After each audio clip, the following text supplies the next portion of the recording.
of success of 25 years of collaboration fills this community, Lord, our Heavenly Father.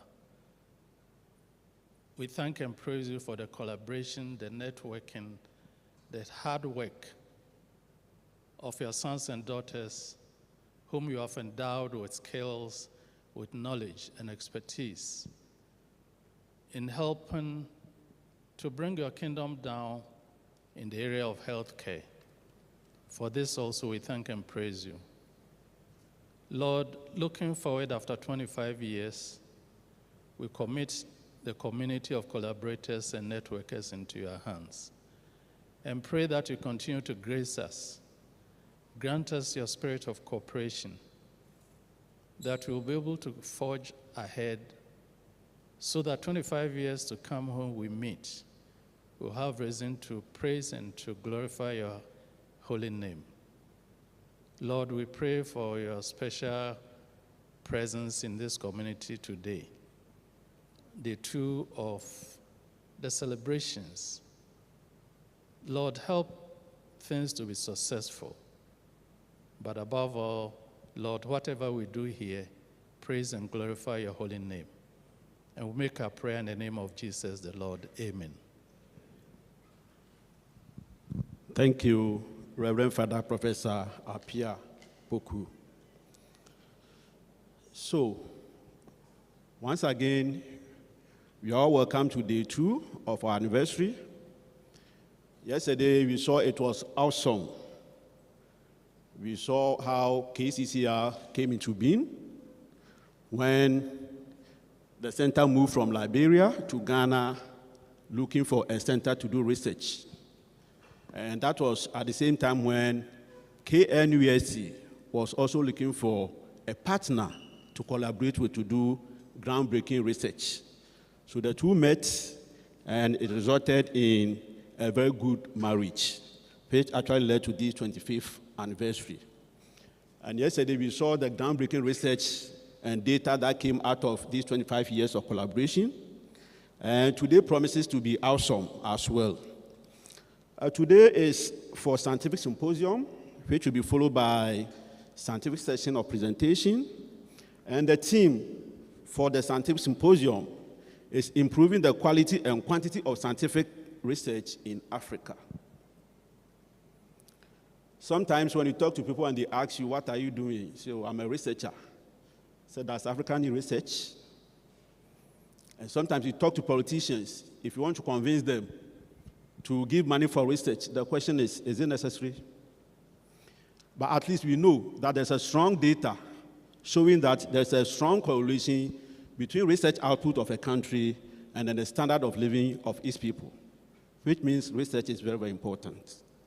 However, even though Africa contributes to 12.5% of the global population, the research output coming out of Africa is less than 1%, which is not good. That's why I think the topic for this scientific symposium, which is improving the quantity and quality of research in Africa, is very, very important. So let's brace ourselves for this session. So without much ado, I'll call upon the director of KCCR, Professor Richard Phillips, to give us the welcome remarks.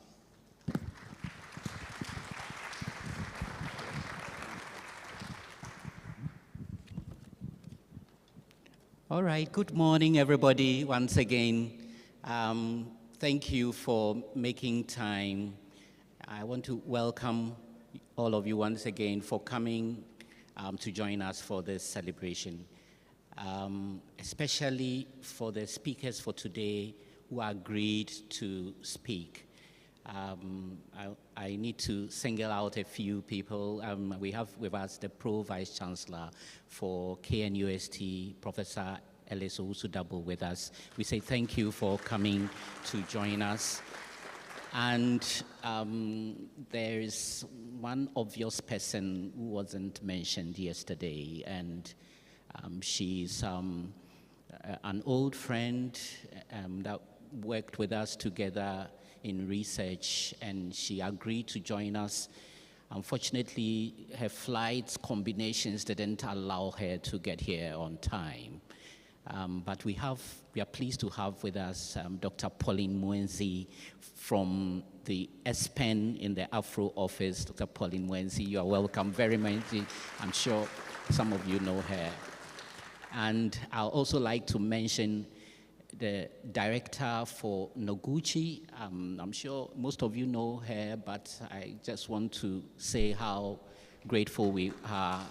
She made time to come and celebrate with us. We do a lot of work together, and my thinking was that her being part of this will set the stage for more collaborations with our sister research center. And today we are going to focus on how to improve research, quality and quantity of research in Africa. We all are aware that training forms a significant component of the work of our research centers.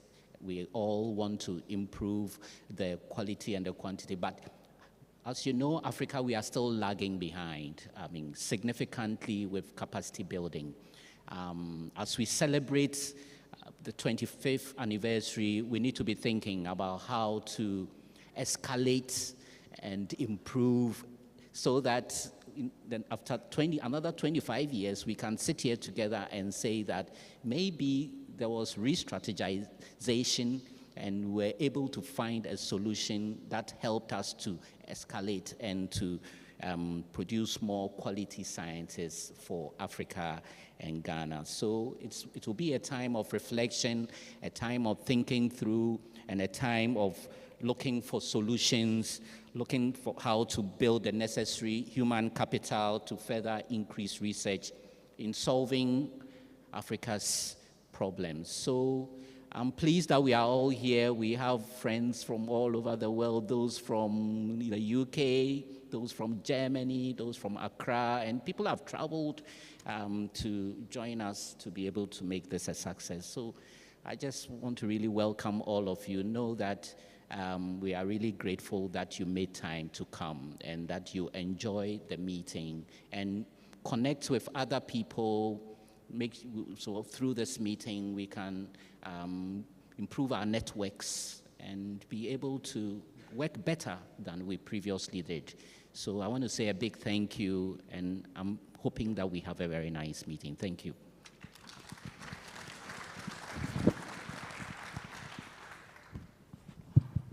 Thank you very much, Prof. Phillips, the Scientific Director of KCCR. Yesterday we heard a lot about the birth of KCCR, and some people actually contributed to this successful story. So for the first part of the program, you give them opportunity to actually tell us something about KCCR. And the first on the list is the Dean of School of Medicine and Dentistry. As we saw, even though the collaboration is between BNTI and KNUST, KCCR was hosted by SMD at the School of Medicine and Dentistry. So we give the Dean the chance to tell us something that he knows about KCCR. So, Prof. Anson.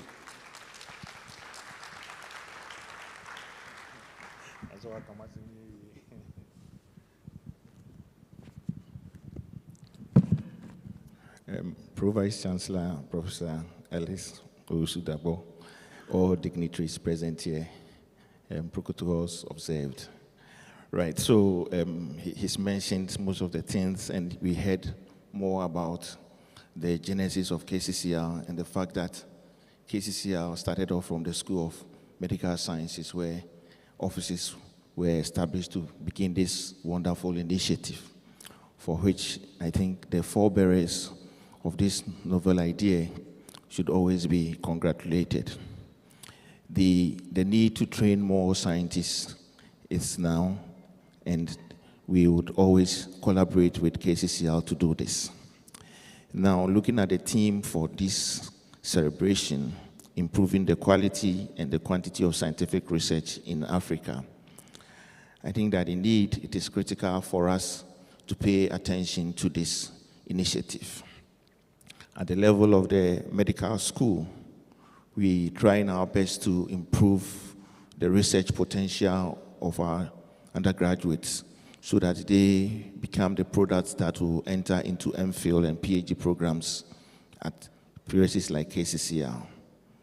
I'm happy at this program to announce that we have started an initiative that within the last 2 weeks, we have 260 of our medical students who are in 4th year go to the rural areas of Ghana to conduct first-class research with our faculty members in non-communicable disease.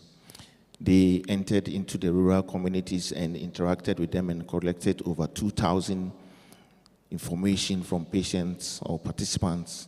And we believe that this will build their capacity, their interest, and their dedication to become the leaders who the next generation would want to bring.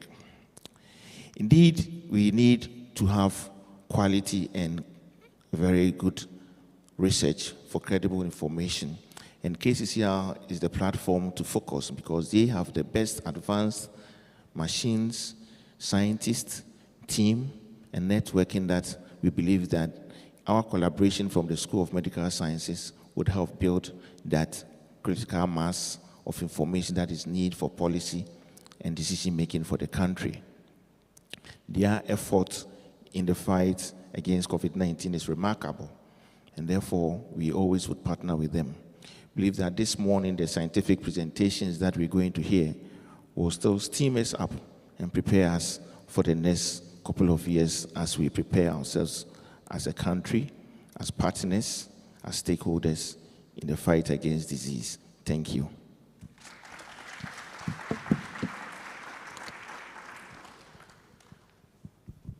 Thank you very much, Dean, School of Medicine and Dentistry. So the next one is Professor Dr. Branch Schwapak Pignataro, who is the Dean, Faculty of Medicine, UKE, Hamburg.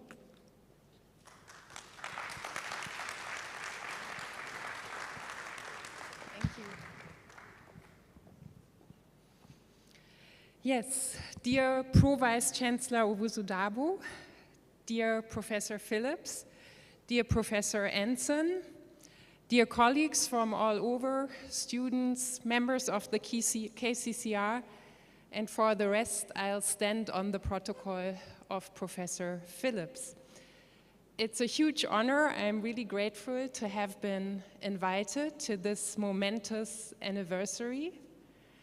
And I'm here to convey the most sincere and enthusiastic congratulations to this important celebration. From our faculty.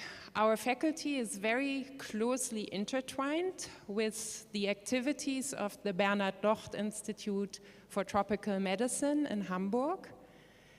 Indeed, the clinical activities of the Bernhard Docht Institute take place at our University Medical Center, and two colleagues who are here, Professor Marilyn Addo and Professor Ramharter, are sort of the liaison professors between the two institutions.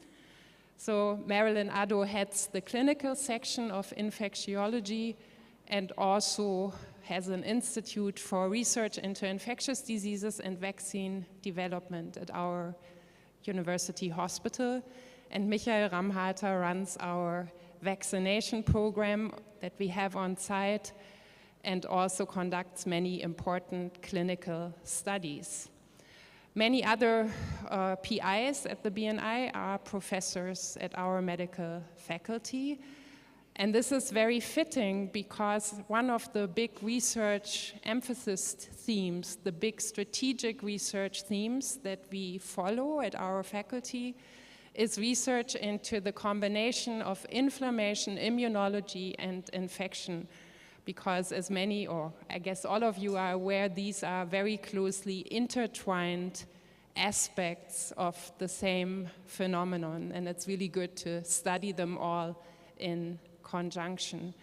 So this is how we are tied together, and this is very strongly supported by the city of Hamburg, which is our local state in Germany as well, and they support the very, very close interactions and have special funding programs, for example, to work together, to collaborate, which I think is also very much the spirit of the KCCR, as I was able to see and basically perceive here myself, and I'm very impressed. It's my first time in West Africa. It's my first time in Ghana, and I'm really, really impressed by your enthusiasm, your seriousness, your devotion to science, but also by your sense of humor. And without much further ado, I would like to hand on to the next speaker. Thank you very much for having me.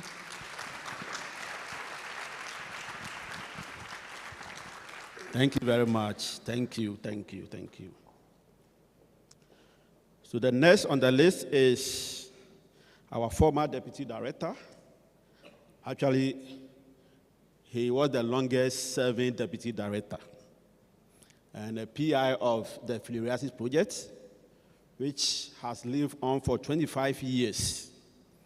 And actually, I did my master's under him when I was very young. And anyway. So we welcome Professor Ohineji, the former deputy director of KCCR.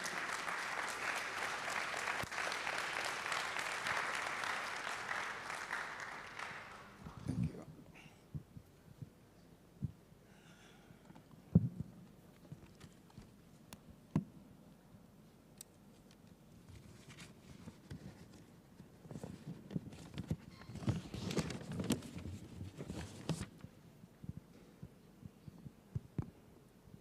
Good morning, Pro Vice Chancellor, Professor Ellis Owusu-Dabo, our distinguished friends from Germany, all other protocol observed. I could see a lot of friends here, and I'm very happy indeed. Let me take the opportunity to thank the organizers of this program for giving me the chance also to say something about KCCR. And I'm also happy that I'm here also to witness the 25th anniversary of KCCR, which we started some years back.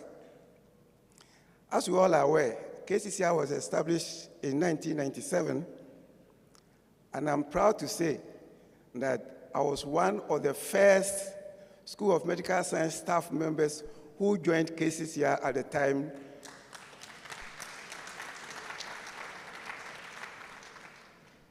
And I worked very closely with some of my friends. I could see a very good friend just sitting inside there with some other people, where we moved from village to village, town to town, trying to establish research centers. I officially joined KCCR as deputy director in 1997. By the time I joined KCCR, it was about 2 years old. But interestingly, I was the 4th deputy director. And I worked at KCCR for 9.5 years.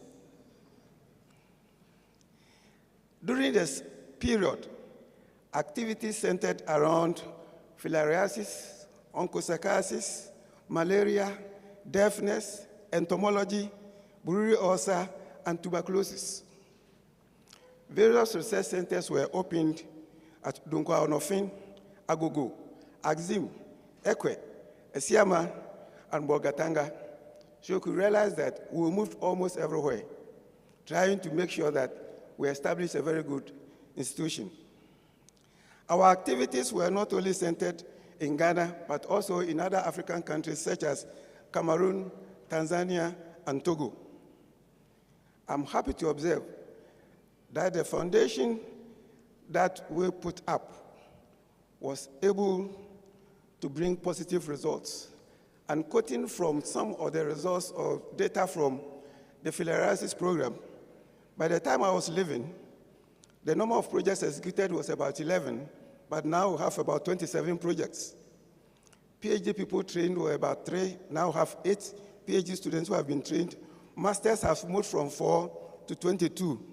And grants also have increased from $1.42 million to $8.9 million US. All this, and I must say, all this were achieved due to the unflinching support, as the Germans will say, unerschrockene Unterstützung. And our local staff members who helped in us moving around. And I make particular mention of some of our drivers, and I could see some of them still around. Senior Philip, Paul, Yuredu, Security Stephen, Secretary Henrietta. I remember the time we started, and we wanted to have a secretary. We had about more than 10 applicants. And when it got to the 10 of Henrietta, by the time she entered, look at her composure and how she performed, we were unanimous that she was going to be the secretary.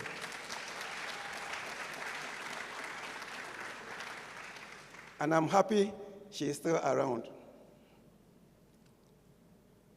We again started with somebody, and he's Mr. Alex. Then he moved on to Dr. Alex. From there, he moved on to Professor Alex. And also, Miss Linda Bacha. She is now Dr. Mrs. Linda Bacha Deborah. I hope very soon she's going to be Mrs. Linda Bacha Deborah, or Professor so-and-so. This all means that KCCR has achieved enough, and it has to be congratulated. Let's give a hand of applause for KCCR.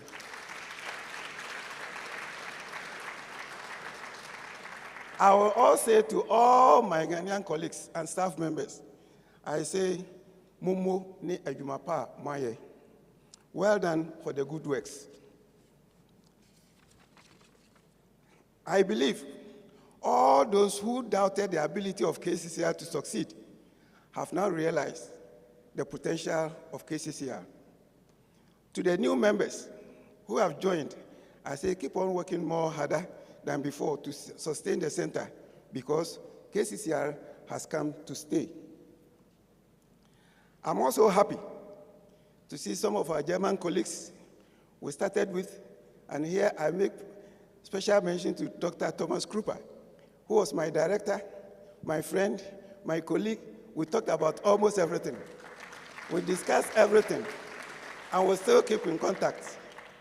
I also see here Professor Fleischer, Professor Hossmann, Professor May, Professor Hakim Huraf, Professor Tanish, Dr. Ken Fall, and so many others. I say Akwaba to Ghana once again.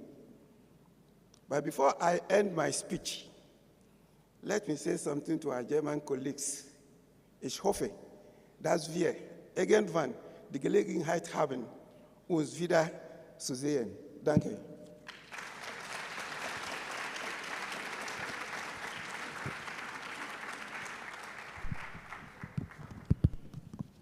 Professor, thank you very much. Please, can we give him another round of applause?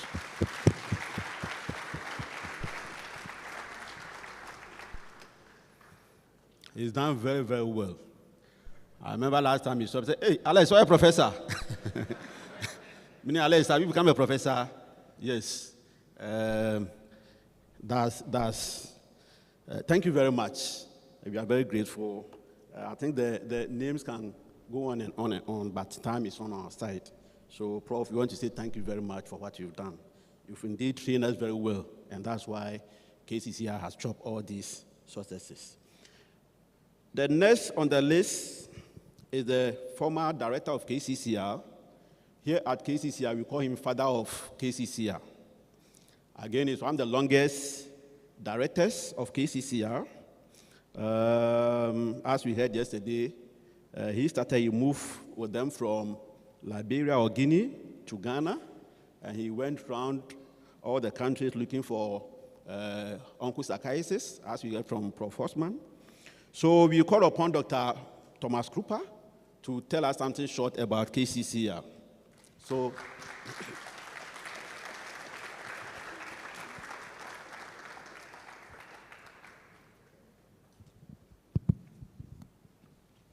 you should put on the first. Can you take that?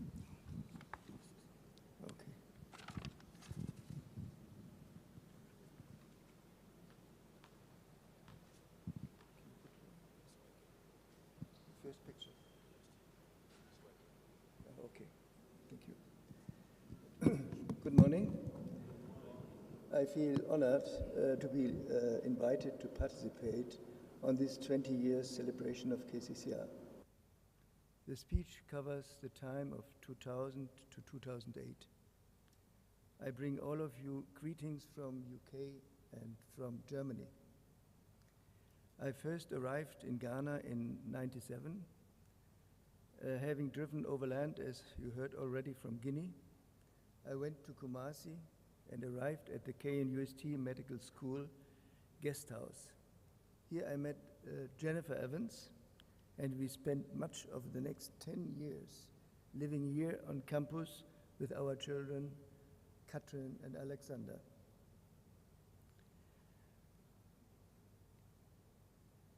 How does it work? Here.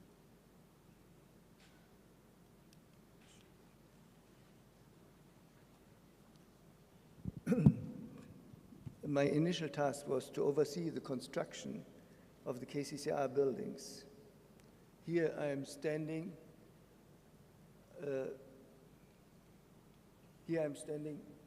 in front of the site just before building began, and the next one when the initial phase of building of KCCR was completed. Flying in this time between Kumasi and Accra, we could get a good view of how work was in progress. We enjoyed huge support from the university during those early years, including from the Dean of Medical School. This was Professor George Brobby, and we were very, very happy in this time of him.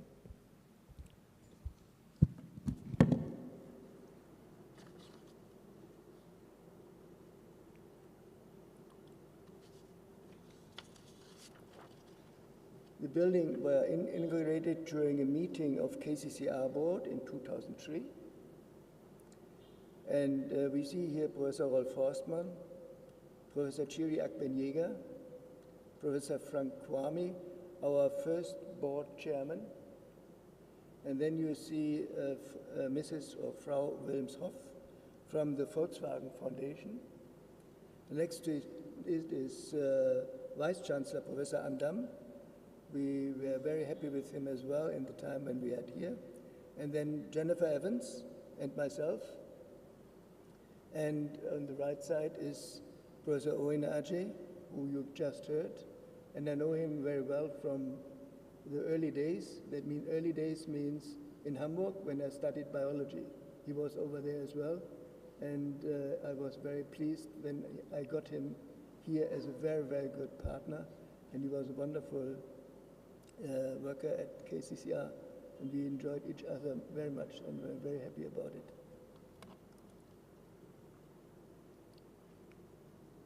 The power was installed in the guest house. This is hot water from the sun, and that gave me all the time also a good view, and it was participated by our mechanic, Senor Domni, who did the maintenance, but we had to do every 6 months. Our KCCR logo became familiar around the campus and in the various field sites and around everywhere in Ghana. The logo was designed by our great friend, the local artist, Atta Kwame, who worked at KNUST, and he sadly passed away last year.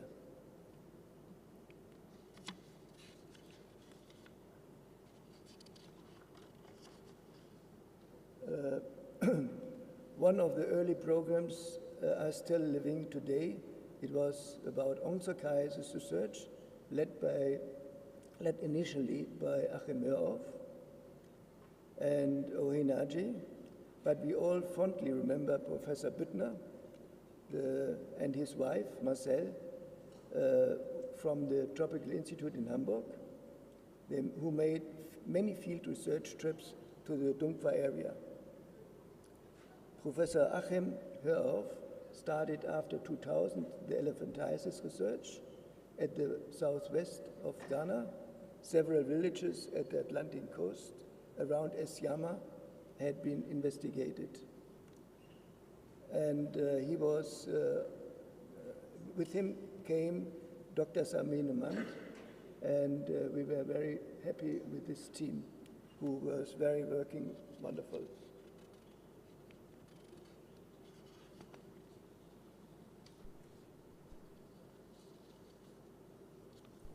Another great friend who visited us from KCCR, he came to us from BNITM, from Tropical Institute.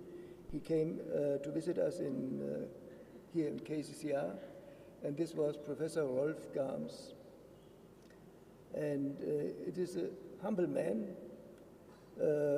who made a great contribution to international entomology research. He supervised several master's and PhD students here at KCCR and inspired also some younger students.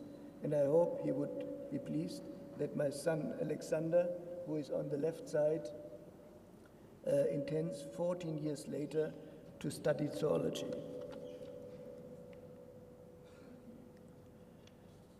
Then our work went on, and Mr. Yeboah from our institute, KCCR, he worked on several KCCR programs, including onchocerciasis, as we've seen here, and also MA4, the malaria. He guided many of younger staff members to develop their filariasis and malaria field research skills.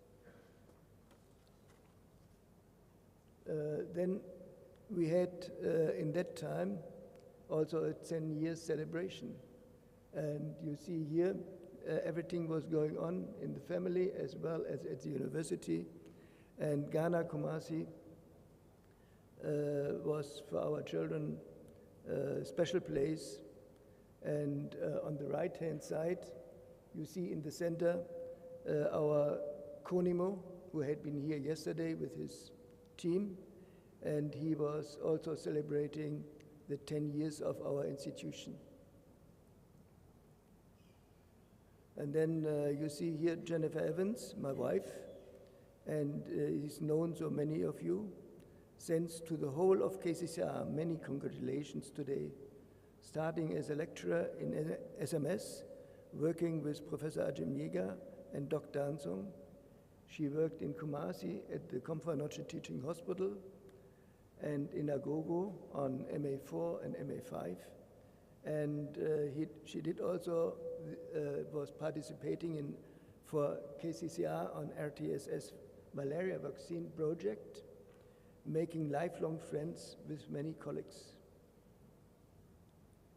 And the next one you see is Jennifer and Chirag Ben-Yeager of SMS, and Joe Cohen in the middle.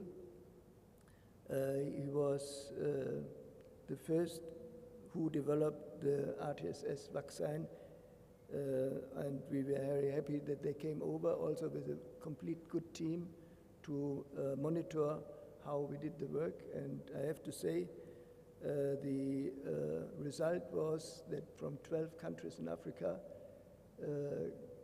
KCCR was there with the best program they evaluated.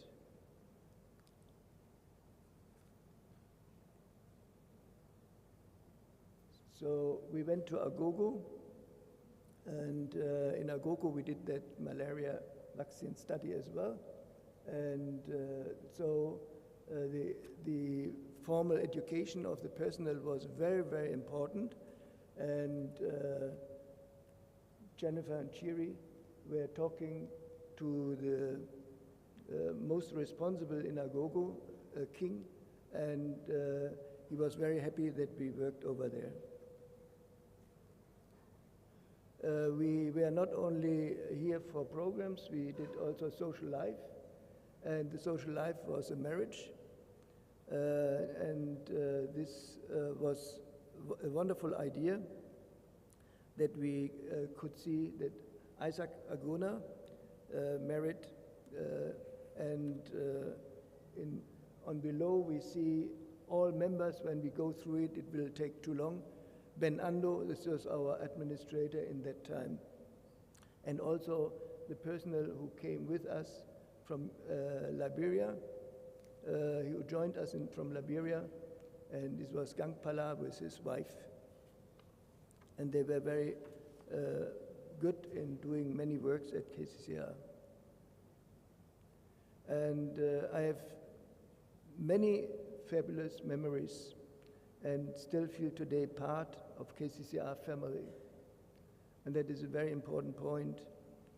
As Ghana compete again at another football World Cup, we remember 2006 when they processed beyond the group stage. Too much excitement, as you can see today.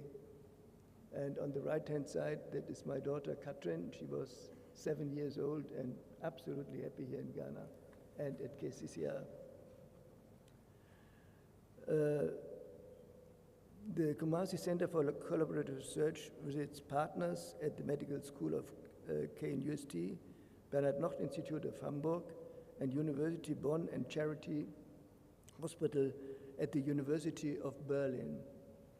KCCR became the biggest partner to investigate malaria, virus, bacterial and emergencies, and filariasis. KCCR started in 1997 to investigate the transmission of malaria and filariasis, what included onco, Borrelia bancrofti, and later Manzanella perstans.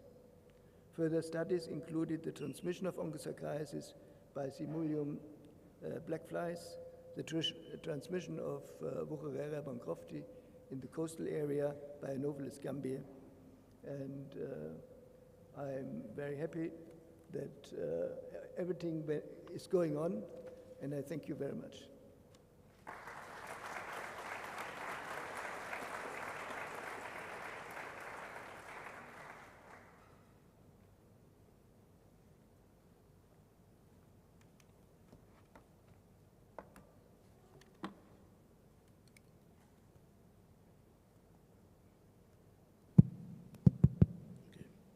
Thank you very much, Dr. Thomas Krupa.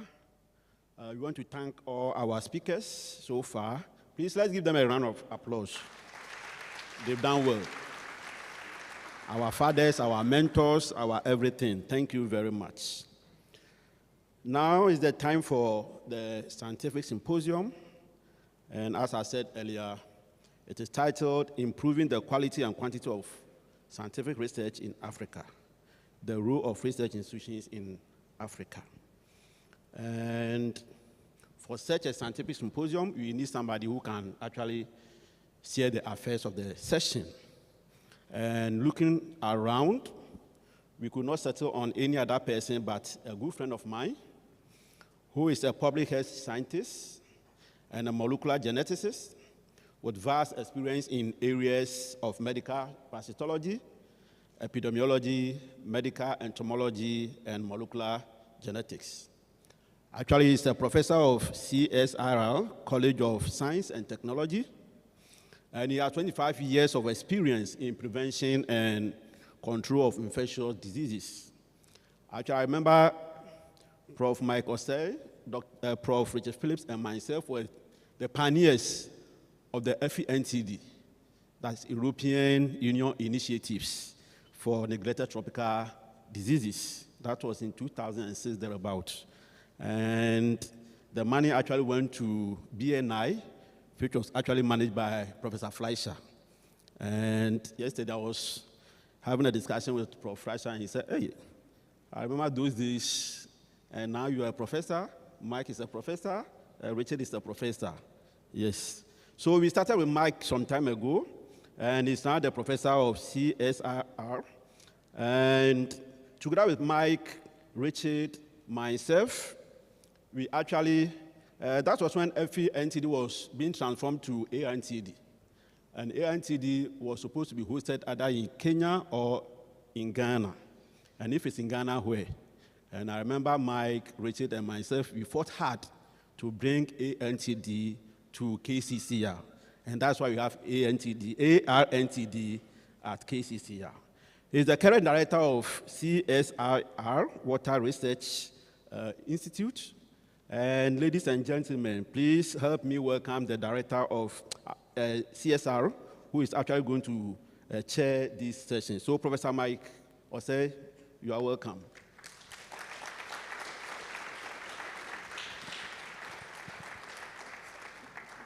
Okay. So, you are supposed to either accept, or if you have a change of mind, tell us. You know, it's always been. I must say that it is a privilege and honor to be called upon to chair such a great function. And Prof. Phillips, I must say, I thank you and your team for inviting me.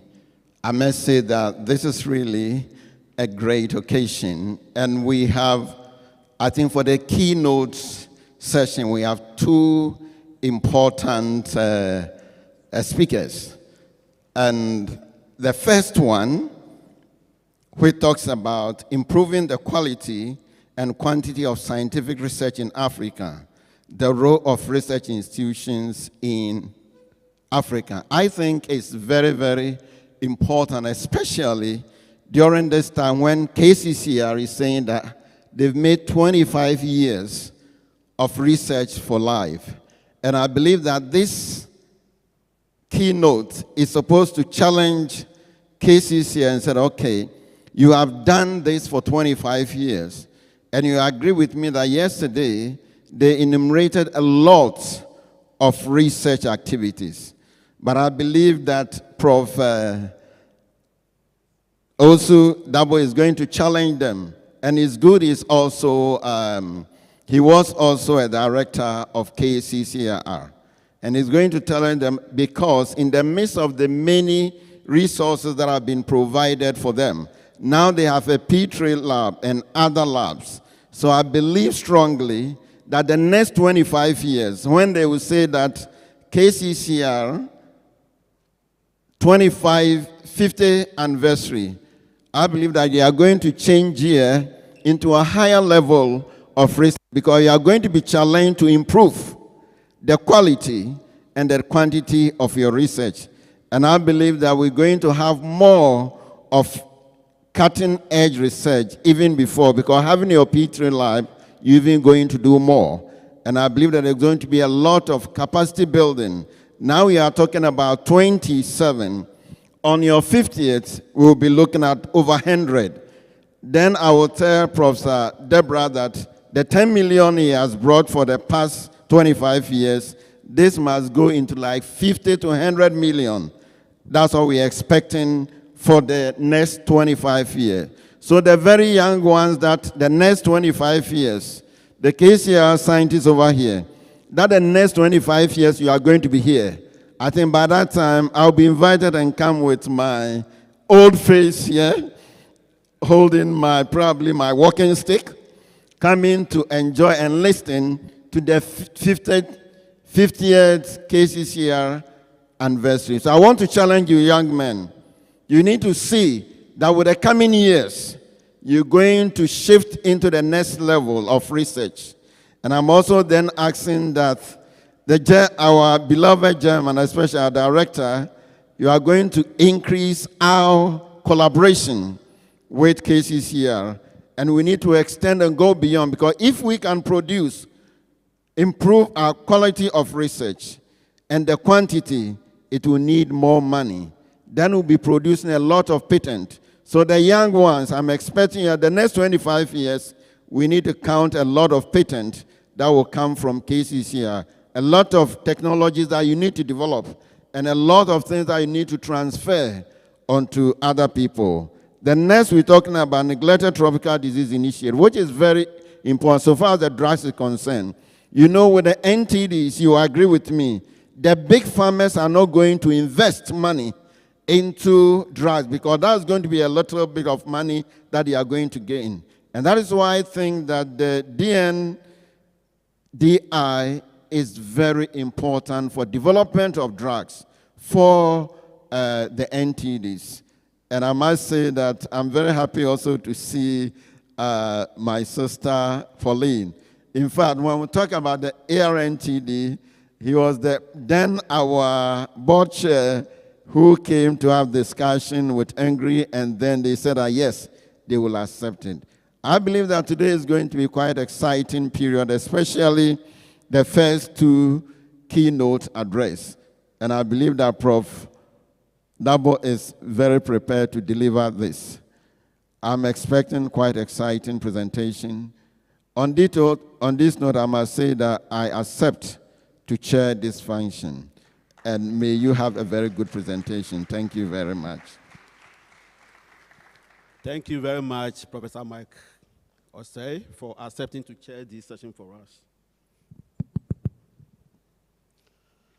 So we've now come to the actual session, which I said is titled Improving the Quality and Quantity of Scientific Research in Africa, the Role of Research Institutions in Africa. For such a topic, you actually need somebody who is an astute researcher, an administrator, and everything.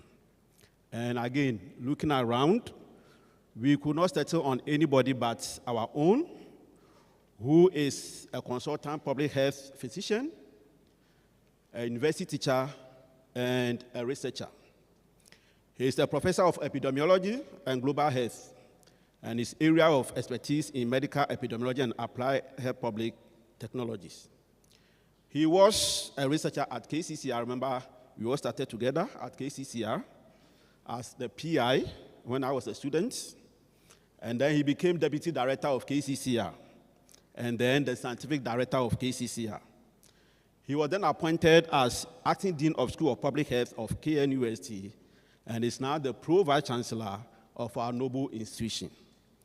As a teacher, I know that he has trained many undergraduate and postgraduate students, as well as mentored young faculty at both local and international levels. We all know he has secured and managed multi-million grants from United States of America, from World Bank, Bill and Melinda Gates Foundation, to mention a few. Ladies and gentlemen, our keynote speaker is our own Pro-Vice Chancellor, Professor Owusu Dabo.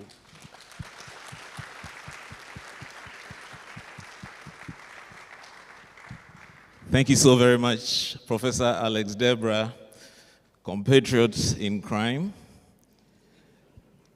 all the way from the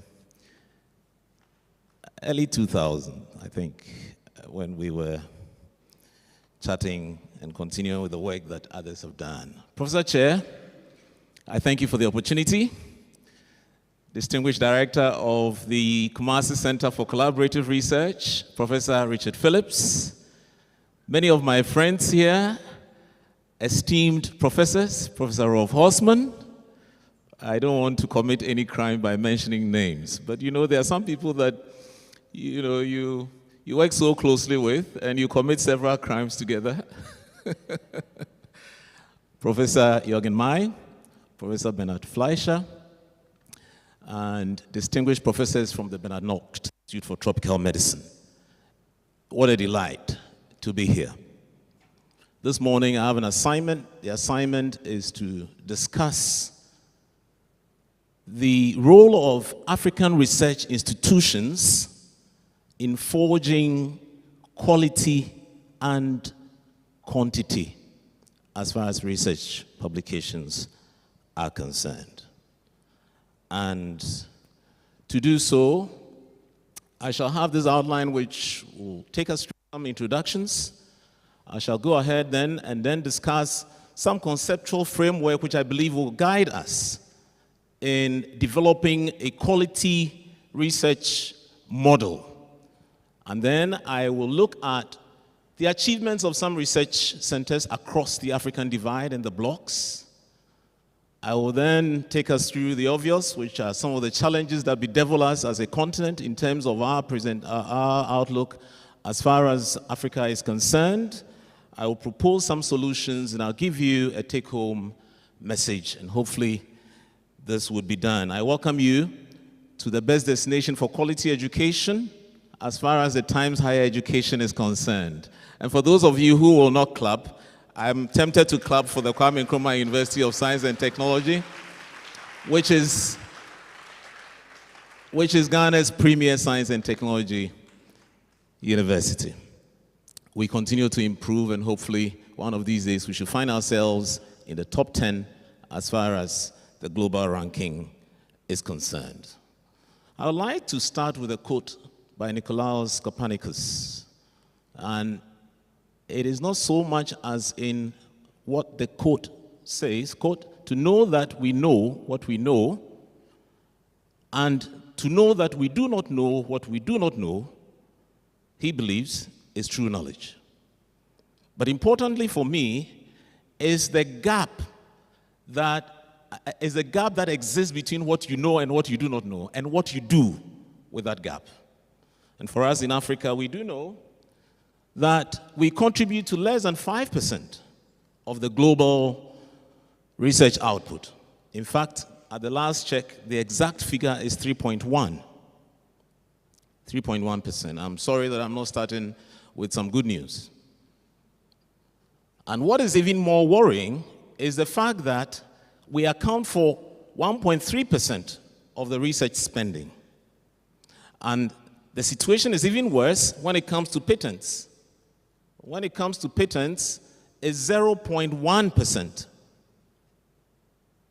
These are worrying figures. In spite of all of that, we all know that when it comes to the global burden of disease, Africa contributes, it's either is a current situation or we're forecasted to contribute to at least 80% of the disease burden. For whether existing or global emerging diseases, this is what the situation is, including non-communicable diseases.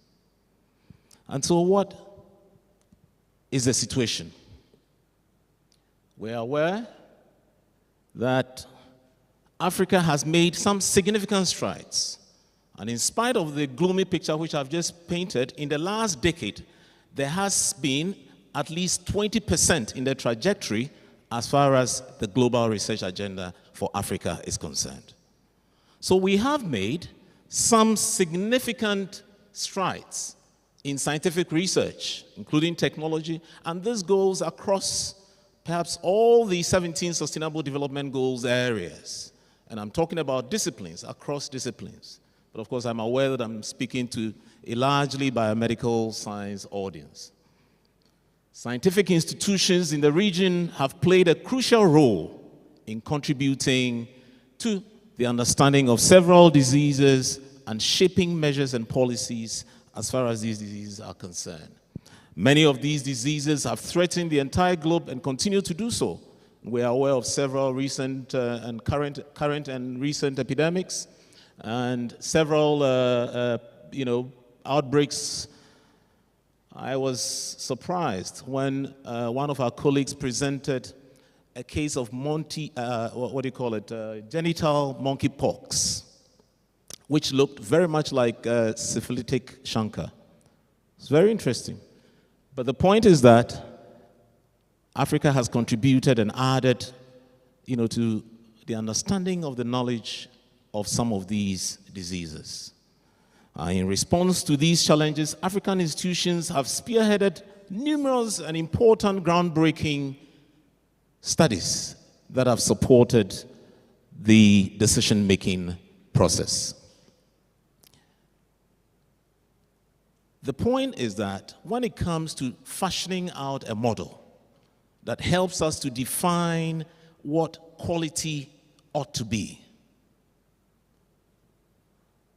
we have all been exposed to the C word, which defines the Kumasi Center for Collaborative Research, collaboration.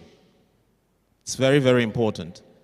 When I joined the medical school, we were told that it's either you publish or you perish. And over time, I think it became obvious that it's either you collaborate or you perish. Because we realize that you may have all the ideas, but without the appropriate partner and strategic partner institution by way of collaboration, you will perish if you did not belong to the right strategic network. So collaboration is key as a fundamental block in defining quality.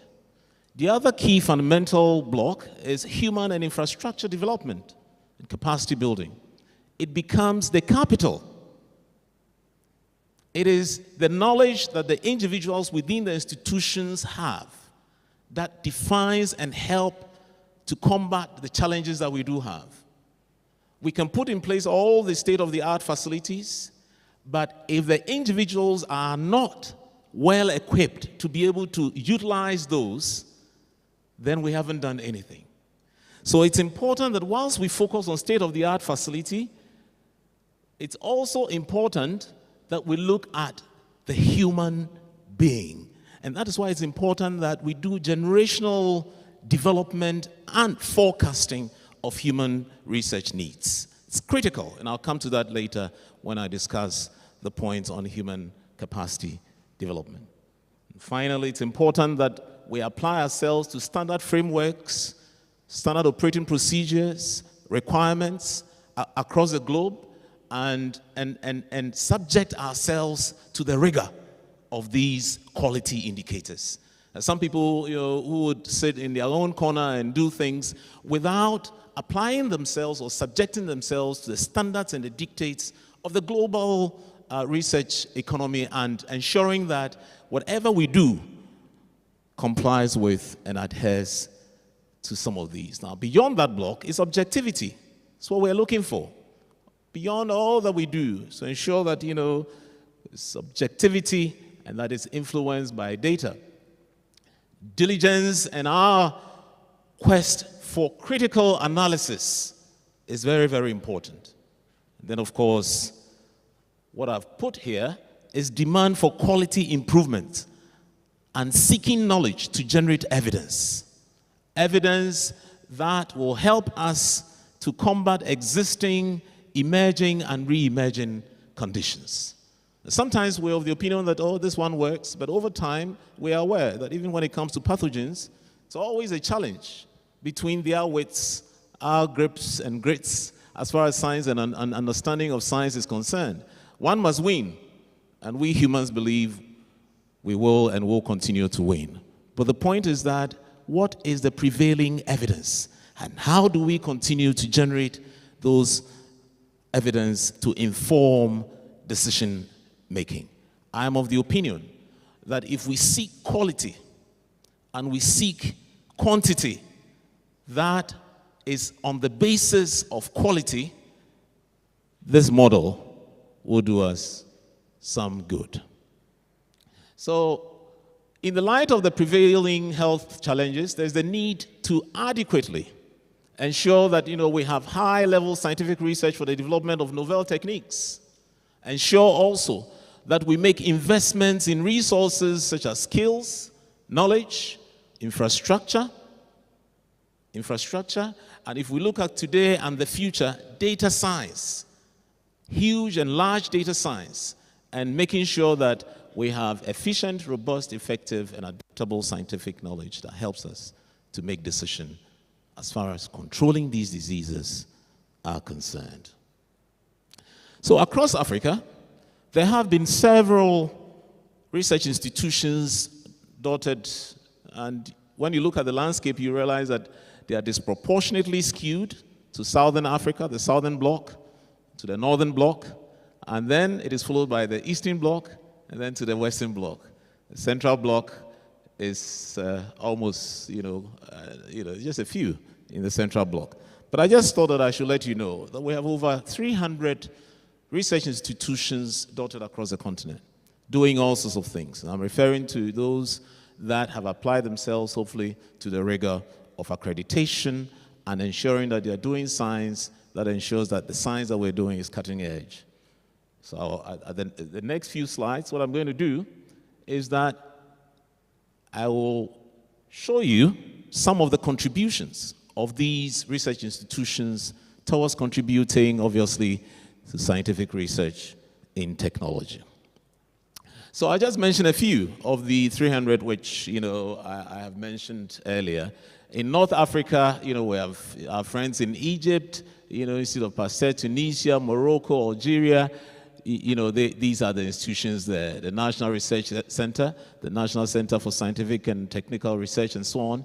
In South Africa, with the National Institute for the Communicable Diseases, the South African Medical Research Council, very big, when it comes to, spearheading high throughput research. There are several of them. Then, of course, you have the Center for Infectious Disease Research in the Zambia, that is also doing some good work.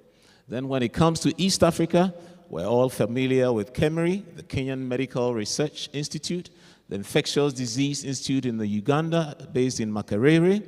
There's also the Joint Clinical Research Center in the Uganda, in East Africa, and several others. When it comes to West Africa, of course, I was going to put KCCR at number 1. Okay, when it comes to West Africa, KCCR is in Oguchi. Professor Dorothy Yeboamenu, my good friend, is here, and the work that Noguchi is doing ought to be mentioned. And of course, you have the Kintampo Health Research Institute. You have others, the Council for Scientific, where my good Professor Ose is coming from. It's a lot of work that some are doing. And, when you haven't looked, you will not find. We always say that when you look, you find. You search, you find. The hackneyed phrase that if Mendel had read Robert Koch, our world of science would have been better. We seem to be in our own secluded area, and we think that we're doing the cutting edge, but there are others who are doing some interesting science, and it's always nice when you get to know what others are doing. And finally, I take you to the Central Africa, the National Institute of Biomedical Research in the Democratic Republic of Congo, and then there are others, the Institute of Pasteur, the Institute of Pasteur also in Bangui, and then of course in Cameroon and several other places. As I indicated to you earlier, if you were to plot, a dense plot, you would notice that, the southern bloc, particularly the Republic of South Africa, has a lot of these institutions, and then when you go to the north, if you were to put a line there, you'll notice that, it's Algeria, Africa, north of the Sahara, Tunisia, Egypt particularly, doing such a great amount of work. And then, of course, you come to the East African bloc and then to the West African bloc. These are a few of the research institutions that have their names on the map of Africa and are contributing to the research output, quality research output on the continent. In spite of all of these, colleagues, at the last count of over 32,900 journals in Africa, Africa's journal representation on the global landscape is 1%.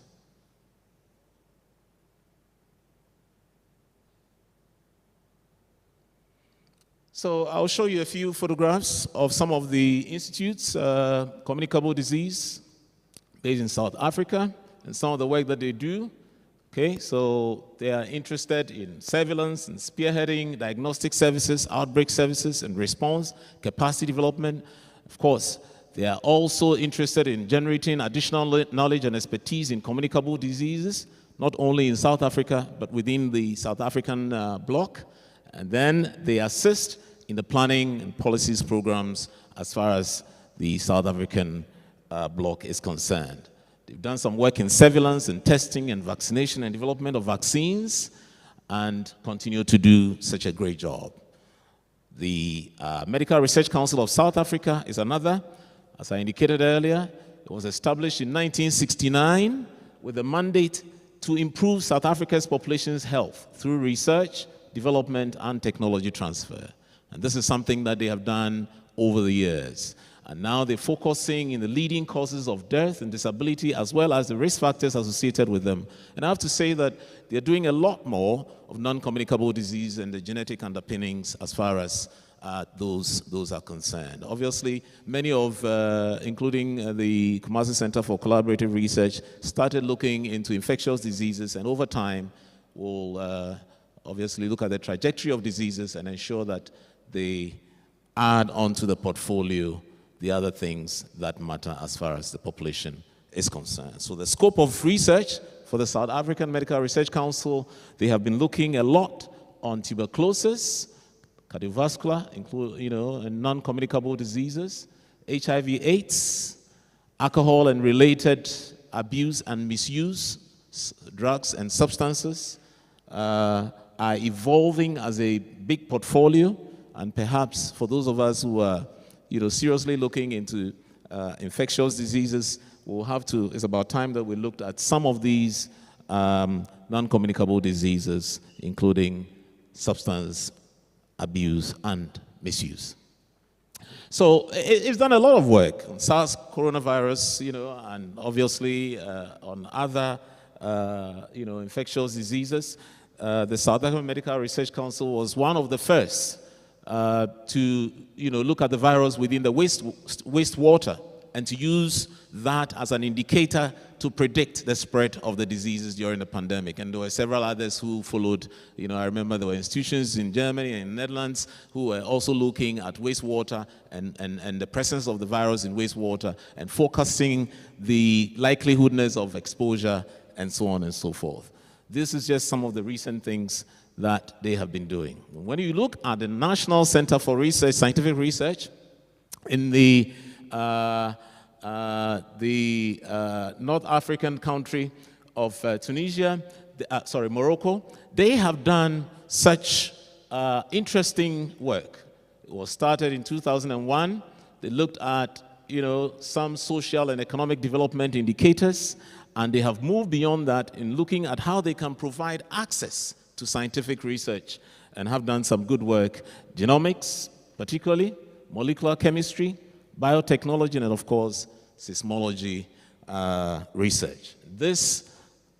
These have been the areas of focus by the National Center based in Morocco. When it comes to KEMRI, they've done such interesting work. Established in 1979, they've looked at several areas, including HIV, several other infectious diseases. Malaria is big in the KEMRI. HIV/AIDS and others. They've looked at, sepsis, for example, invasive salmonellosis and non-invasive and so on. This is from KEMRI, and it's one of the longest serving research institutions in Africa. Some of the programs that they have are on natural products, non-communicable diseases, and of course, biotechnology. This is from the KEMRI. Their biotech program, in particular, has been responsible for the creation of cutting-edge diagnostic equipment and vaccinations, and they continue to do more. For example, during the COVID-19, KEMRI leveraged on its expertise in conducting COVID-19 modeling and vaccine development, as well as several other therapeutic trials. This is KEMRI based in Kenya. Infectious Disease Institute, based in East African country of Uganda, at the University of Makerere, have been involved in several epidemiological studies. Makerere, they provide care to people living with HIV/AIDS, and I still recall that during the early days of the pandemic, the HIV/AIDS pandemic, the Infectious Disease Institute based in Uganda was spearheading several clear cutting-edge scientific research, and particularly looked at capacity building among healthcare workers through training and ongoing support that focus on prevention services. That's the Makerere University and what they've done. And if you want to look at some of the things that they've done, several research output. They have cared for several persons living with HIV/AIDS and counseled over 2 million people, several achievements. Over 45 research projects at the time I checked, and you would notice that they had several research articles that have been published from just conducting studies in HIV/AIDS research.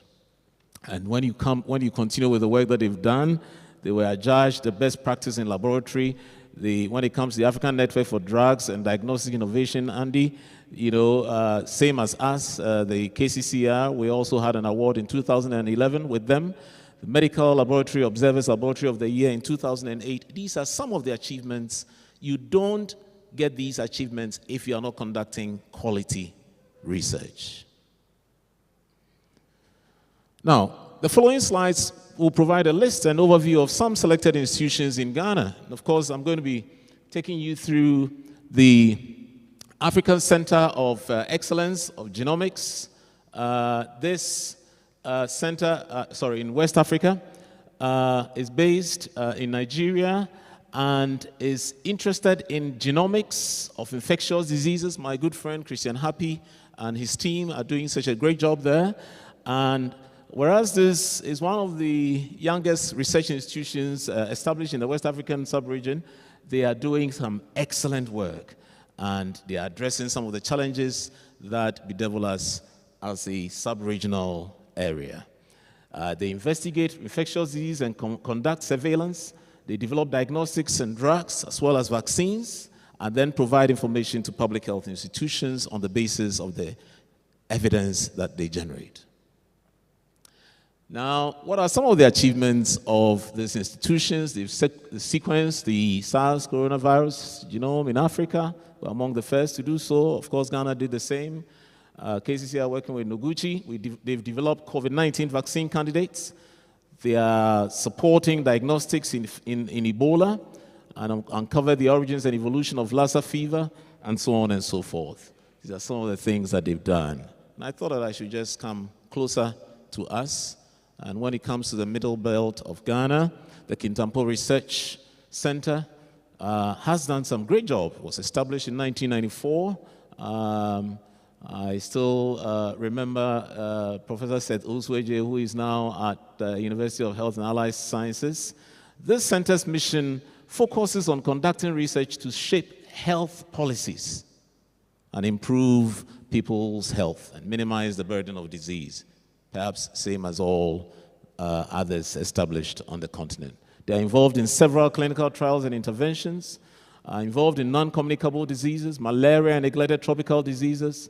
They look and have a substantial portfolio on environmental health as well as family health. If you were to look at some of the projects that they've been involved in, the malaria vaccine pilot evaluation case control program is one which they co-developed and worked with as far as the RTSS study is concerned, which obviously introduced the first malaria vaccine to be approved subsequently by the World Health Organization. They have continued with some interesting work in SARS-CoV-2 infection and continue to do so. I know that there is currently a trial that is ongoing, and since the trials began, they've had close to 1,600 individuals who have been screened and have been randomized and so on, and they continue to do some interesting work in the study. I'll take you to the Institute of Pasteur, and they have a unique and are renowned for their capabilities to advance public health research in Africa. Again, they have pioneered several areas, including research innovation, diagnosis, nutrition and environment, vaccinations, public health management, and so on and so forth. Now, if I come to Professor Yeboah Menu's Institute for Medical Research, the Noguchi Memorial Institute for Medical Research, they have done some interesting things, and we're all aware of that. Was the first, certainly in the sub-region, to have a biosafety level 3 to 4, and was accredited long before we even started, KCCR started applying ourselves, through the Ebola epidemic at the time to get accreditation for our BSL-3 laboratory. The Institute's mandate is to improve the health and well-being of Ghanaians, certainly, and of course to inform the national public health activities. They conduct several research into communicable and non-communicable diseases and provide high throughput and high-level decision-making on the basis of the evidence that they have. Some of the research areas and portfolios they have: malaria, schistosomiasis, HIV/AIDS, lymphatic filariasis, same as we do in KCCR.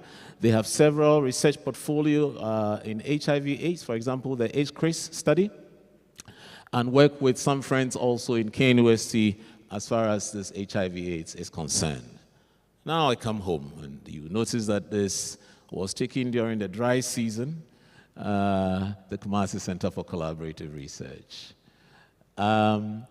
Established, as we all know and have heard in the last 2 days, 24 hours I should say, 1997, with a mandate to develop provide, and apply study designs, particularly molecular tools, across disciplines, and to act as an international platform.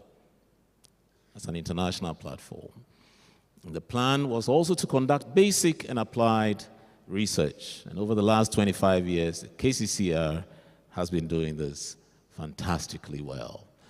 Tuberculosis is a big portfolio of the research that is done there, and of course, malaria, Buruli ulcer, salmonellosis, lymphatic filariasis, and others. And of course, the key tools that are used at the Kumasi Center for Collaborative Research: molecular biology, bacteriology, immunology, entomology, parasitology, cryopreservation, and lately data science, which has occurred through the construction of an ultra-modern center that coordinates this at the center. So some of the achievements, as we all know, the walk-in service is phenomenal, as we heard from the representative of the president yesterday, phenomenal during the COVID-19 pandemic. Well, are we still in a pandemic? KCCR offered several diagnostic, including walk-in services for COVID-19, and we still continue to do so. We're proud of the achievement of the KCCR. They have several partnerships in Africa, in Europe, particularly the United Kingdom, Germany, and then of course in North America, United States, Canada, Asia, and the rest of Africa. There are currently, from what I check, I'm sure there's more, 77 partner institutions from 13 Ghanaian and 64 international institutions working on 66 projects. And I'm sure Director will probably say there's more as far as the current status is concerned. And here on the map, you see principally where we're working, the partners that we have, and where we're working as far as our presence is concerned. And the key projects include some of the programs from the European Developing Country Clinical Trials programs. There are some, I was telling you about, some trials on malaria, and some that is being worked with from our friends in Abome Calavi in Benin. There are others in Bamako, and then, of course, our principal partner, the Bernard Nocht Institute for Tropical Medicine. There are several other projects which are involved in, and as I indicated to you, there have been significant achievements, including the fact that, the entomology wing was established. And here, our former Vice-Chancellor and our current Vice-Chancellor, both pharmacists. Professor J.S.K. Ayim is a pharmacist.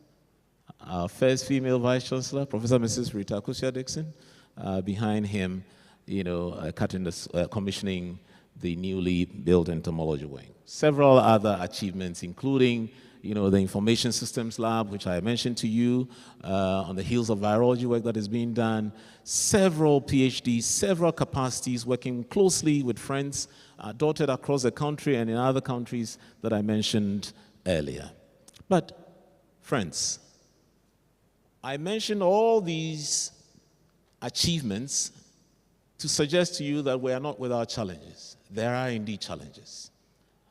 And if you recall, when I was walking you through the model that I proposed for quality research, it's important that we know what our challenges are and how do we solve those challenges. So Ghana has established herself as a key player in scientific research over the years, with a gradual development in research. However, a number of challenges exist, and Ghana obviously will represent, hopefully, the rest of sub-Saharan Africa, perhaps with the exception of the South African bloc. One of the key challenges that we have is the inadequate scientific research institutions. I'm of the opinion, and we saw this during the COVID-19, and yesterday the presidential advisor spoke about the fact that now we have about 50 centers testing across the country. I'm of the opinion that we need to look at strategic response to pandemics and plan institutions to be able to respond strategically and ensure that if they exist already, that there's cooperation and coordination among these institutions. So for example, what stops us from having a strategic institution in the north, one in the west, one in the Central Africa, one in the east, and the other in the southern bloc? Once we do this, and there's communication amongst us, the responses when we are in pandemics and some of these things would be better, not in the way that is done using the former colonial power regime. Francophone to Francophone, Louisophone to Louisophone, and then, of course, Anglophone to Anglophone. I'm of the opinion, and since we have noticed this from SARS-CoV-19, it's important that we break the geographical boundaries, the former colonial boundaries, and ensure that responses are based on strategic location with expertise across the continent of Africa. So we need more of these scientific research institutions. We need more. Why not? There's also scarcity of domestically sourced funds. It's a truism. It's a fact that when you are looking for money to, as I can say for a fact in this country, that there's not a single a single institution that funds research in Ghana. Not one. It's sad. Not one. You may have some, strategic partner in business and in industry who would come in and say that, if you presented a protocol, for example, I got some of my students to go to Zoom Lion and say, they would dole out a few cities and say, go and do this and so. But those are not the sort of science that we're talking about. That's not the science we're talking about. We're talking about high dollar end science that supports, and I don't by this mean that you need big monies to do big science, no, or quality science. But it's important that we understand that we have strategic partners who are interested in putting funds for about 18 to 19 years now. We've been talking about setting aside a certain percentage of gross national product to fund research in this country. Nobody is listening. Then pandemic struck. So it's important that we strategically identify areas where we can put these institutions to be able to respond to these pandemics, because we never know when the next pandemic is coming. It's probably, as we heard from Professor Christian Drosten, it's probably knocking on our doors as we speak. So it's important that we understand that strategic location and institutionalization of research and placing them strategically is the way to go. And putting in money. Research is money. When I have to get the National Standards Authority to come and accredit and issue certification for my equipment, it doesn't cost less than 50,000 Ghana cedis in the labs that I have. And that will go for 1 year. If you have a demographic surveillance site that has a high transition rate that you have to conduct, for example, census update every 6 months. One census can cost you 1 million Ghana cedis. Who pays for it? And yet, if you were to use the demographic health and information systems, the DIMS, as we have it in Ghana, there's so many holes in it. You can't plan with it. You can't. You simply have to get what is reliable data by conducting your own census. How do we do this without funds? Not to talk about ensuring that your equipment are kept, forget about reagents. Standardization, funds. And of course, there's lack of well-resourced local research institutions in terms of infrastructural capacity building that do science. And here I want to focus particularly on the inadequate training, capacity building, guidance, supervision, motivation of research scientists. We need to think generationally, think about the next generation scientists, look into the future.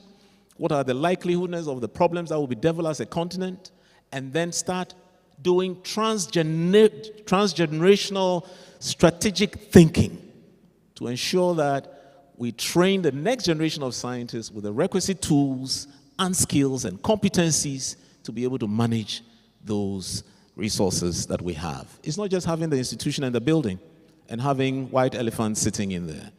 And thankfully, now we have some young scientists who are thinking transgenerational. It's not just about our generation, it's a generation after us. Some years back, we would say that, oh, what would a sequencer be doing in Africa? Some years back, just a few years back, what would a sequencer be doing in Africa? Really? Now, it's here. I have some in my labs, there's some in KCCR, there's some in Professor Say's labs, it's all over the place. And we have young scientists who are doing this and placing and depositing the genome of these pathogens. So it's important that training on the skills that will be required, data science, artificial intelligence, application of these things to control of diseases, non-communicable infectious diseases. This is the future. How are we positioning ourselves out? And the future is now. How are we positioning ourselves to training the next generation scientists and equipping them with the requisite capacities to be able to do the science and generate the data that we want? Lack of a platform for collaboration between research industries and upcoming scientists. And what I realize is that our engagement with industry as a continent is very, very low. And I'll suggest to us that it's about time that we got closer to industry and got them to support us in the many research that we're doing. So what are some of the solutions to the problems that I have painted? It is important to create an ecosystem for innovation. We need an ecosystem of scientists who think as research citizens. It's not a transitory thing. It's not transitory. You have to think as a research citizen and be in that milieu, have your concepts all the way through to sourcing for grants and ensuring that you get the grants and implement the ideals of the research until coming out with a research output. And of course, it can come out in several forms: papers, patents, technologies, tools, and so on and so forth. But it's very, very important that we create that ecosystem and thinking of innovation. And there has to be a restless moment for us as Africans to think about creating this ecosystem. And of course, establish a scientific network of expertise. Now, we've tried to create a listing of who is where on the continent. Okay? Who is working on what on the continent. And it's important that when we have issues, that there's South-South collaboration, but also North-North collaboration. This way, we will be able to knit many of the emerging and re-emerging conditions in the bud. And provision of research capacity building courses to equip scientists. What are those? What are those that we need? What are those? So many of them. It's up to us to start looking into those areas. Epidemiology, in the omics, the tools for all of these things ought to be defined so that we can do clear cutting-edge scientific research. Now, the catch, governments ought to prioritize research and development. I'm not sure how many government officials are here, but it's important, and I'm sure our friends who are listening to us online, it's important that there's a prioritization of research and development. It should be high on the agenda. I recall during the heat of the pandemic, we were saying that decisions will be made on the basis of science. Science generates the evidence, and the evidence helps us to be able to make the decisions. How do we do that if we do not prioritize research across the continent? This would ensure that there is enough funding to build infrastructure and provide the state-of-the-art equipment and facilities to engage young scientists and next-generation scientists to be able to do the things that we ought to do. To summarize, what I've been telling you today is that Africa has made significant progress. We indeed have made significant progress. That notwithstanding, there still remain some gaps. And these gaps are not nice. It's important that we know what gaps there are, according to Nicolaus Copernicus, so that we can apply ourselves to dealing with the gaps that exist. And although we have had these scientific research outputs, diseases continue to plague our continent.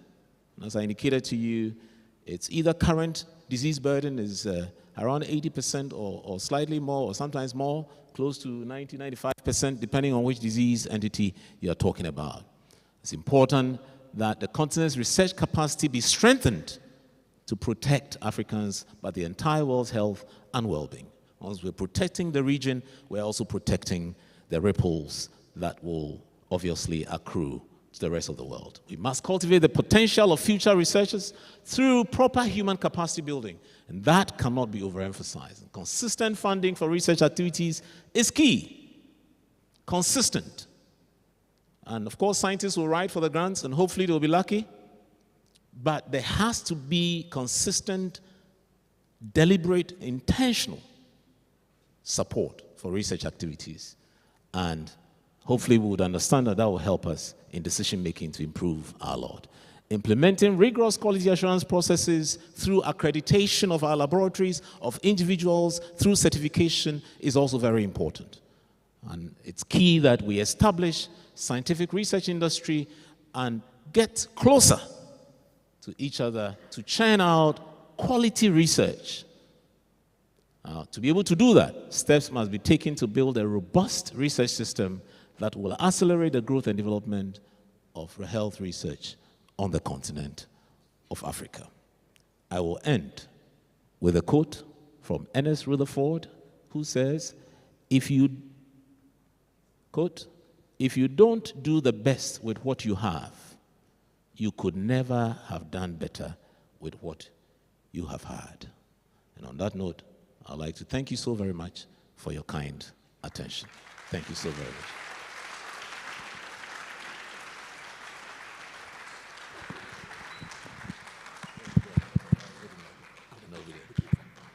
Thank you. Please, we can do it better for him. Thank you, thank you, thank you, thank you, thank you very much.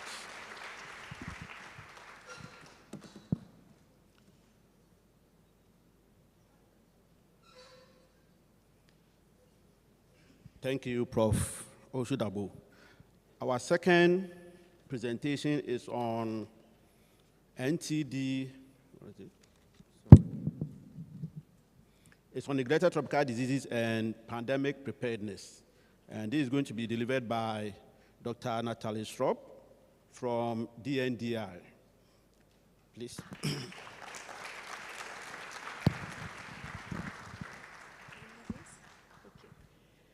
Good morning. Thank you very much for the invitation. I'm very honored on behalf of myself and my DNDI colleagues. It's going to be tough to present something after this very powerful keynote, which I have to say I concur very much with many of your points, including the needed investment, sustained investment in research and in research capacities. This is how, the future will be built. So I fully agree, and thank you for your powerful speech. Even if I didn't applaud at the time where you were looking for that, I do applaud for it, fully. So I'm going to try and give you something rather quick on the NTD and COVID work. The pointer is here. Okay, super. I'm not sure you'll see everything, but let's try.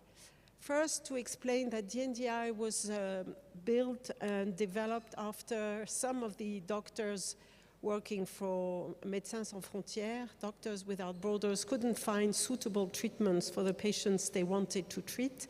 And for that reason, they decided that it would be necessary to start a new initiative.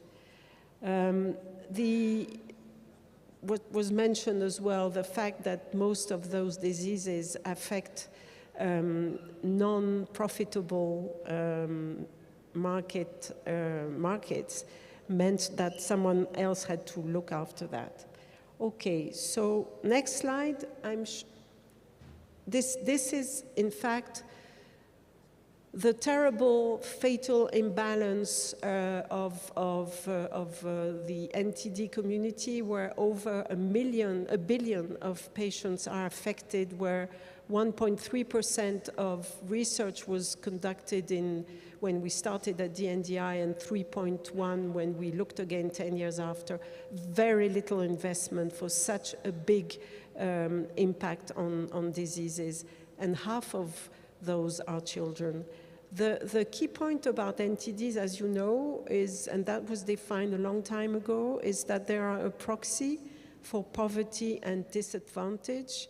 Patients with NTDs have very low visibility, very little political voice.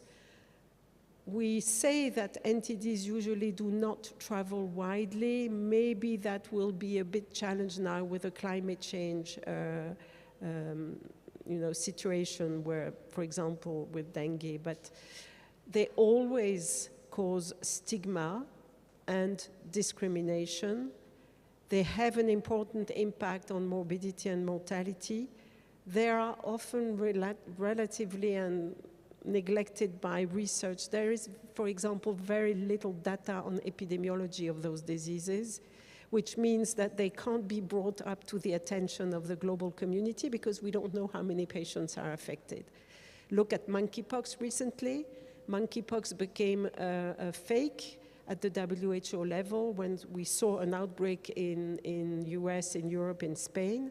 What about the endemic situation of monkeypox in Africa? Do we know, do we have the data to say that there are only 1,000 or more cases per year?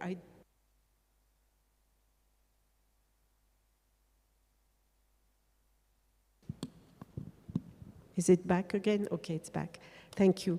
So the other thing is that to be listed on the WHO list, the diseases do have some potential for being eliminated, prevented with some of the options. So at the NDI, we focus on the best science for the most neglected. And I think we should keep this. You also mentioned this. It's about having the good science, the right level of solid science, to convince policymakers that they can change and invest now in therapeutics. This slide shows you the successes of the NDI since we were started. We're not yet at our 20th anniversary. That will be next year. So we're a bit jealous of your 25th, but anyway, we'll get there, hopefully. So we've developed treatments for malaria, AZAC and ASMQ, fixed dose combinations. We've developed NECT with partners, nifurtimox-eflornithine combination for sleeping sickness, and then combinations of treatment with SSG and paromomycin, and I won't list all.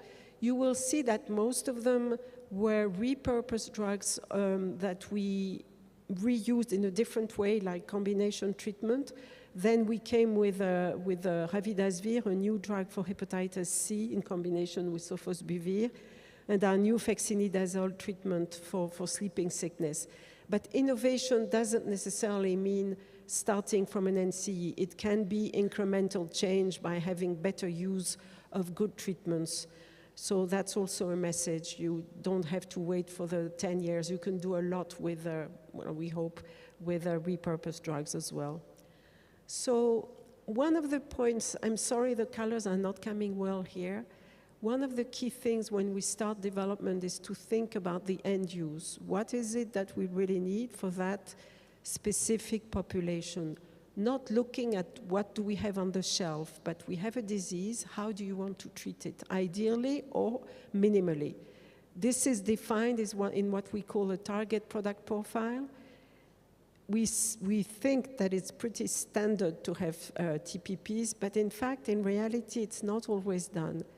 And so for each disease, what is it that you need? What is the indication? What is the population?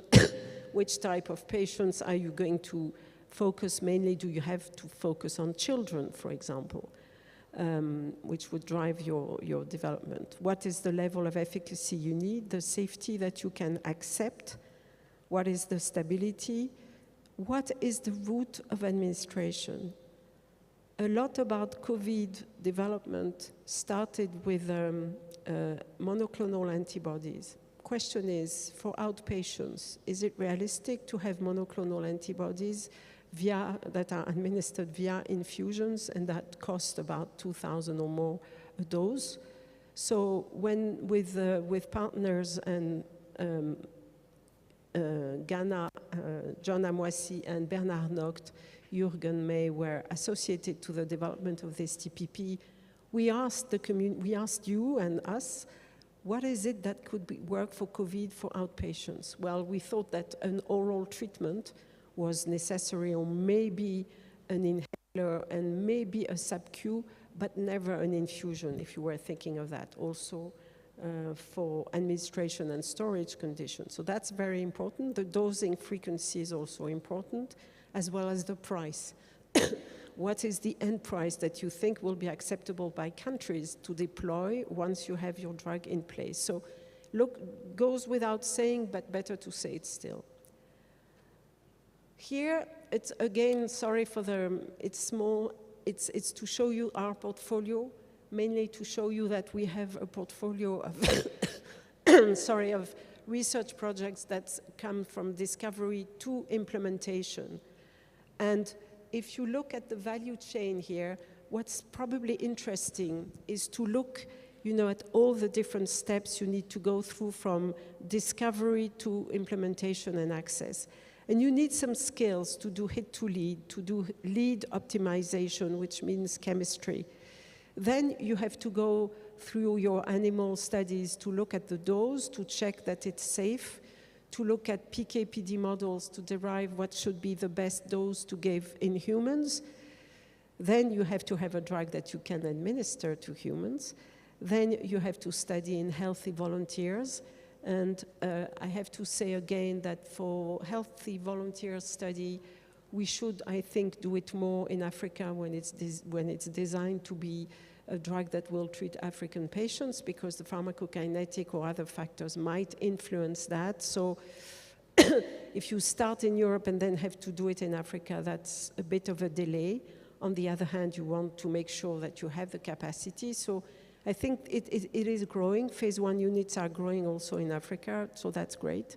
Then you move to your phase 2 proof of concept and phase 3 large trial, and then hopefully implementation study to look, you know, in fact, as we were saying with a colleague this morning, at is it really as efficient as it is efficacious? In other words, the uptake in the community and how the community takes that drug, how does it work? We do a bit less of this, but it's also something that is critical. One point I didn't mention, and I don't know if there will be a topic on this, but natural, you know, looking at your natural compounds could be a source of great innovation, and maybe this is something to think about. COVID hit us all. I think it was a moment where a long moment where we have learned a lot. The NDI was engaged in doing, bringing together some researchers, a lot of researchers through a coalition, in fact, to see if we could share information without coordinating, but at least have a platform to share science so that everybody that would like to do science could do it. So we have this platform, it still exists. I think what we discussed from this, learned from this coalition, is that the voice of low and middle income countries were not at the level they should be in the decision-making meetings.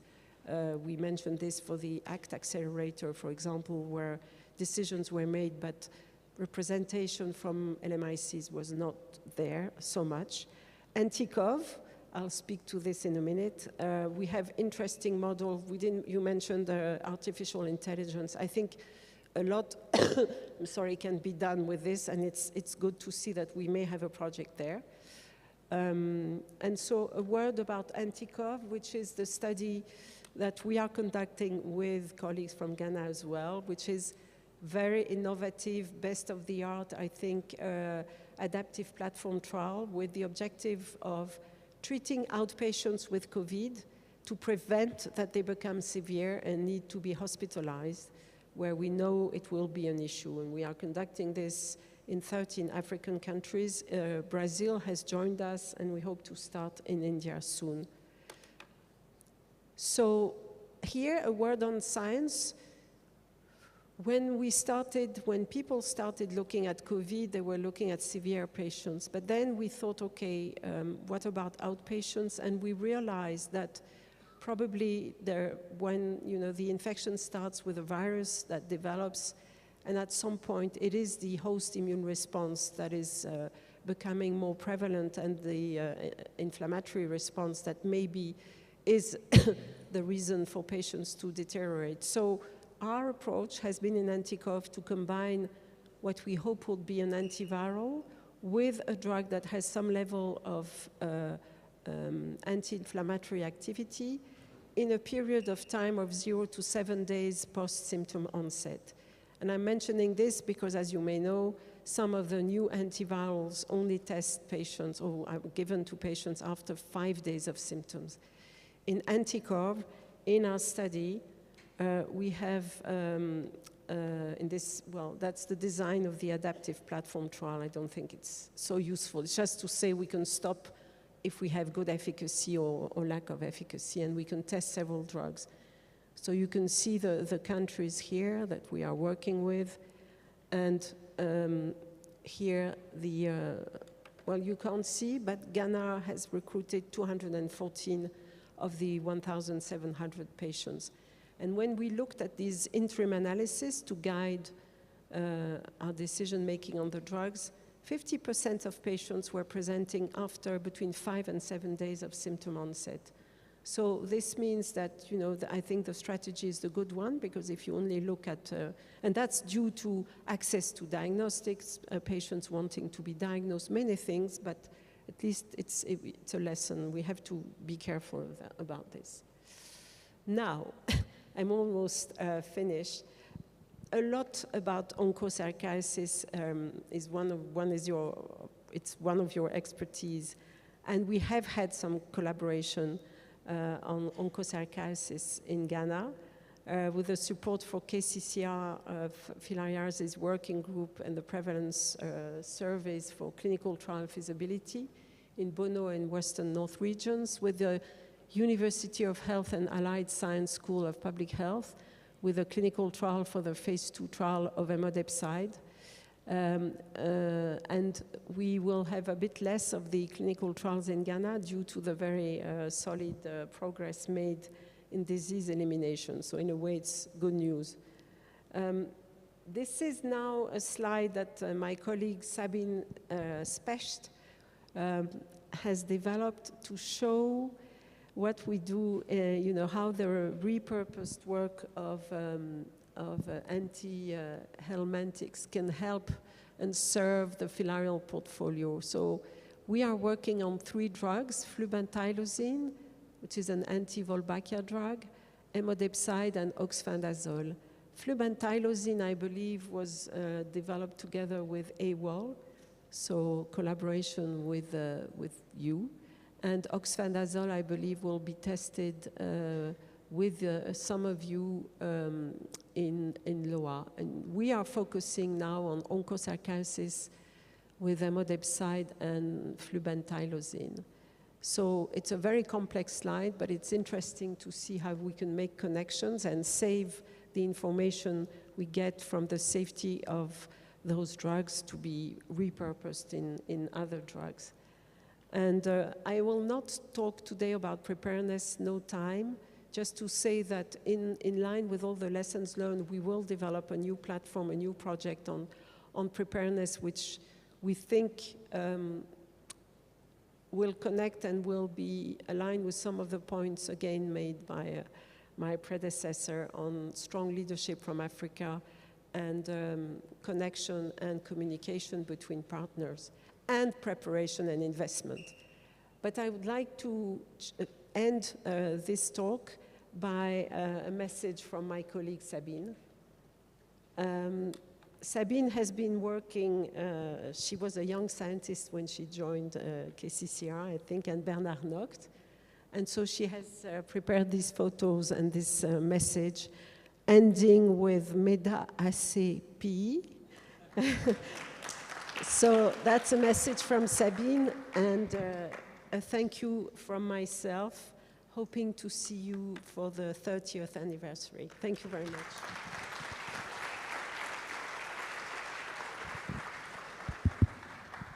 Thank you very, very, very much.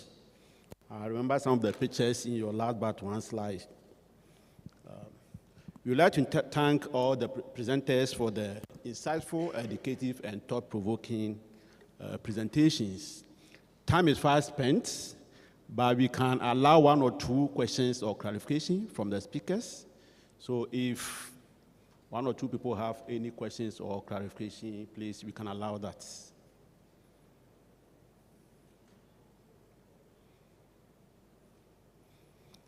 No questions yet, but they are around. During the coffee break, if you have any question, you can please approach them.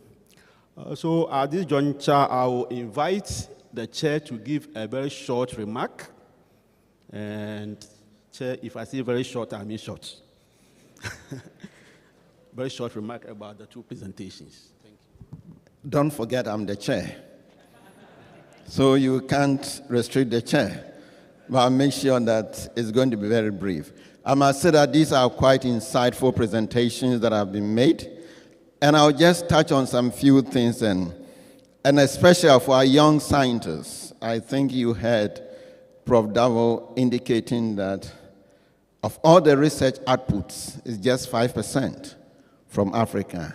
And if you go in terms of by countries, then you can see where we are. And that is why when he was touching about the quality of research, some of the things that he emphasized is about collaboration. And I think we also need to do more of collaboration within Ghanaian scientists. I think it's not coming out very well. And for external, it is key.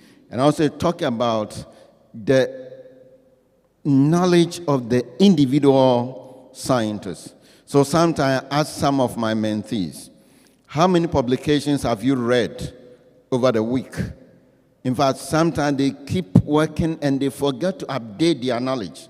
And it is very, very, very important. So we need to take note, especially those that are below 35. In KCCR, those who are below, just 35 and below, our 50th anniversary, you will be there. And you have to ask yourself, you need to develop yourself and make sure that we prepare ourselves. And then one of the things I see, enumerate the number of scientific institutions in Africa. And then I can see he put KCCR on the top, especially in Ghana. I think it's good for you. So you clap for yourself, KCCR scientists. Being the one on top of, why, Prof, are you jealous about that? I think Director of Noguchi is jealous about that. Okay, now one of the things that he said, I think probably scientists, we have not fought enough. As at now, there is any funding in the nation. The country is not doing any, they are not setting up any funds for research. And I think that, Prof, maybe we as scientists, we have also not fought enough. I think we need to fight for this. We need to come together as scientists and fight for this. Like people go on demonstration, it must come to a time, because that is our very existence. That's what makes us survive as scientists. So we need to start talking about it so that people will also hear us. And regarding the DI, I think that they've done tremendous work for having 12 treatments for 6 deadly diseases. In fact, the challenge is that the NTDs are disease of the poorest of the poor. And who cares about the poorest of the poor? And we thank DNDi for taking that initiative and the strides that you have made so far for the past years, for getting 12 treatments for our 6 deadly disease. And I must say that you've done such a great work. And we wish to indicate that we need, as scientists in Africa, make sure, especially he highlights on the herbal medicine. And I think this is also one of the ways to go. On this note, I will say that I thank my excellent presenters very much for doing a good job, because this has really enlightened us and has given us a good knowledge. So we thank you very much, Dr. Deborah. I think I've listened to your admonition. Thank you.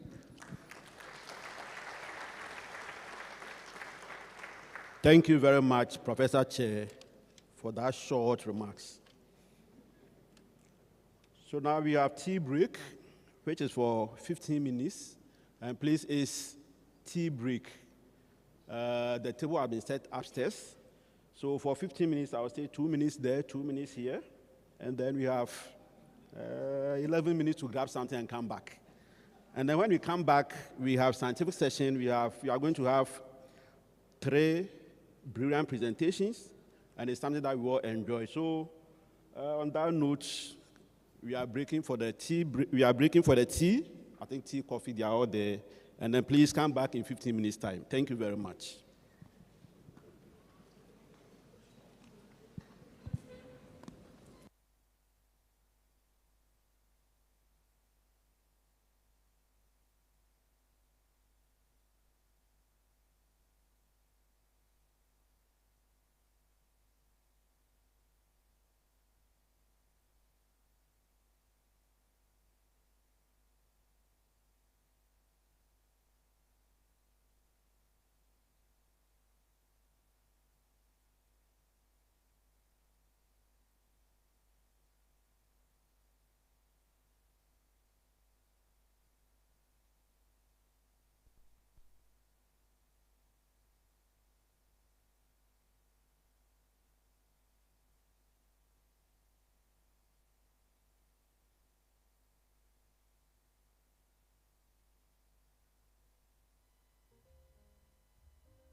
Please, you are welcome back. Those outside, please, can you come in? We are about to start.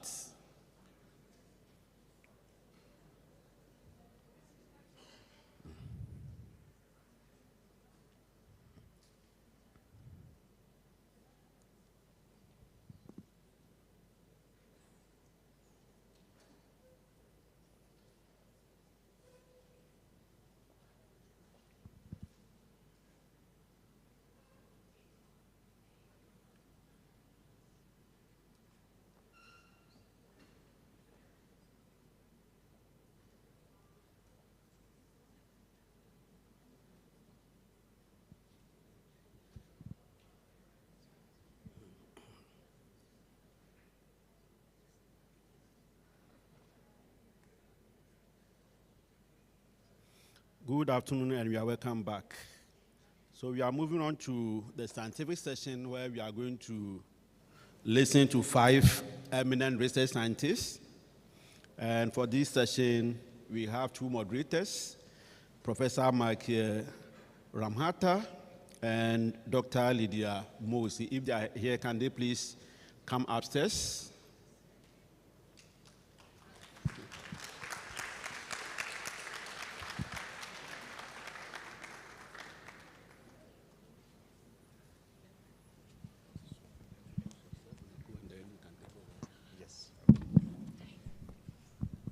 So, Akwaba, welcome, and grüß Gott to everyone here. My name is Michael Ramhata, and I have the honor to co-chair this session with my colleague, Dr. Lydia Mosi. I have learned that we have the option to accept or not accept being chair. This was new to me, and I happily accept. I think I do too. Okay. Very good. So, to present myself, I'm a clinician and clinical researcher working for the past 20 years in Africa. Since 5 years or 4 years, I'm now at BNITM, and since then, I have the privilege to work with KCCR in a number of projects and in a number of clinical trials. And I have to say that I'm really deeply impressed by all the achievements, by all the success that has been mentioned. I'm particularly impressed by the collaborative spirit, and also, I would say, the friendship that you can feel between all of you over such a long time. This is really the basis for collaboration. What also strikes me a lot is the very strong leadership that you have developed and which has evolved here at KCCR over the past 25 years. You really have research groups with very strong leadership doing world-class research in the fields of interest that you are working in. And this is really a tremendous achievement. So having said this, I think the best way to celebrate KCCR is to let the scientists speak, to let the researchers speak about their research, about their passion, and about their projects. And we have quite a broad range of topics. We go from COVID-19 to anti-malarial drugs. We go to antimicrobial drug resistance. We go back to skin health, and then back to COVID-19. And having said this, maybe for those of you who have followed the Football World Championship, you realize that the referees are giving a lot of extra time. And this is what we had yesterday. We had each speaker had about 20 minutes extra time. We are not going to be like this.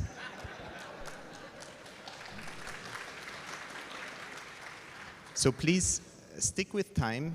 There are 15 minutes or 10 minutes for each presentation. There is probably room for 1 or 2 questions, and then we can finish on time, as there are a number of important other sessions, panel discussions.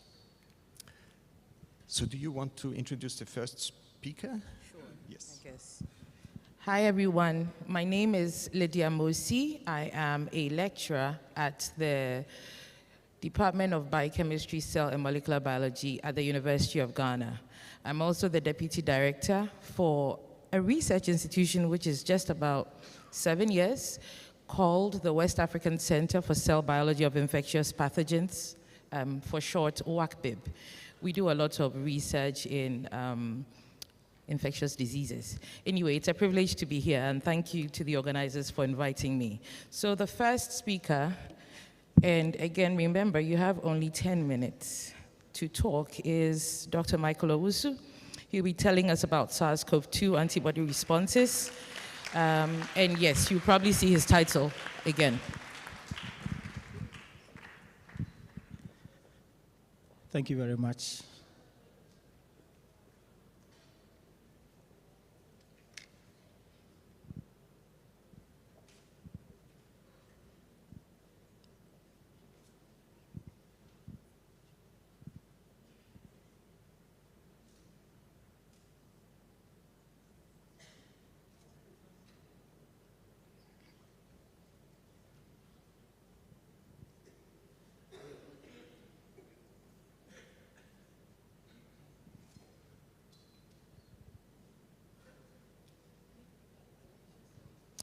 Okay, so my name is Michael Owusu. I'm a lecturer at the Department of Medical Diagnostics, KNUST, and a senior research fellow at KCCR. I'm part of the One Health Virology group at KCCR, and I've been mentored by Christian since 2010. It was when I did my PhD in Bonn, together with Felix Drexler and Victor Coleman and all the other groups.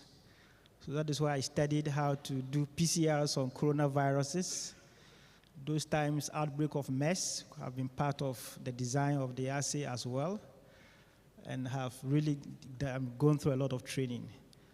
And during the COVID, together with my colleague Augustina, we were those that actually started the testing in the northern part of Ghana, established the assay, and began churning out results, and had to show to Ghana that indeed KCCR is able to do, and we have done a lot. So what I'll do is to share with you some of the few studies, not too many of them because of time, but for this particular presentation to focus on our work on antibody responses.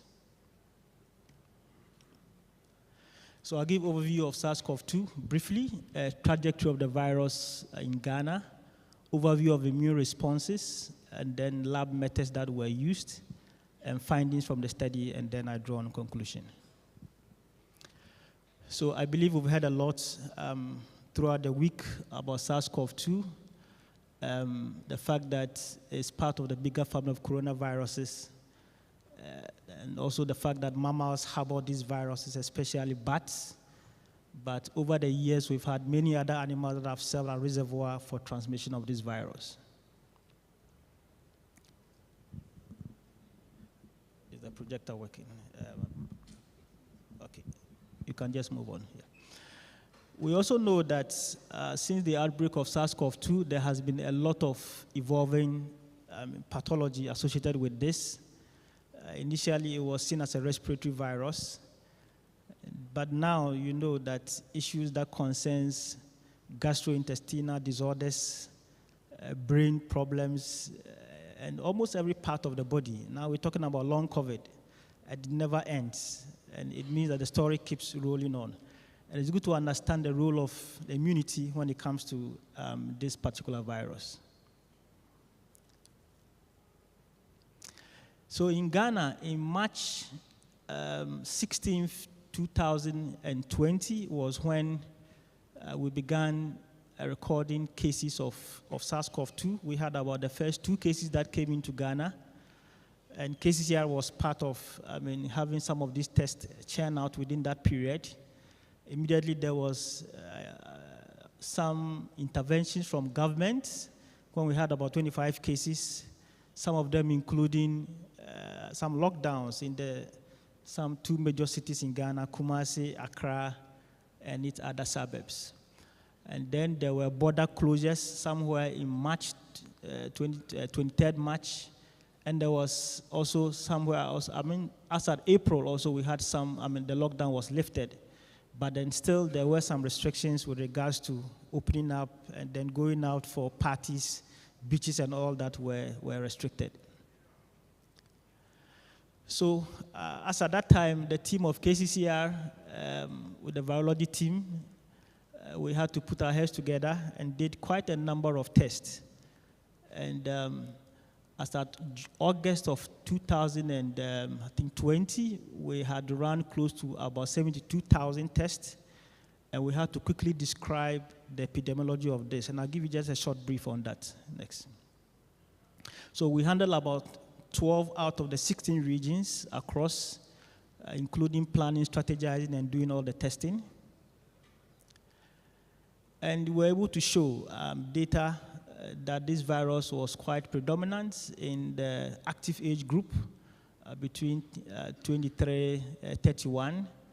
But in the young groups, those that are not quite young, it was quite low. If you look at the curve, you see it goes up and then comes down. The elderly were having quite a low prevalence compared to those that were adults. So this at least gave us some information that the young groups in Ghana were mostly driving the infections, and therefore, if you have to target interventions, it's good to look at the schools and trying to put some levels of restrictions to help movement and playing around for these young people. We also went ahead to describe the reproductive number of the virus based on the data that we have obtained, describe the gender comparison of this, and to show whether the lockdown has had any effect. So the graph on the right side showed that immediately there was a lift, when the lockdown was lifted up, we began to see cases rising, strongly. Although most of these were asymptomatic, but we also had quite severe cases that were recorded. We also showed that if you look at across the age groups, those that were symptomatic seem to have high load of the virus at the early stage of the pandemic. And therefore, there was a need that if you have the virus, you put on mask, because those who were masked and seem to have quite some high level. We also showed that at least those who had anosmia and flu was one of the strongest predictor of SARS-CoV-2. And actually, they also had quite a high number of virus compared to others who had other form of symptoms. In terms of age, the low-dot virus were quite similar across all age groups. But once you become symptomatic, then you begin to have cases rise up. One of the questions we asked at the early stage was whether if you have SARS-CoV-2 and you are asymptomatic and are infected, whether you are able to donate blood for transfusion. So for this, we quickly got some blood samples for those that were asymptomatic, tested this, and looked out for the RNA in the virus, and was also able to show that there was a low risk of SARS-CoV-2 in those that were going to donate blood, and that really wouldn't be that of a problem because the blood bank needed this information to be able to inform decisions because of the panic in the system as to whether people who are asymptomatic should be allowed to donate blood or not. So as at about 3 weeks ago, this is the data we have of 161,000 cases, about 14.2% positivity, with the curve still rising and falling, almost about a fifth wave based on the data that we have obtained at KCCR. So one of the important questions that we thought to ask is that, vaccines came in, and we wanted to find out whether the vaccines that was, out was effective. And people had doubts whether it's really something that we should go on with. So Prof. Phillips and then through Dr. Silverkin had some small grant through Ghana government. We had collaborators also from Nigeria and also from Cambridge and collected some blood samples from those that were going to take the first shot of the vaccine and also the second shot of the vaccines, and did some good work, and then were able to get this work published in Nature, and which was quite phenomenal as part of the work that we did. So briefly, SARS-CoV-2, you know that once you become infected, whether you take a messenger RNA vaccine or you take a vector-based adenovirus vaccine, you get into your system. Once it gets to your system, it goes through replication, and you are able to express proteins that will activate the plasma cells to be able to produce antibodies, IgG. These IgG are quite important, but then you need to know whether these are based on the nucleocapsid or the spike. We know that the nucleocapsid is responsible mostly for describing natural infection, and the spike seems to play a much role when it comes to determining vaccine efficacy, measuring the total binding antibodies, and also finding the neutralizing antibodies. So some of the things that were in Ghana at the time, the first slide, Germany donated 1.5 million AstraZeneca vaccines to Ghana. Ghana was the first to have received about 350,000 doses of vaccines through the COVAX project. And then in the midst of that, also were news from South Africa that AstraZeneca was not effective against some variants. So this mixed feelings called for the need to really find out what is the situation in Ghana, and especially in the real-time scenario, because there wasn't a clinical trial. These vaccines were brought in. So there was no opportunity to find out this within our population. So this is a real-time study to look at how the population respond to this, and then to also find out the data from this. So Ghana, as at now, has about 21 million vaccines which have been given out of the 31 population. Our first question was to find out what was the prevalence of SARS-CoV-2 before the vaccine came out. The next was to find out what are the neutralizing antibody against the variant of concern. And the third was to find out whether there are any neutralizing antibody against the first and second dose of AstraZeneca vaccines. So this was between Ghana and Nigeria. For Nigeria, they were able to get 3 time point samples before the vaccine, after the vaccine, and then about 1 or 2 months after the second dose of the vaccine. For Ghana, so before they came to KCCR for the vaccine, their blood sample was taken, and then they came back again 8 to 4 weeks, another blood sample was taken, and then after, about 2 months, the third blood sample was also collected. Next slide. So the lab methods was based on measuring the binding antibodies for nucleocapsid and also for the spike. But our collaborators in Cambridge had developed an assay for neutralizing antibody determination based on SARS-CoV-2 lentiviruses that were able to at least express this spike protein. So this correlates very well with the neutralizing antibodies that we know. So it was quite easier to work with them and get this done. Next. So what do we know? So at baseline, we realized that the SARS-CoV-2 prevalence, total prevalence, was about 39% in Ghana, and in Nigeria was about 59%. What we understand is that if you only base on the nucleocapsid, you have about 15%, but if you have to include the spike, you have about 28%. This was very important because many others were doing seroprevalence, but they were not, I believe they were missing a number of positives because some were basing only on the nucleocapsid, which was not enough to give you the idea of how this is done. Next. What we're also able to show that if you look at the plasma neutralizing antibodies, the case for Nigeria, for instance, at baseline, at first dose, and then also at the third dose, you could see a rise in antibodies against the baseline level, which shows that at least the AstraZeneca vaccine is able to work for this. But then if you check the level of rise, if you look at Omicron, the level of rise began to fall somewhere, not as compared to Delta and then the original Wuhan strain. Once again, in Ghana, you see a similar pattern which shows that between the baseline and then 2 doses, you have a high level of the antibody that at least as against the baseline. Next. For those that were nucleocapsid negative, you also find out that they had a rise in the antibody, but then if you compare that to the next slide, the positives. So the nucleocapsid measures natural infection before. So if you are naturally infected before, you tend to have a higher antibody level compared to those that were negative before. Next, please. So the other thing that the data suggests is that the true prevalence of SARS-CoV-2 seroprevalence is about 50% underestimated if you don't measure the other nucleocapsid level. Next, please. Next. So one thing we also determined was that out of about 6 patients, the possibility of breakthrough infections was also noted, that some who had nucleocapsid in the baseline, they lost this throughout in the second phase, but they also became positive. This is one of the significant things that we found out. Next slide.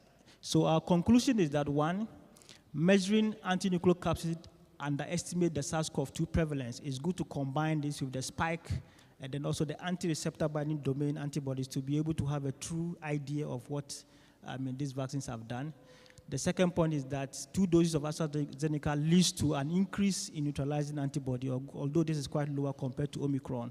And the third is that there is a possibility of breakthrough infection that could occur as far as this is concerned. This is the first information describing that AstraZeneca works within the population of Ghana, and that is good news that we shared with the government of Ghana. Thank you very much.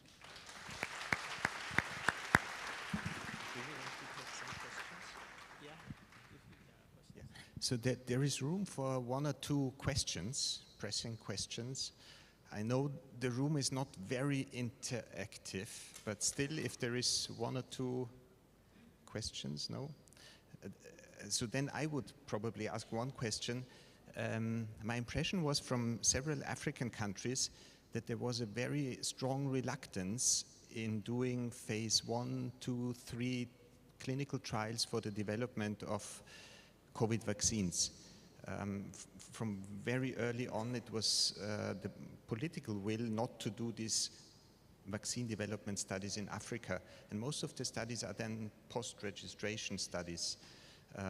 Do you think that this could be changed the next time, or what are the reasons for this, or is this no problem? Well, it is a problem, and I believe that is what delayed some of the vaccines from getting into countries like Ghana because of the hesitancy. Because, Africa, we have our own ideas about vaccines because of previous history.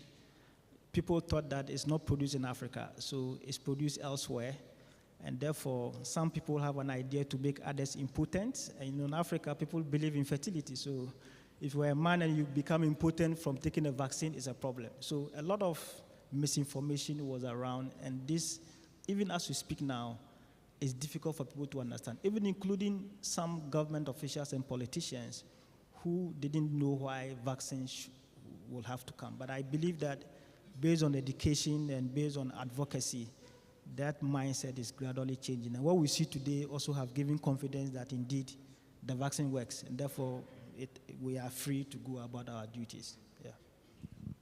So we need more health communication, social media experts, and all of this to be better prepared for the next time. So thank you very much, and big applause to Dr. Abuzu. So it's a great pleasure for me to announce the next speaker. This is Dr. Umu Maiga Ascofare.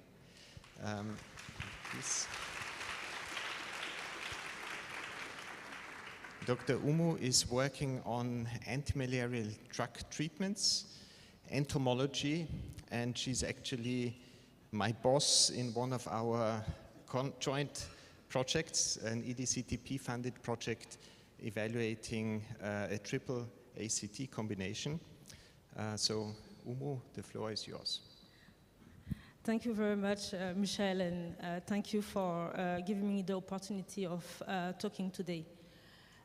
Yes, so I'm Umu Maiga Ascofare. I'm leading at KCCR the Infectious Disease Epidemiology Research Group on behalf of Jürgen May. I started at BNITM, my postdoc, in 2011, and I joined KCCR in 2015, only for 1 year because of Ebola was striking the West Africa and I wanted to support. And then I decided to stay. When I arrived to KCCR, there were very little of malaria studies going on, and I was very surprised for an endemic country. So I tried to a bit put it into the soup of KCCR, and I'm happy here to be able to present a bit of the work that we have been doing so far. Okay. So I will do a bit of introduction, but I will be very fast. Everybody knows about malaria. It's a very endemic disease in Africa, but also in South America and in Asia, with a high burden of morbidity and mortality due to Plasmodium falciparum. So therefore, most of the antimalarials that has been developed is against this Plasmodium falciparum, and the sustainable need of clinical efficacy. First-line therapies are very key for the malaria control, especially in Africa. However, we noticed that there's a lot of treatment failure due to many reasons, as incorrect dosage, poor patient compliance, poor drug quality, drug interactions, and drug resistance. So the emergence of and the spread of drug resistance pose a constant issue with the control of malaria, because it has been repetitively happening and draw back all the advancement that has been done in controlling the disease, especially in Africa. So after the widespread of resistance of antimalarial monotherapies, which is chloroquine and sulfadoxine pyrimethamine, B therapies and has become a standard of care in all endemic countries and even for travelers. And it is artemisinin-based combination therapy, or ACT. So there's 6 different ACTs that has been developed, and 2 are mainly used in Africa and also in Ghana, which is artesunate-amodiaquine and artemether-lumefantrine. The drugs works as artemisinin are able to clear the bloodstream of malaria very fast, within 3 days, to leave the partner drugs to be able to remove the rest of the malaria in the body, and also be able to protect against artemisinin resistance. Well, it was thought like this at the beginning of presenting those ACTs. And however, so those ACTs has been established in the 90s in Southeast Asia and in Africa around the beginning of the millennium. So however, yes, in 2007, the emergence of artemisinin resistance appeared in Southeast Asia. And this raised a good threat for Africa. As we know, most of the anti-malaria resistance emerged in Southeast Asia and then cross the continent in Africa. So in 2014, there's a mutation in the KLH13 genes in the chromosome 13 of Plasmodium falciparum has been detected as a marker of resistance with the mutation at the C580Y. And this mutation engage artemisinin, what we call artemisinin partial resistance, with a delay of the parasite clearance by keeping the parasite in terms of at the ring stage very long in the blood, which make a delay of clearance. Yes. So quickly at the time, in the Ashanti region, we were able to get some samples that was collected since 2012 and do some screening to see actually if we have any of this mutation in Ghana. So we have found 2 non-synonymous mutations, and one was very close to the C580Y with a change from a non-polar neutral mutation to a polar neutral mutation. So at the time, we were really thinking that maybe actually the resistance is already in Africa, and this would have been very a disaster, I think. So we have also looked at the spatiotemporal distribution of this marker of the A578S. And we see that before implementation of ACTs, there were no mutation in Africa. But after that, from 2012 or 2014, we have found 1 or 3% of the resistance, which is an indicator of maybe that there's emergence of resistance. Fortunately, further analysis in the laboratory shows that it was not associated to resistance. However, we are continuing our work, and we have also established a treatment efficacy study in Agogo, in the Ashanti regions, where we look at 200 children from 2 to 5 years old. And we look at if the treatment with artesunate amodiaquine is still efficacious. So with the 200 patients recruited, we were able to analyze 150 at the end. One of the odd results that we have seen is the high number of RDT positive, but were actually negative by microscopy or PCR. So about 25, which is quite a lot. Anyway, the parasite clearance rate was very good, showing that we have 100% efficacy with artesunate amodiaquine. So no treatment failure was observed, and no mutation associated to the artemisinin resistance was also seen at the time. So however, can we expect de novo emergence of antimalarial resistance in Africa? So if you see the graph in that side, I don't know my left and my right, sorry about that. So we can see the prevalence of malaria that was very high, but after 15 years of ACT, you can see that there's a great reduction of malaria in the continent. So malaria declined a lot, and this brings structure in the population. In a study that we published with a network of Plasmodium diversity network in Africa, including 15 African countries, we were able to show that what we were thinking, that this is Africa, a melting pot of Plasmodium falciparum that we cannot distinguish concerning, like, this is South Africa. We can see actually that there's also structure in the population of Plasmodium falciparum, and therefore that it's possible for resistance to appear de novo. So actually in Rwanda, it has been shown that the R561H was able to emerge, and it has been shown that this was emerging locally by doing a phylogenetic tree. And this mutation has shown also that the mutation is associated with resistance in vitro, but not yet associated with treatment failure. This has been shown again in other African countries like Rwanda, Eritrea, and Uganda. So in East Africa, there's an emergence of a resistance marker at more than 5%. So the treatment is still efficacious because in Africa, the lumefantrine is still efficacious that protect against a treatment failure. So however, for our consortium with Michel and also with Jürgen, we were very far in 2017 thinking of what can be done to prevent the emergence and the propagation of resistance. And we thought about triple therapy. This has been a WHO document that was recently published on the strategy that is needed to respond to anti-malaria drug resistance. And 4 pillars has been mentioned and 20 intervention.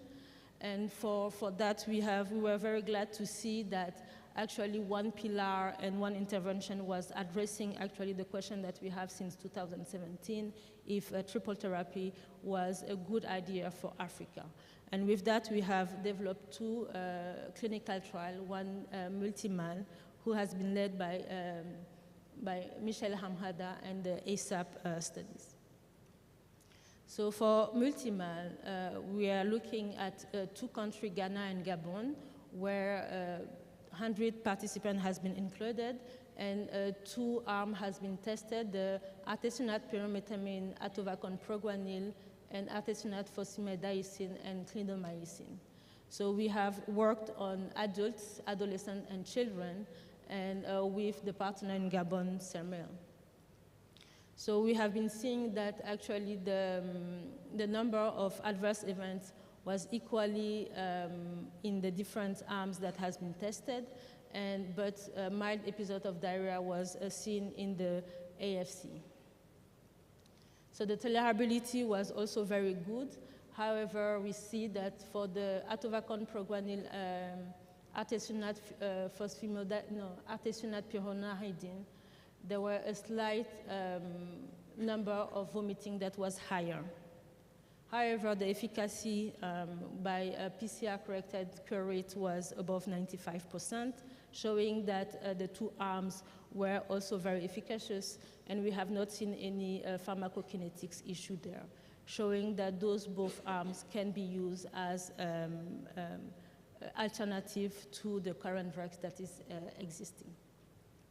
For the ASAP pilot, we have worked also in Gabon, as they are very experiment to conduct clinical trials, and I'm very pleased that Ghislain Mombogoma is also in the audience, and he has been leading this part in Gabon.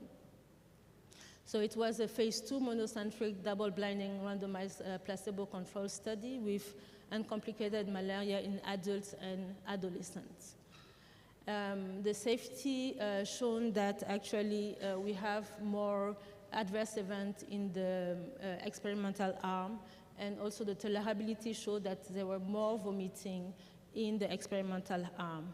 However, the efficacy was very good for this arm, and we concluded that for those both studies, we have not seen any severe adverse events, no abdominal laboratory safety value clinically significant, no adverse events with definitive association with the study drugs, and no serious adverse events.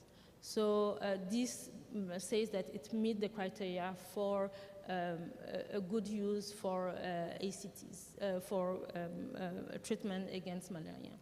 Also, I just wanted to point out that the atovacon proguanil is underused drug. It has been long time used for travelers coming to endemic countries, but never used in the very needy population, which is the other endemic countries. Also, atovacon has been shown that has has effect on the parasite having the resistance to artemisinin, which make it a very good potential drugs for the next use in Africa. So just to finish, after that, we are starting now the phase 3 clinical trial for ASAP in 4 different countries, including Mali, Gabon, of course, Ghana, but also Benin. And with this study, we are also conducting some entomology work because the atovacon proguanil has a transmission blocking effect. So it's not only curing malaria, but also preventing the transmission of the disease, and which is making it, again, a very good candidate. Is also one of the points that has been pointed out in the new strategy developed by WHO. We have many posters on those different presentations, and I'm happy for you if you can come and visit us and talk with the students who were able to present more. With that, I would like to thank all the collaborators, Jürgen May, of course, Michel Hamrata, and also so many, many different collaborators. Thank you.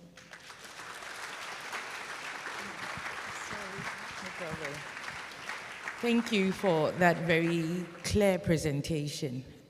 We have time for just one question from the audience. One burning question. Okay, I probably have to bring you the mic since it's the only one. And whilst I'm walking there, I just want to say that the Plasmodium parasite, which is very AT rich, actually has the mind to think about staying in a ring stage to avoid clearance. Fascinating. Thank you very much for the wonderful presentation. Most of your studies focus on the drug parasite interaction. I was wondering, and as expected, you have seen that some subset of populations are not benefiting probably due to side effect. Have you had opportunity to look at, for instance, the variability in the genes that are involved in metabolizing the drugs that might be contributing to this particular toxicity? Excellent. I'm bringing you the mic. Yes, thank you very much for the question. So actually we had already intensive work in terms of looking at the pharmacogenetics of drugs for antimalarials. So far we know that there's a mutation that could be involved in the CYP genes, but it has not been shown that is really having an effect. However, in the ASAP, I was not able to present this, but we have ancillary studies where we're going to also look at it more deeply in the 4 countries to be able to see if really it's with the pharmacokinetics has a role in the tolerance and also the metabolism of the drugs. Yes. Okay, I will allow it. This is good, a good workout. I need it. Thank you. Thank you very much for this really wonderful presentation, and it's such important work that you're doing with the team here at KCCR and your international collaborators. I have a question regarding multimer. So I think triple therapy and doing kind of multiple therapy is in many infectious diseases an approach, like TB, we also don't use 1 drug or 2 drugs. And so I think this is a wonderful direction. I have a question, though, about the arm where you're using clindamycin. So now you're adding an antibacterial, and so, sometimes when you do one thing, you might cause another problem. And you mentioned, it's only 40 people, so it's probably too early to say, but you mentioned mild diarrhea. And clindamycin is one of the culprits for Clostridium difficile infection, or C. diff. Are you concerned? Are you monitoring for that? What are your thoughts on this? Thank you. So it seems that Michel wants to answer this, and I'm very pleased for that. I'm sorry. So clindamycin is actually in use for the treatment of malaria for the last 40 years or so. And there has been no report of a single Clostridium difficile diarrhea reported of any concern.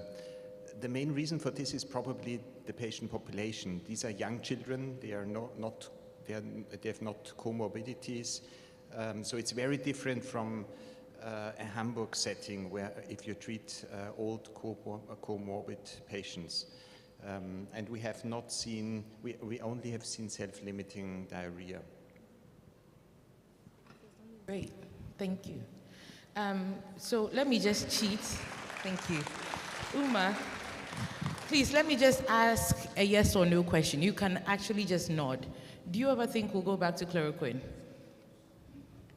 No, okay, just checking. Anyway, so I'd like to introduce the next speaker, who is going to be talking about antimicrobial resistance evidence from the field, Dr. Annniversary.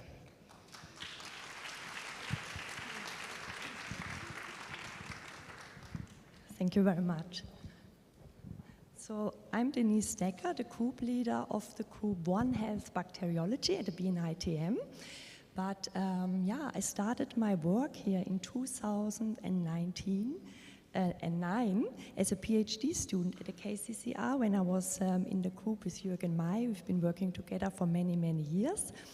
And that's when we started looking at bacteria. And we started with sepsis, and then we were isolating a lot of salmonella, wondering where are they coming from. And then we continued.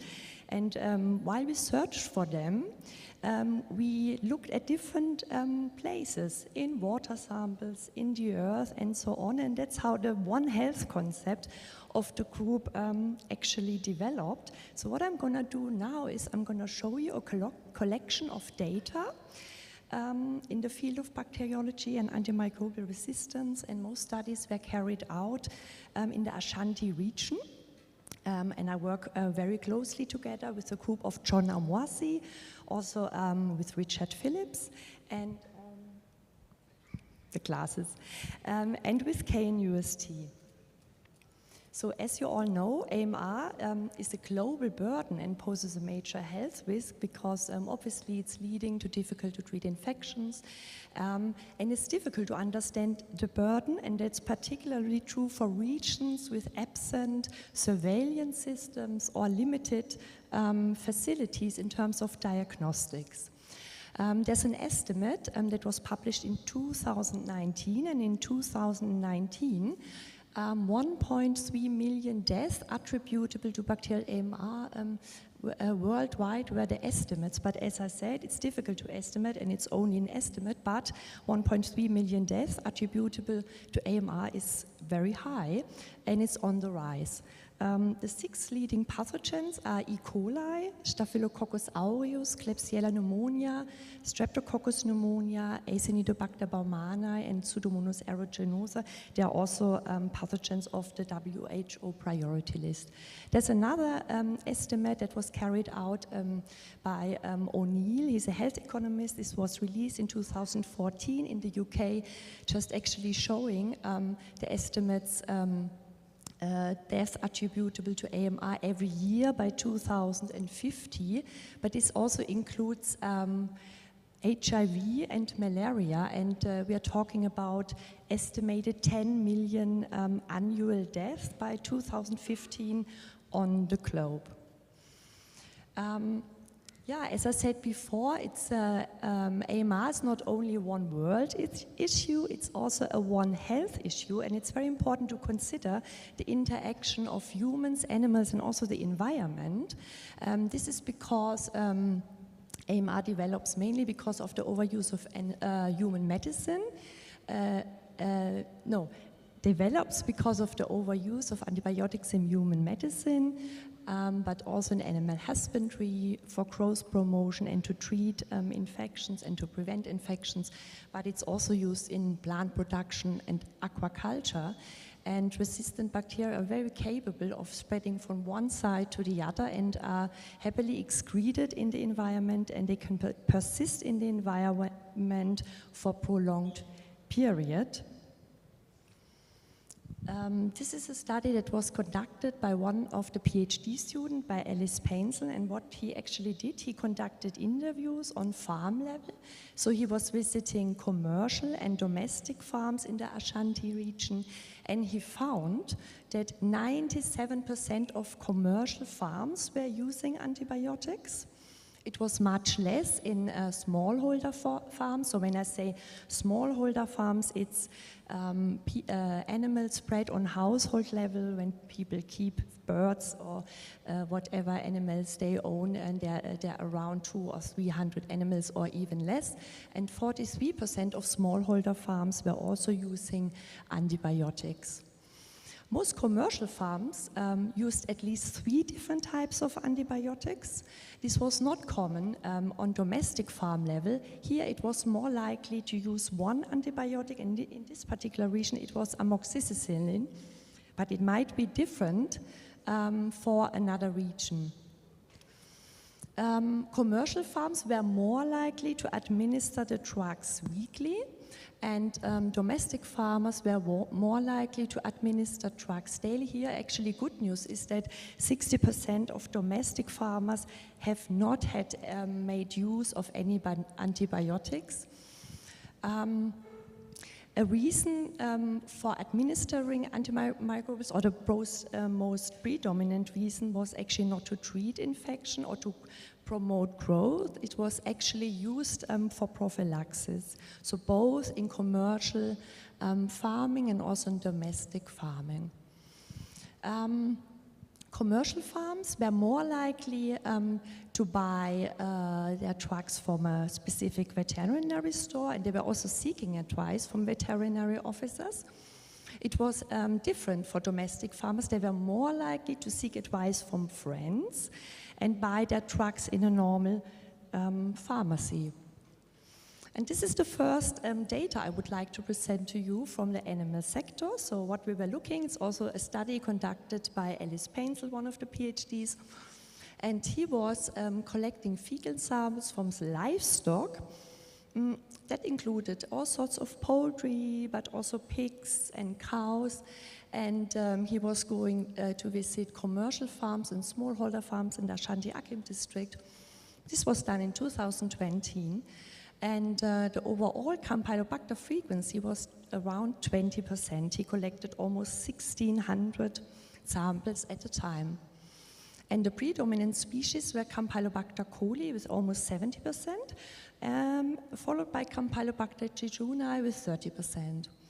Multi-drug resistance was around 23%, and here 97% of the multi-drug resistant strains were actually from commercial farms, which goes very well with the data that we actually got during the data I showed you before when the interviews were conducted.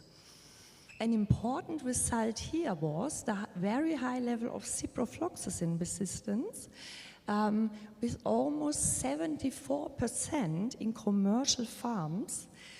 That is very high, and that's a problem because ciprofloxacin is one of the most important drugs used in Ghana for the treatment of all sorts of infections. And if I compare this data to data from 10 years ago, this is actually 5 times higher as it used to be 10 years ago. So this is really a concerning result.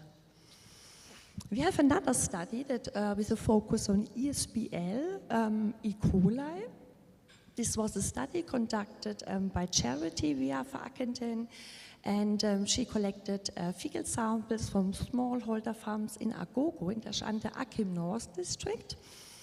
And 57% of her samples tested positive for ESBL E. coli. So when they're ESBL positive, it means they confer resistance to cephalosporin antibiotics, actually to most of them, and to penicillins. And 60%, I think, is really high. Other resistances were also high: tetracycline 94%, trimethoprim sulfamexosazole almost 70%, and 30% were multi-drug resistant. I think I need some water. Sorry, my lips are so dry. Thank you very much. Thank you. So that's much better.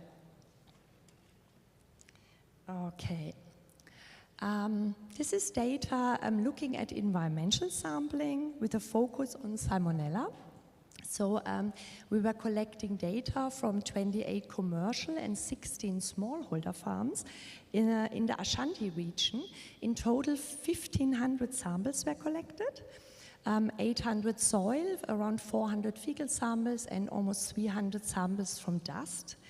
And we found Salmonella. In total, we found 6% were positive for Salmonella. You may think this is not much, but Probably it is because the environment where we found the Salmonella, thinking about soil and dust, is not optimum for bacteria to persist, but they are there.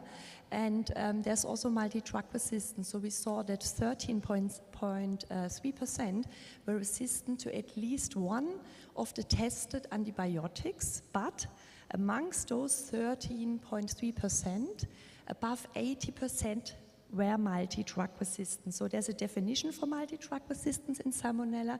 It means they're simultaneously resistant to ampicillin, chloramphenicol, and cotrimoxazole. This is data that was also collected within our ongoing AMR surveillance that we are now conducting at 3 different study sites. And we found an increase in Acinetobacter. It's not very common, Acinetobacter, here in this area. And Charity, who was working on this, found all of a sudden an increase of Acinetobacter, especially within a 7-month period. Almost 2/3 of the total number were isolated from blood and urine. And the resistance rate was also, again, considerably high, with almost 60% being resistant to tetracycline, 52% to cotrimoxazole, and 30% to ceftazidime. But what was new to us was actually the observed resistance to carbapenem. So since I've started work here in 2009, this is the first time we have encountered a carbapenem resistant bacterium in our laboratories. So this is actually bad news. 20.7% of the Acinetobacter isolate showed resistance to carbapenems, and we are now actually performing genotyping to see whether they're the same. It could be an outbreak because they all occurred within a short period, but this is not such good news. Also, around 24% of the strains were multi-drug resistant. This is data collected also within our AMR surveillance that's been going on for the past years. We're doing this in 3 study sites. This is data from 2 sites from Asin-Fosso, the St. Francis Xavier Hospital, and Agogo, the Agogo Presbyterian Hospital. And Staph aureus from blood cultures were resistant, and actually above 30% were methicillin-resistant Staphylococcus aureus. So they're resistant to beta-lactam antibiotics. And we are seeing very high level of extended spectrum beta-lactamase producing E. coli with above 70%. And 85% of the Klebsiella pneumonia we isolate from urine are actually ESBL positive. So this has also tripled in the past 10 years. The same for ciprofloxacin resistance, very high with above 60% for E. coli and around 70% for Klebsiella pneumonia. This is 5 times as high as it would have been 10 years ago. So this data has already been shown yesterday, but I'm going to repeat it because it's my favorite pathogen, Salmonella. And we've been collecting blood cultures since 2007, since I started the work. And we are analyzing data. We are having now around 9,000 blood cultures collected. And our most common isolates are Salmonella. And what we see is that 70% of non-typhoidal Salmonella are multi-drug resistance, and resistant rates above 70% were also observed for other antibiotic agents such as cotrimoxazole. So almost 100% are resistant to this agent, tetracycline 90%, amoxicillin around 77%. So this is the end of my presentation. I would like to thank the teams, and yeah.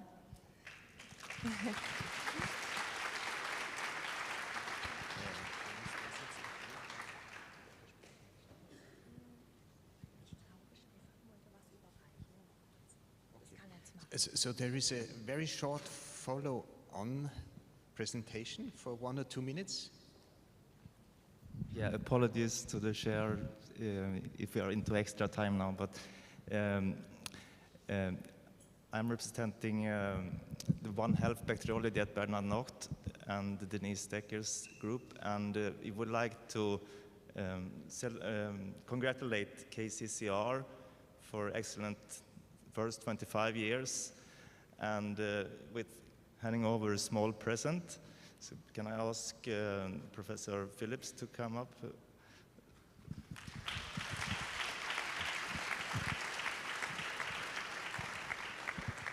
This is a very small present compared to what His Royal Majesty handed over yesterday. But it's a book by Mary Dobson about a historical perspective of diseases that we are all fighting together. And I learned today that you actually don't have a library at KCCR yet. So maybe this could be a symbolic present as the first book in that library, if you managed, if you would like to establish one.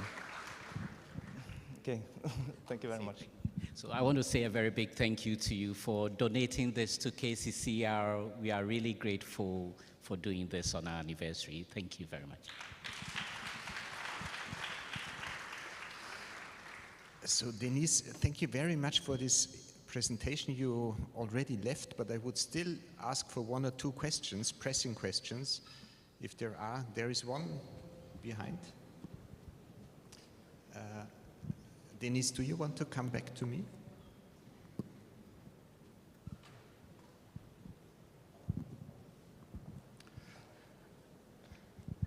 Thank you very much for that good presentation. I was wondering, I mean, looking at the antibiotic diversities and the various microbial species, have you had a chance to look at the diversities of the Ghanaian strains compared to the global resistant bacteria? And what do they look like? Yeah, what we actually found from our data or clinical specimens is that we almost isolate the same pathogens that you would also isolate in Europe, for example. We just see a much higher degree of resistance, and obviously there are samples such as blood cultures where you have a predominance of maybe a Salmonella. In Europe it's probably a Staphylococcus aureus, so there are that can be different, but the collection of strains we isolate here, we would also isolate in a lab in Europe from the same specimens. I hope this answered your question. With the mutations in the genes similar in terms of? You were referring to on genotype level, yes. Right? Yeah. We are also performing genotyping, and we are detecting the same mechanisms of resistance that you would also detect in Europe, of course, because that's what ESBL is there, but we have not detected any new mechanisms, just the normal mechanisms that are already known, that are chromosomal or plasmid mediated.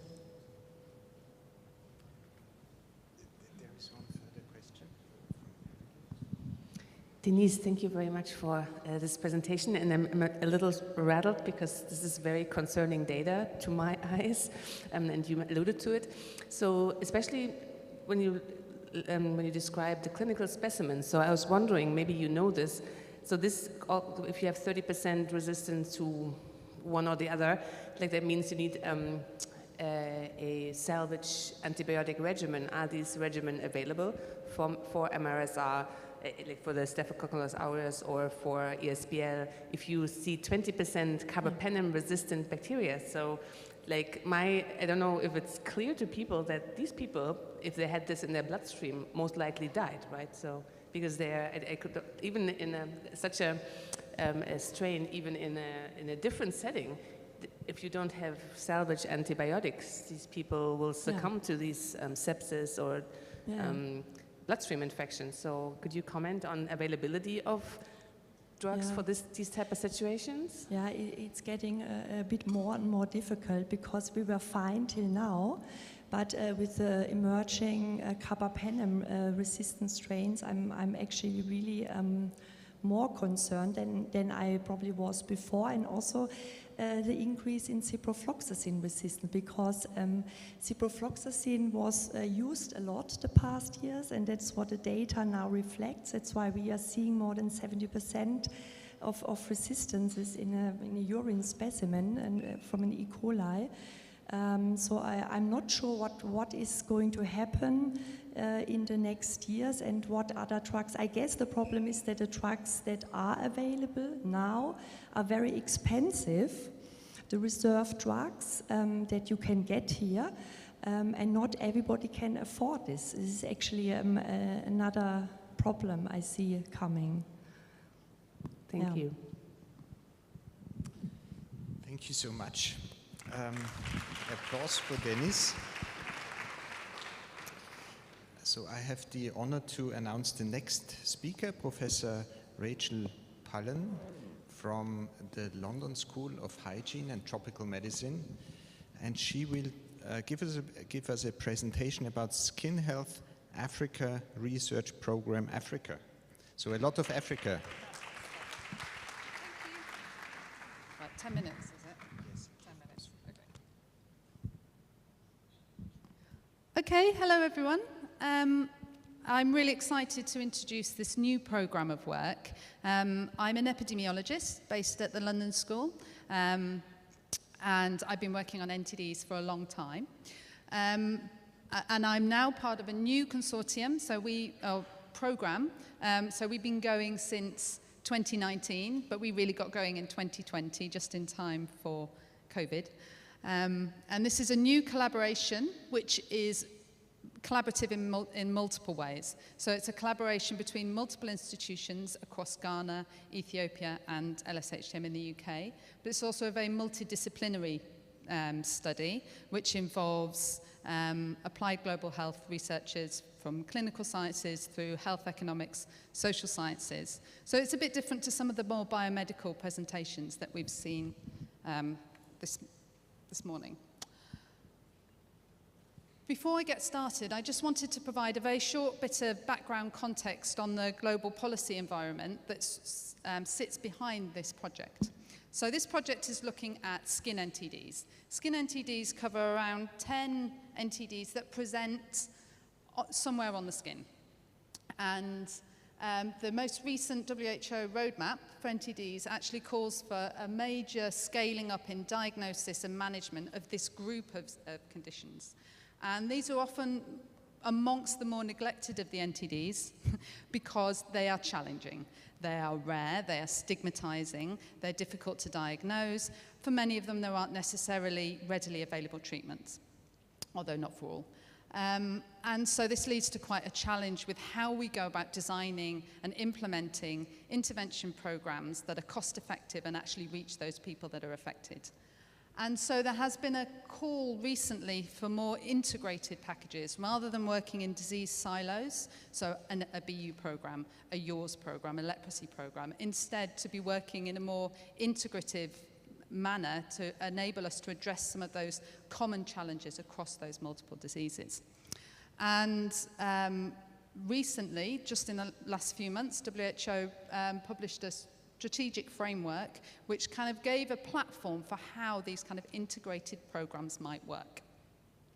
And predating that, Ghana Health Service NTD program, their master plan already included quite a big platform for prioritizing decentralization and integration of skin NTDs. So this is the kind of global policy environment that we're looking at. We're looking at a setting where we're trying to move towards integration and decentralization of care for skin NTDs.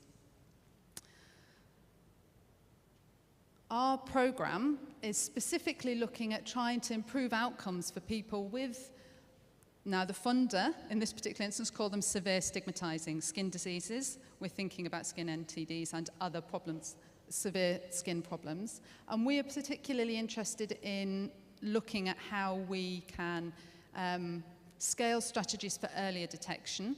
So how do we reduce morbidity by finding people sooner and getting them on to effective treatment? And then how do we support people in continuing and adhering to treatment and getting better health outcomes as a result of that? And finally, our final strategy that we want to address is looking at counteracting stigma and discrimination, because many or all of these conditions are associated with stigma. So that's the kind of background. And then this diagram here just covers the streams of work that we're covering within this program. So we include collaborators in Ghana and in Ethiopia, and we have some specific work streams that are specific to each of those two settings. So in Ghana, we have some work looking at evaluating the performance of different strategies to improve healing specifically for BU. Whereas in Ethiopia, that we have a disease-specific focus, which is looking at validating outcome measures for CL, for cutaneous leishmaniasis.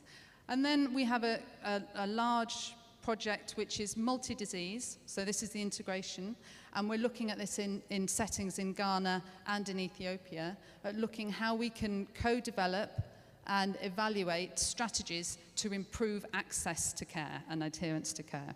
And I'm going to quickly summarize some of the work that we're doing in BU and cross-disease. So the first project I'm going to talk about is this trial, the first question, which is how can we improve healing for BU? The current treatment for BU is daily rifampicin plus dressing with a standard gauze. And there are various different strategies that have been posed to how we can improve wound healing for BU, and one of them is whether using an improved dressing that actually the bacteria are able to bind to the wound surface, or bacteria on the wound surface bind to the dressing and are removed, so the actual dressing acts as a way of minimizing bacteria. If we use these dressings, does that improve healing? And so we have a trial which is currently ongoing, which is looking at whether combining high-dose treatment with this improved dressing leads to quicker wound healing. And this trial is looking to recruit 50 into the two arms, and currently the recruitment is at 21, so that trial is ongoing across 3 BU treatment centres in Ghana at the moment. The next thing I'm just going to quickly mention is looking at co-developing strategies for targeting control. And this is a project, this is a question that's being addressed across 2 settings, so in both Ethiopia and in Ghana. And in Ghana, we're working in a Twimempunua, just west of here. And just to zoom in a bit on this district that we're working in quite a lot of detail. We're working very closely across this entire district. You can see here that the blue is the central hospital, which is kind of just to the east of the main forested region. There are 4 forest reserves in this region. The road network is really poor to the majority of the district, and there are a number of primary health centres and CHIPS compounds. Our task, what we were working towards, was looking at how can we improve the well-being of people with skin NTDs living in this district.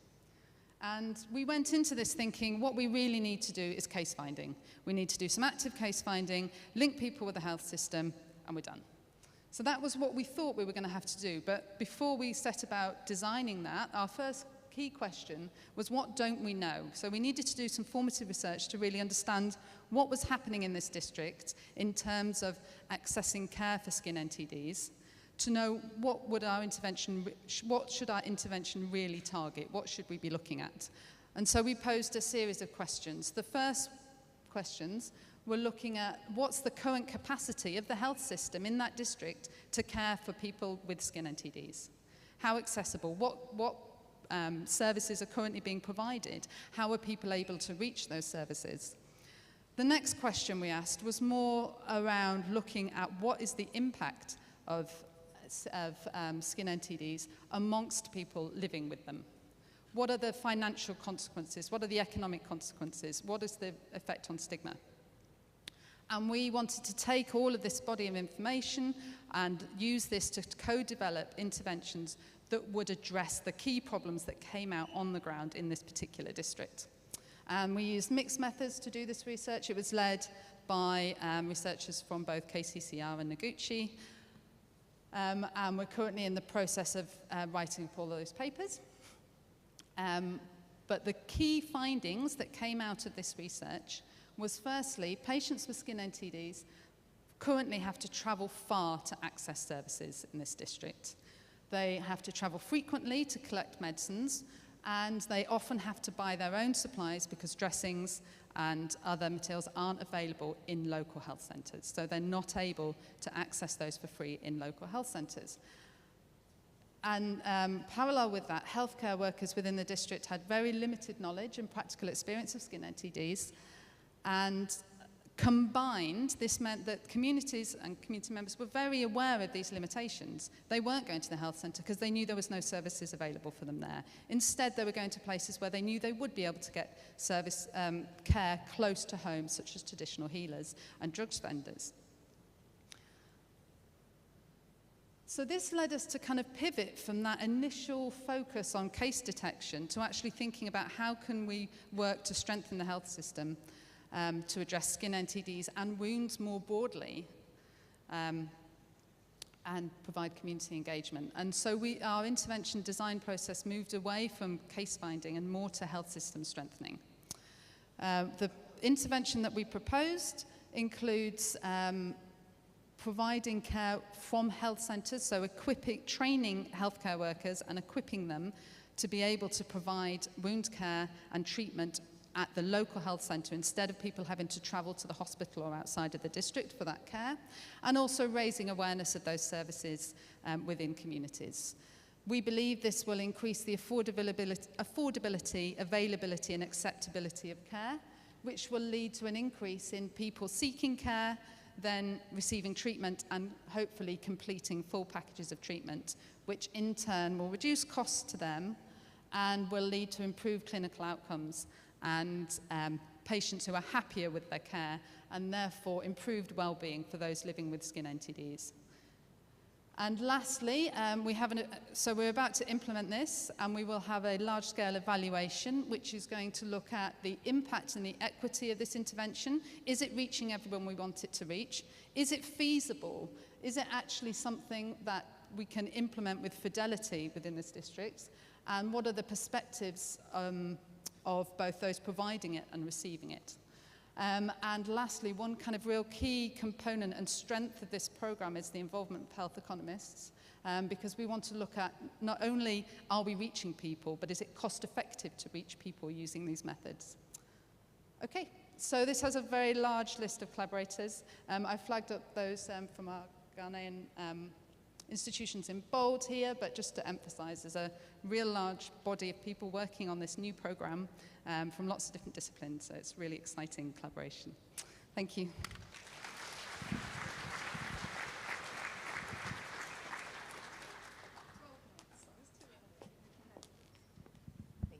Thank you so much for sticking to time as well. We have time for just about 2 questions, if the mic can be sent.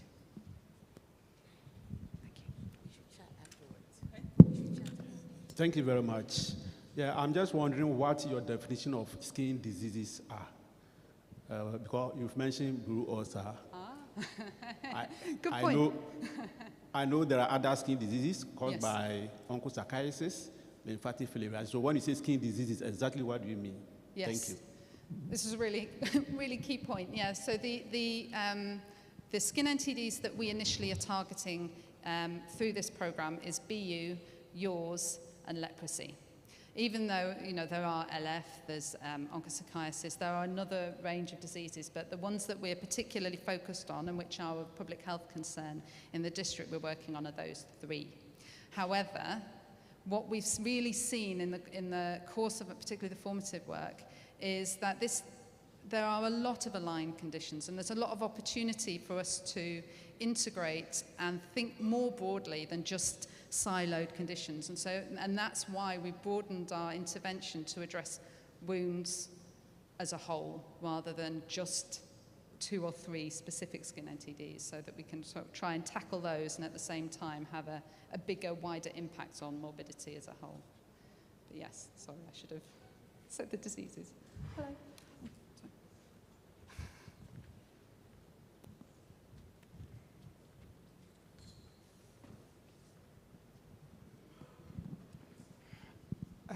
In designing the interventions and all those kind of, and as you have already suggested, there are various pathogens that might be contributing to this. And I was wondering whether it's part or you are doing it. Have you looked at the pathogens that are involved?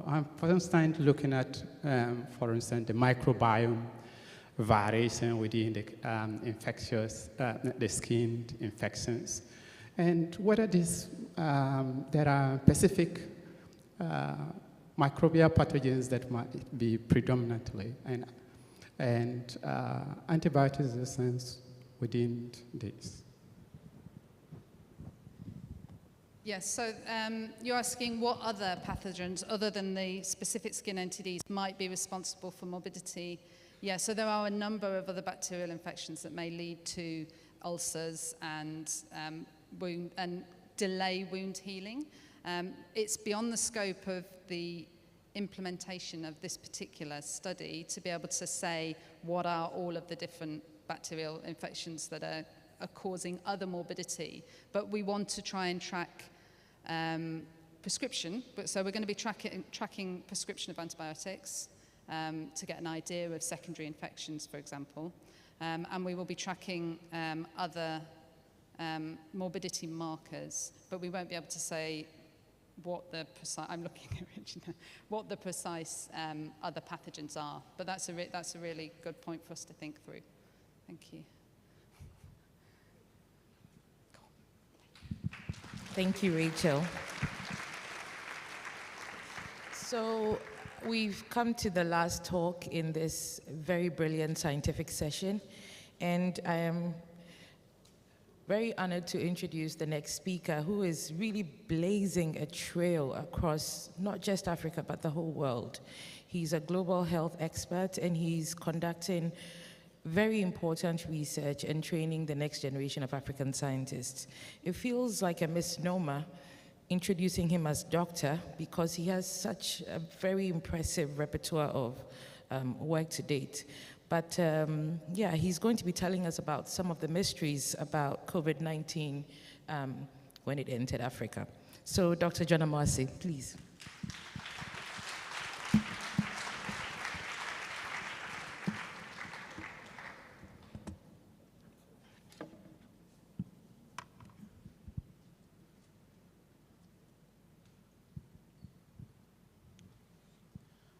Thank you very much for your very kind introduction.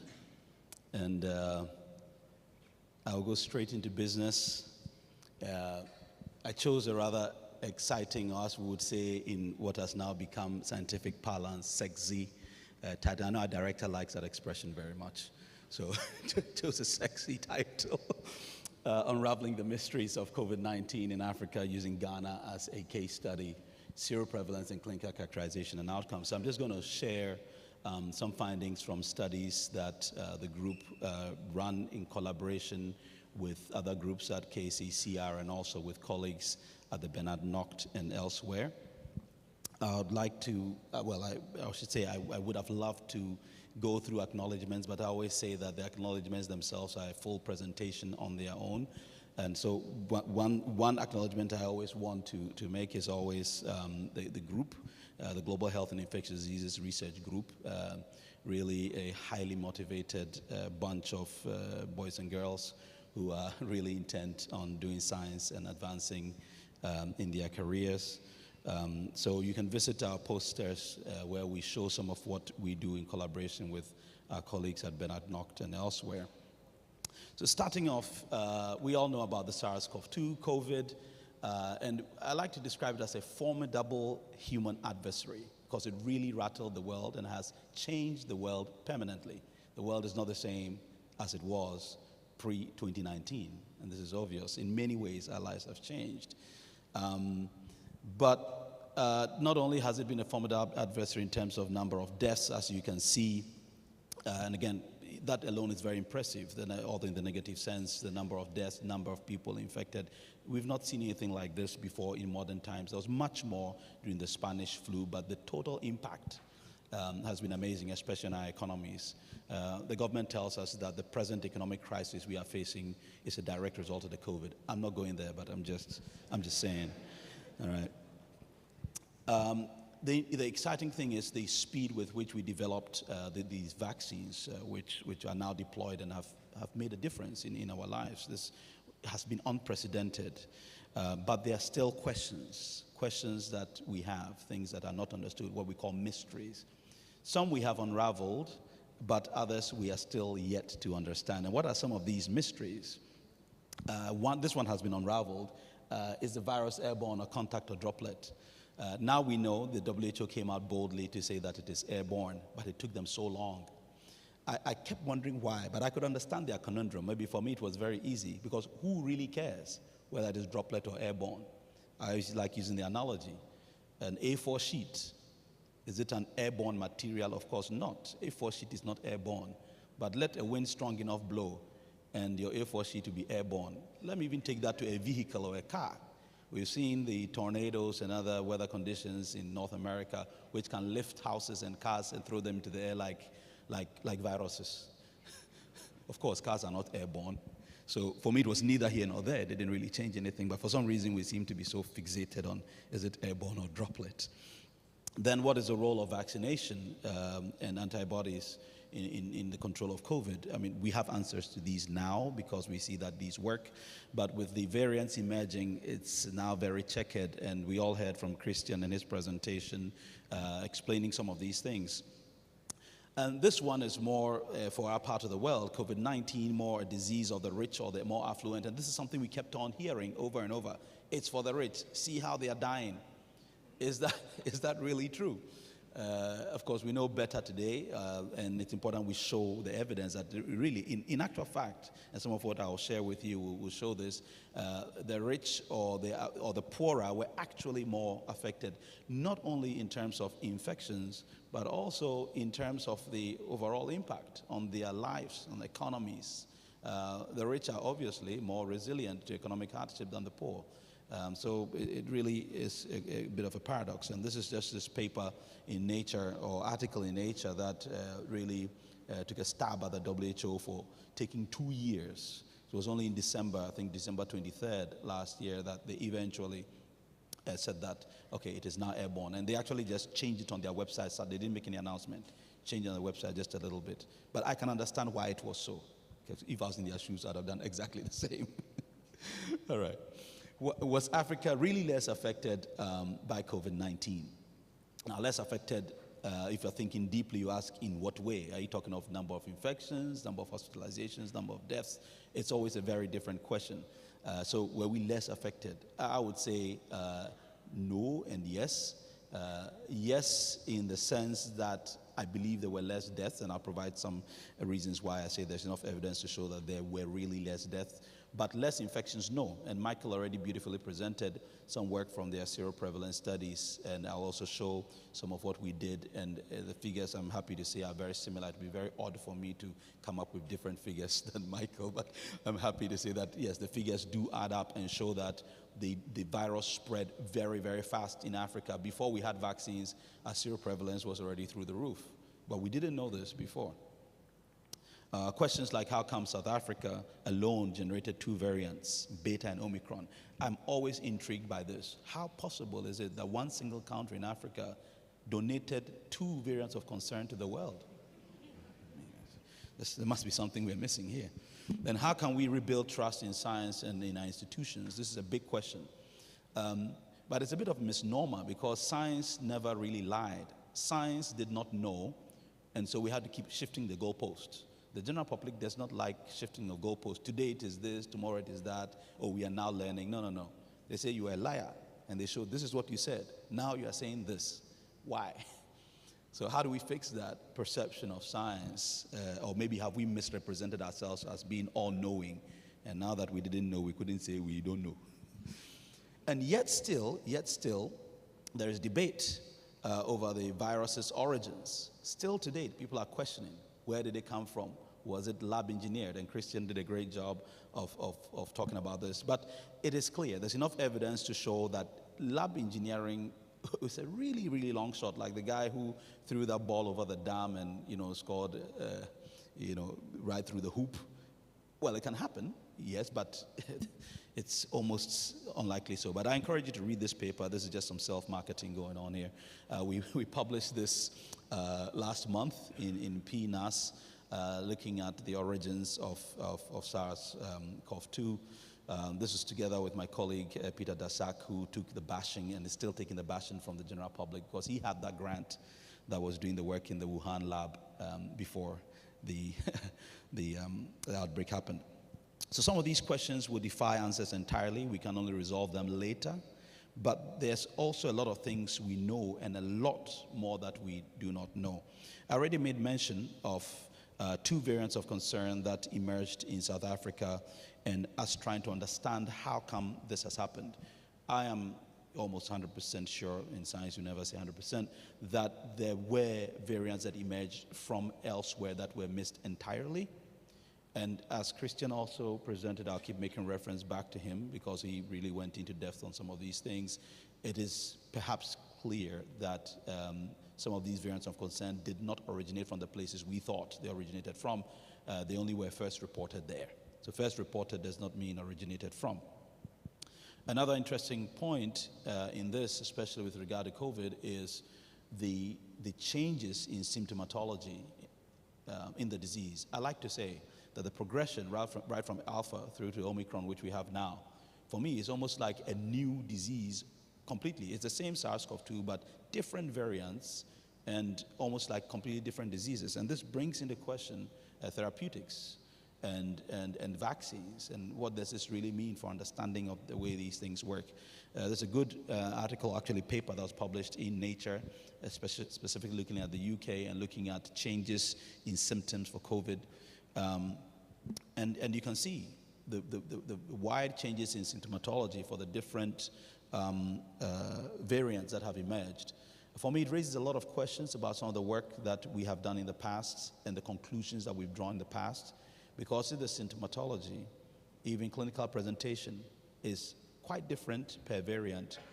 Then really, can you make sense by aggregating data over the period of the pandemic? But that's a different discussion. We sometimes don't like to go there, but it's a real question that must be asked. Back to that question of, was Africa more or less affected? Of course, the expectation was that there would be, doom and gloom across the continent. I was one of those who was really expecting that it would be so bad, unless by some divine hand, Africa would be spared. And indeed so, it didn't happen so bad in Africa, but the question is why? Luck is not an option, I always say. Favorable climate.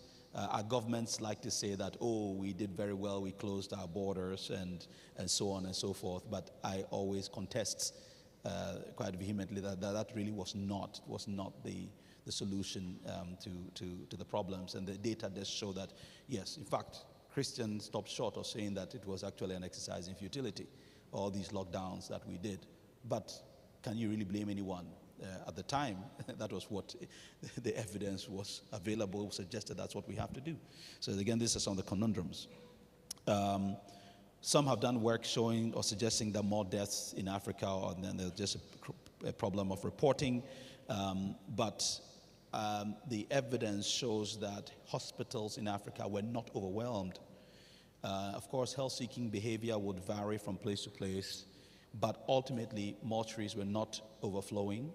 The rate of grave digging did not increase significantly. The rate of funeral holding did not increase significantly. There was only one study that was conducted in Nairobi looking at obituary rates, and they found that the rate of obituaries went up during the COVID, but nothing significant, nothing that you can compare to what happened in India, North America, and in Europe. For me, the question is always the data. Problem is with the data. We lack vital registration systems. If you don't have the information, you cannot really inform policy. And so we did some work, the team trying to do some modeling, asking if the data tells the true story. Now I have to rush through because I'm already 1 minute to time, and I still have a few things to show you. So I'll rush through this. You can read this paper, but all that we do in this paper is to show that the data, if you use it, will tell you a story that is untrue. Which tells you that all this data that we have published, I mean, the national data, the dashboard and the number of cases and so on and so forth, there's very little you can do about it or use to inform policy regarding the spread of the disease or the degree of spread and what information should be taken from that to inform decisions. So it's a question of either drink deep or taste not. Either you collect the data properly, inform policy, or else what you collect is just really essentially groping in the dark or something to represent something. I won't spend time on this, but this is just what we use, a jackknife estimate approach, just to use the early data, which we think was accurate enough, and juxtapose that against what we have, and to show that really this perhaps might be the true picture as opposed to what we saw. I want to share some findings from our clinical characterization work that we did. Joseph Bonney, Melvin, and team really took the lead with this. This was the first study, I'm proud to say, first COVID study in Ghana to receive ethical approval. We really had this protocol ready right at the go, and we managed to get ethical approval. And it is perhaps the single largest repository of clinical data on COVID from patients across the country, although it focused largely on Accra. And I'll just run straight into the results. But we're looking at over 2,000 folders here. Currently, it's exceeding 3,000 folders. This is a warning sign just pointing out to you that this is a misnomer. And again, it points to what I was talking about, selection bias for people attending hospital. We know that, I mean, tertiary education is definitely not the highest in the country, but it just shows you how porous the data is and whether really the data we have can tell you the true story. I move on to some of the symptoms. These are not very different from what we see in the global data, which shows that even for a subset of selection biased data, this you can at least rely on. Risk factors, not very different from what we see in the rest of the world. Complications by age group, not very different from what is seen globally. Other complications, very similar to what is seen globally. I'm sorry, I have to just move through a bit quicker than I would have loved to. I'm just trying to gauge the chair's mood to see whether I can, yeah. And then we had 15% experiencing at least one complication. Obviously, you can see that males were more affected than females, above 50 more affected than those below 50. No different from what you saw in other parts of the world. Now, this is the part that I like, which is just showing the length of stay. I think that length of stay is perhaps a better estimate of burden or morbidity than, of effect than death, because death is quite definite, but length of stay is perhaps a more useful indicator. So this is the male-female distribution. And these are predictors of death.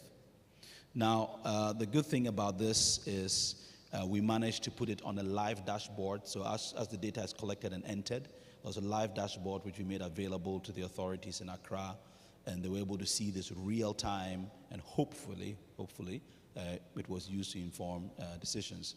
So I have to end here, but I was going to just show you a little bit of our seroprevalence study, which we did together with Nicole Nietzsche, who is here, and Jorgen and the team here. So I'll just flash a few of these so that at least I can satisfy my conscience that they were shown. 3 parts of Ghana, Accra, Tamale, and Kumasi. These are pictures from the field and from the lab. And you can see the crude seroprevalence, but of course you can see there is a temporal bias involved here because it involved collection of samples from 2021 through to 2022. The good thing is that this is community-based, so really representative of the country, perhaps the single most representative seroprevalence estimate that has been conducted in the country. This is for the specific IgG antibodies adjusted and test performance. And you can see very high seroprevalence estimates, pretty similar to what Michael had provided. You see distribution by age group, also over here, and also by sex here, with a slightly higher seroprevalence for the females, and to be interesting to dig a bit deeper as to what may have caused this. So I will end here because of time, and I can see that the chairs are getting pretty jittery. I'd like to just thank everyone, but I'm particularly proud of this one. I just want to show this logo, which is the National Trust Fund, which is Ghana's contribution to research. Because of this funding that we got from the Ghana COVID-19 Trust Fund, we were able to add Tamale to the original study, which was supported by BNITM, where we're doing in Kumasi and in Accra. So I will end here and say thank you very much.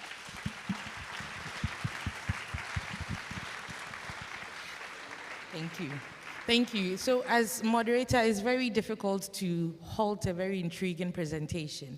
I would allow probably just 2 burning questions because we are really behind time. And please permit me if I ask someone who has not asked a question before. Permit me, please. John, thank you for your great presentation. I have a burning question regarding the cross-reactivity from other common cold coronaviruses.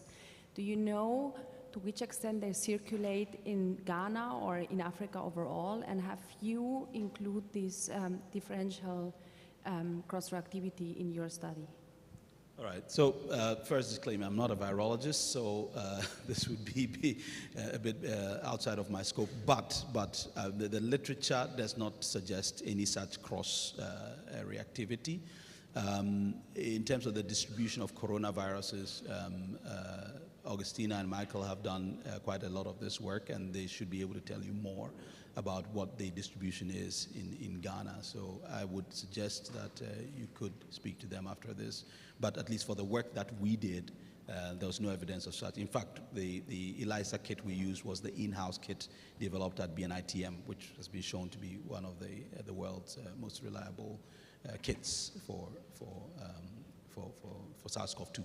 So we do not anticipate any significant cross-reactivity. Thank you very much. So he's going to be available, and you can use the time this evening at the dinner to interact further with him. And I would really like to applaud the scientific review board who selected these 5 brilliant presentations as talks. If we could give them a round of applause. Thank you. It shows the breadth, not only the breadth and scope of research that is being undertaken at KCCR, but also the rigorous science that goes into the design and the planning, and most importantly, the collaboration. So thank you so much for letting us chair this session, Michelle, and I guess I'll give it to you. Thank you.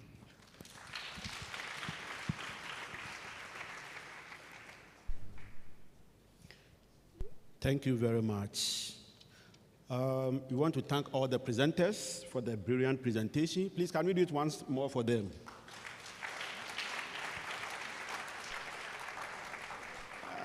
And then my able moderators, Professor Michael Ratama and then Dr. Lydia Mosi. Please give them another round of applause. So now it's time for panel discussion. And we have 2 beautiful ladies who are going to moderate. They are Dr. Linda Debra and then Dr. Augustina Sebakin. Are they here? Can they please walk upstairs?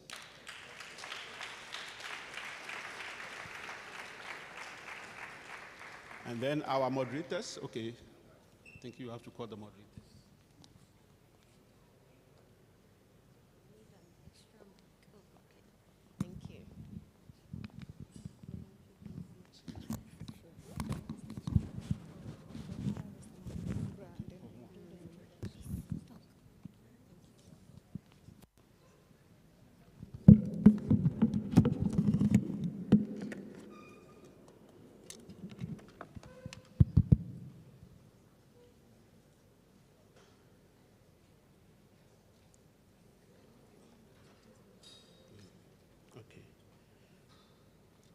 So the panel members who are going to help us digest this topic are Professor Dorothy Yabu-Amenu, Director, Noguchi Memorial Institute.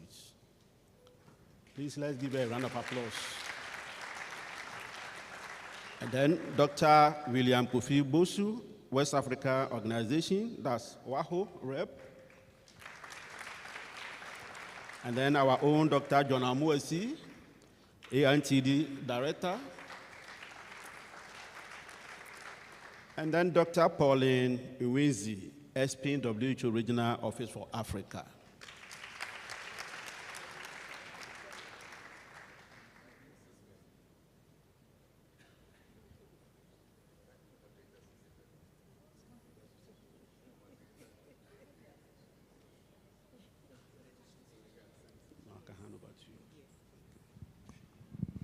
Thank you very much, Professor Alex Deborah, for inviting us and also for calling upstage our discussants or our panelists. So I'm sure someone is wondering, what are we up to? We want to do a short discussion, and the focus will be on bringing science together in Africa, working towards achieving the Sustainable Development Goals. And remember, the deadline for achieving these goals is 2030. So I guess we are actually 7 years, 1 month, and 1 day away from achieving the Sustainable Development Goals. And we know that the goals provide a framework for better people and for the planet.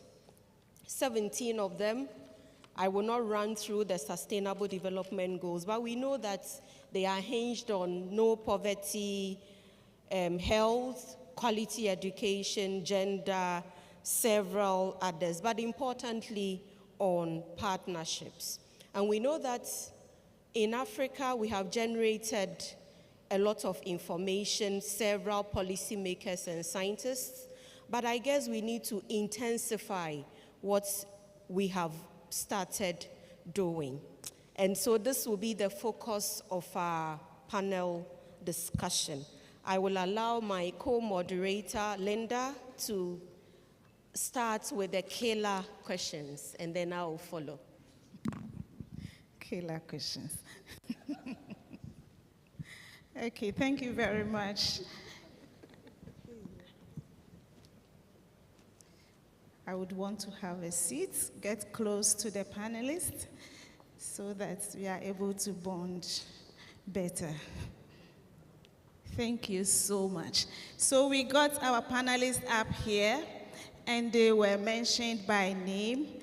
Actually, they have very rich profile. And at this point, they are better able to introduce themselves. That is why they are here, and I'll give them the microphone to do just that. I will start with Dr. William Bosu. Thank you.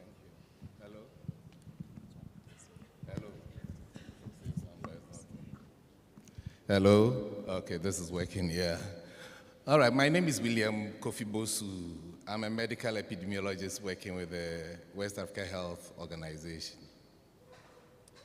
My name is John Amuesi. I lead the Global Health and Infectious Diseases Research Group at KCCR, and I run and lead the Secretariat of the African Research Network for Neglected Tropical Diseases. Good afternoon, everyone.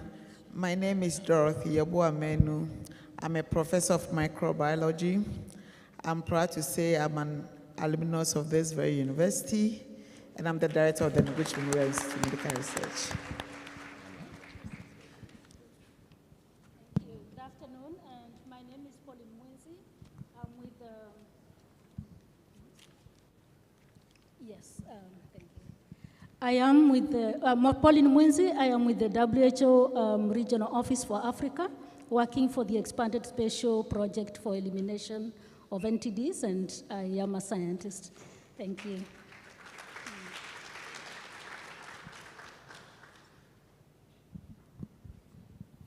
Thank you very much, our dear panelists, for the wonderful introduction. So as we have agreed to do this afternoon, we would want to see the many science that we have done individually, how we are able to bring them together to be able to achieve the Sustainable Development Goals that we have. Our individual panelists are working, and so we know that they have contacts at different levels with different partners.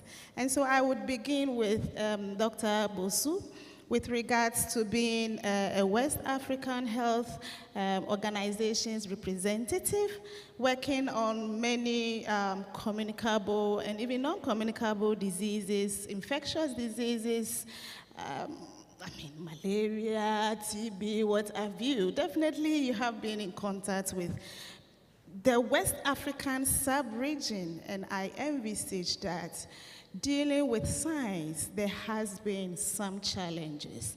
Would you want to share with us some of the challenges that you have faced working along the sub-region?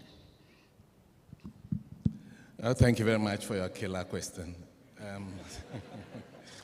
Yes, at WAHO, I work as the focal person for non-epidemic diseases and neglected tropical diseases. So for non-epidemic diseases, the main diseases that I cover HIV, malaria, TB, hepatitis.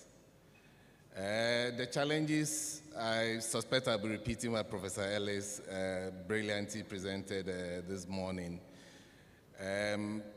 They go from production all the way to dissemination. So as he mentioned a figure of 3%. In my reading, I came across 1%, that although we account for 17% of the global population in Africa, the research output in terms of publications is quite little. So even if you give 5%, it's still disproportionately small. So there is that element of production. Also, the capacity to attract grants and also to do relevant research. So as was mentioned, I think Professor Ellis mentioned that we go in the area of collaboration, but not all collaboration treats those from the South as equal partners. So although we have the Paris aid and the Accra version of it and all that, you need to have some capacity to ensure that what the study that you want to undertake is relevant to the region. The other thing I mentioned was through to dissemination. If you jump all the way even to dissemination, we are quite happy to do research and publish it. The engagement with those who matter tends to be quite little. So if you're going to work with the community or even work with the Ghana Health Service, some of the presentations that I had, you really require they need to diagnose, they need to treat, they need to follow up. Often our engagement with the users is quite little. And then when I mentioned publication, we are all too quick to publish in the New England Journal of Medicine, Lancet, and so on. Whereas we do very little with the social media that we have. You know, increasingly, we are relying on Twitter, the Facebook, to really sell what we do and to ensure that it goes through to affect policy, to affect practice. So there are several challenges along the way: finance, various biological threats as well. I mean, we just listened to a series of presentations on antimicrobial resistance, pesticide resistance, insecticide resistance.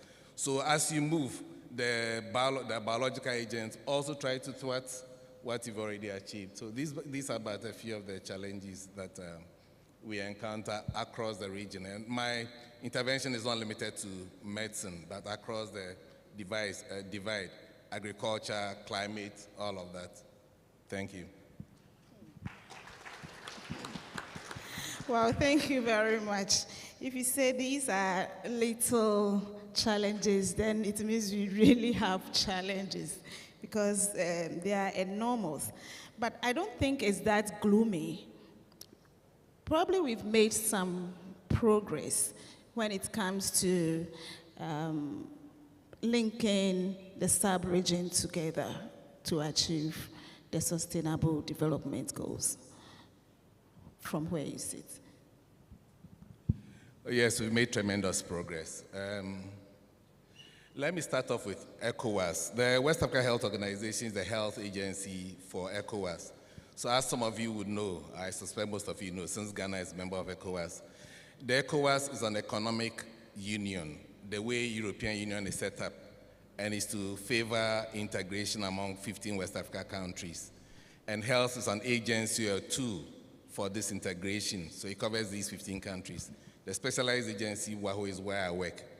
Now, in this year, the ECOWAS has come up with a human capital development strategy from here to 2030, the same aligned to the Sustainable Development Goals. There's also an Agenda 2050. So that's, you know, the African Union has Agenda 2063. And within these strategic tools for the future, science and technology are huge drivers of development across the region. I see tremendous improvement in terms of the progress that has been made. If you take, for example, the fact that we have many more research institutions than we had before, and then there's increasing capacity, the technology and so on that we have improved. Many countries have statutory agencies, so they have laws that guide research in the country. They have statutory agencies like we heard from the CSIR, Professor Mike, and then they have standards authority. Again, I think Professor Ellis mentioned standards boards, standards authority, food and drugs authority. So there are regulatory agencies that are increasing in numbers. When I studied here from 1980, I'm also an alumnus from 1980 to 88. To be a professor, you are actually near retirement. You must have really worked. Now I have students that I have taught who are professors. I mean, so there's been tremendous improvement to that extent in terms of the production, in terms of the institutions and the structures that we have within countries. And we at WAHO ourselves, we've provided quite a lot of support to countries. Over the last few years, we have supported 40 masters and PhD students. We have a project that is even coming up that is envisaging to support 4 to 7 PhD students in neglected tropical diseases. So we see some improvement, but the need is so much greater so that even the improvement doesn't translate very much. Just to end, from where I sit, I also cover, we have Anglophone and Francophone countries. I like to just highlight some of the progress that we've made, but to say that we also have a divide, that you find that Anglophone countries tend to be more advanced when it comes to research than the Francophone countries. You also find that males tend to be more involved in the science and technology than females. So while we're looking at progress, we also look at the inequities that we have in the region, and I suspect within countries as well. Thank you so much. This is very interesting, and then I'll leave you for now and come back to you. Very interested in the device that we have, and probably what we would want to do to bridge that gap. Thank you, sir. Good. So I would move on to Africa. So we move from West Africa, and now we land in Africa. And there we have Dr. John Amoesi, being the head of the Global Health Institute, the Global Health Department, and also being in charge of the whole ARNTD. If we have issues in West Africa, I guess we have more in Africa. What can you say? Thank you very much, Linda. Indeed, I lead the Secretariat of the African Research Network for NTDs, and it is worthwhile mentioning that the pioneers of this network, many of them are here. Our own director from KCCR, Professor Phillips, is a pioneer for ARNTD. Professor Mike is a pioneer from ARNTD. Dr. Pauline is a pioneer from ARNTD. And Prof. Deborah. So all these very illustrious scientists, including your good self, Linda, are part of ARNTD. Now, the relevance of ARNTD is, it speaks to the point I made, one of the points I made during my presentation, which is being able to provide information or evidence for policy actions. One thing that perhaps stands out so strongly in this regard is the work that has been done by the WHO NTD department with regard to mapping. Mapping of NTDs is very, very simple and straightforward. It's not a complicated exercise, but it took so long for the community to realize that we need to understand what the basic thing is. We have to stop making big policies and doing big budgets without really understanding what the true burden is. And by the time they completed the mapping, they saw some conditions which were lower than had been estimated and others which were much higher than had been estimated. Now, I'm only using this as an analogy to speak to the importance of research in this fight against NTDs. NTDs have been specifically mentioned in the Sustainable Development Goals, so it's only proper that it's discussed in that context. ARNTD is seeking to promote the work of African and Africa-focused scientists and helping them to contribute to their information to the larger audience. My worry is often that with NTDs, a lot of the work being done on the continent, and the decisions being made, the decisions around what should be the focal areas and what are the key problems are often missing the authentic voices of those who are really on the ground doing the work, which is us here in collaboration with our colleagues in the north. And so it's important that researchers are also brought to the decision and policy making table to help to provide the evidence and to interpret it. And this is what ARNTD has been seeking to do. I'm happy to say that this has been achieved to a very large extent, if for anything at all. The individuals who you see today are testament to the impact, but also this small grants program which we run. And some here are recipients of this small grants program, and some of them have moved on to senior positions now and are attracting much larger grants. So this is what we've sought to do, to just provide a place for research to answer some of the big problems that William just mentioned. Okay, thank you very much. Yeah, it seems then that you are even going further ahead in trying to provide solutions even to some of these problems. But do you see that there are maybe other opportunities that we could lynch on aside maybe bringing policy to the people who are really doing the research and also getting a global understanding of the disease itself prior to policies? Is there some opportunities that we can hinge on? No, I think there are myriad opportunities available. One is taking advantage of the platform that we have to put focus on NTDs beyond the preventive chemotherapy NTDs.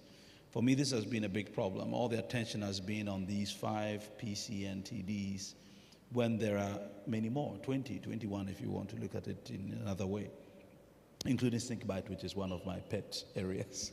And it's important that at ARNTD we show that it goes beyond that. I'm particularly happy that William gave ARNTD the platform at the recent WAHO NTD meeting, which was held in Accra 2 weeks ago today, exactly.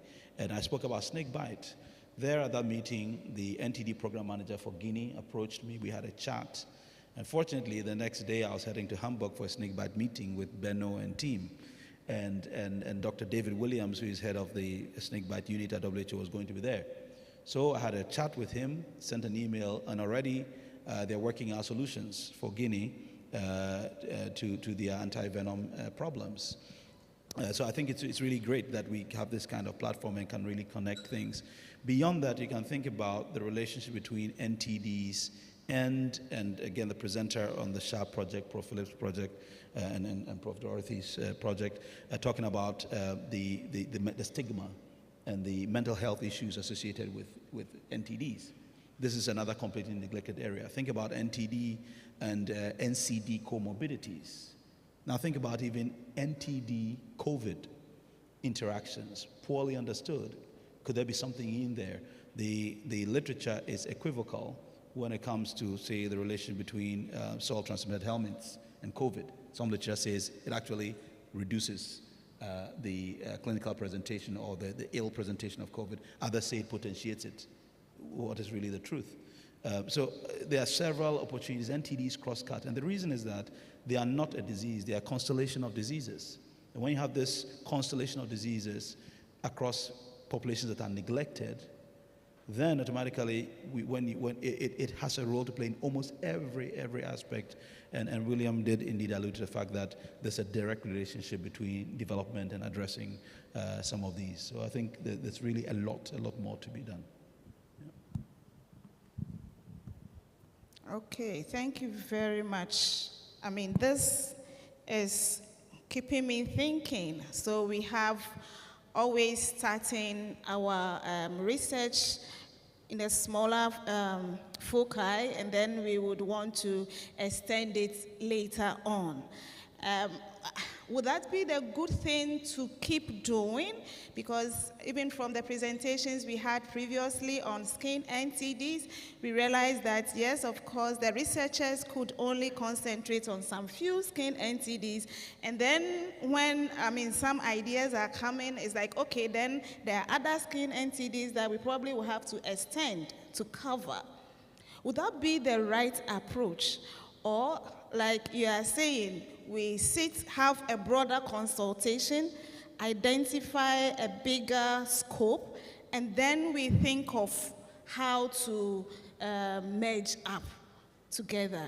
Of course, no one person can do everything, but how are we able to bring all of them together?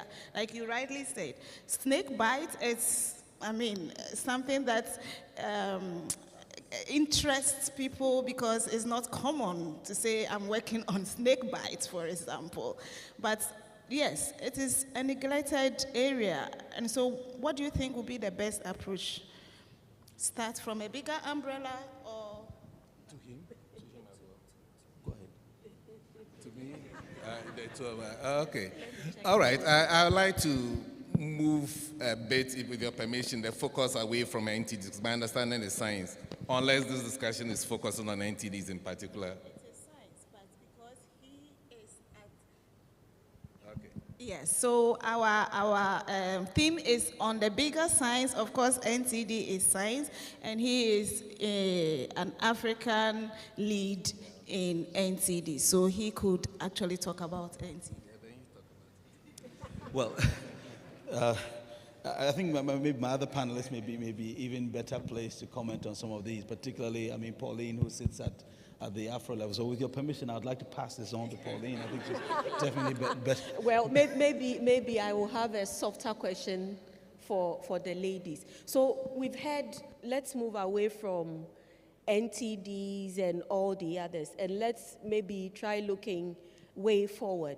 We've heard a lot about collaborations, partnerships, working together, and as we focus on our topic, achieving the Sustainable Development Goals, and I think I'll start with Professor Dorothy Yeboah-Menu. Let's look within our country.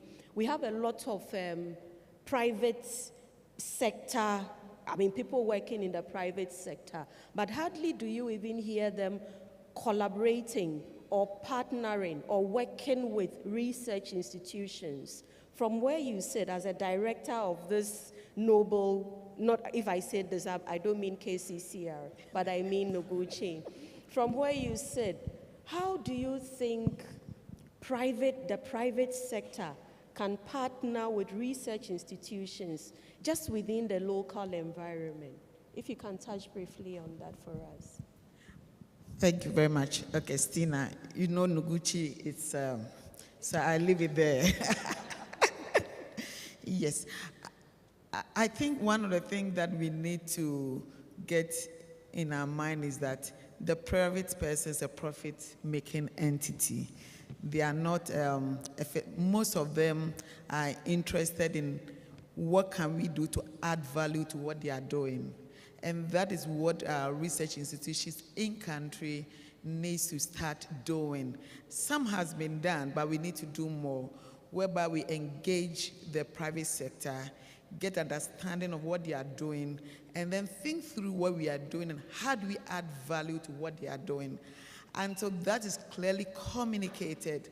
Then it becomes difficult for us to collaborate. This morning, the two professors from the Dean for Medical School and the Pro-VC spoke about curriculum. Our curriculum that we don't give opportunity for applied, and we've seen that in our research institutions, someone finish a BSc or master's come, and you could see that the one cannot apply what they have learned from school with us. And this is what we need to increase in terms of our research activities. How do we able to get the understanding of what the private sector needs? How do we add value? And how do we translate the research that we are doing into the ordinary needs of the Ghanaian? And this is something that we need to keep working at it. Until that, it becomes very difficult for us to collaborate, because for the private sector, it is profit making. And they are happy. The other thing that I think the scientists we need to improve, this morning we're talking about bridging policy and research divide, communication. How do we get the attention of our policymakers and our politicians? How do they understand the molecules, the data science? How do it become live? Because we are human beings. So sometimes we are not able to bring ourselves to the level of the ordinary person on the street. And there are some studies that we've done. For example, within our work, we've been able to collaborate with some manufacturing industries within Ghana, helping them in terms of the bacteria quality, because if they have issues, then they know that if I come to Noguchi, there they could be able to get solution. These are some of the partnerships that we need to build. And as research institutions going forward, now the country is talking about vaccine. How is KCCR and Noguchi placing themselves to become potential collaborators with these private pharmaceuticals that are coming? And so we need to position ourselves, take advantage of all that the government is indicating in terms of pharmaceuticals, in terms of vaccine development. There are a lot of herbal medications, preparations around. How do we take advantage, speak the language for our herbalists to understand, to know that if we engage with them, we'll add value, we'll sustain what they have, so that the herbs that they have, the latest, our next generation will have access to the products of these herbs if we collaborate. So these are the communication we need to start engaging with the private sector, with our traditionalists, and with the ordinary person on the street. Until we do that, we will always have our research in our ivory tower and not transcend into the life of the ordinary person on the street. Thank you. Thank you very much. I want us to look into some practical things. How should we do that? Because, you know, we have all these jargons, scientists, I mean, now people are even interested in social media. I mean, I was actually pressed to set up a Twitter account. But, you know, as for scientists, we are only interested in putting our information, our output into high impact factor journals.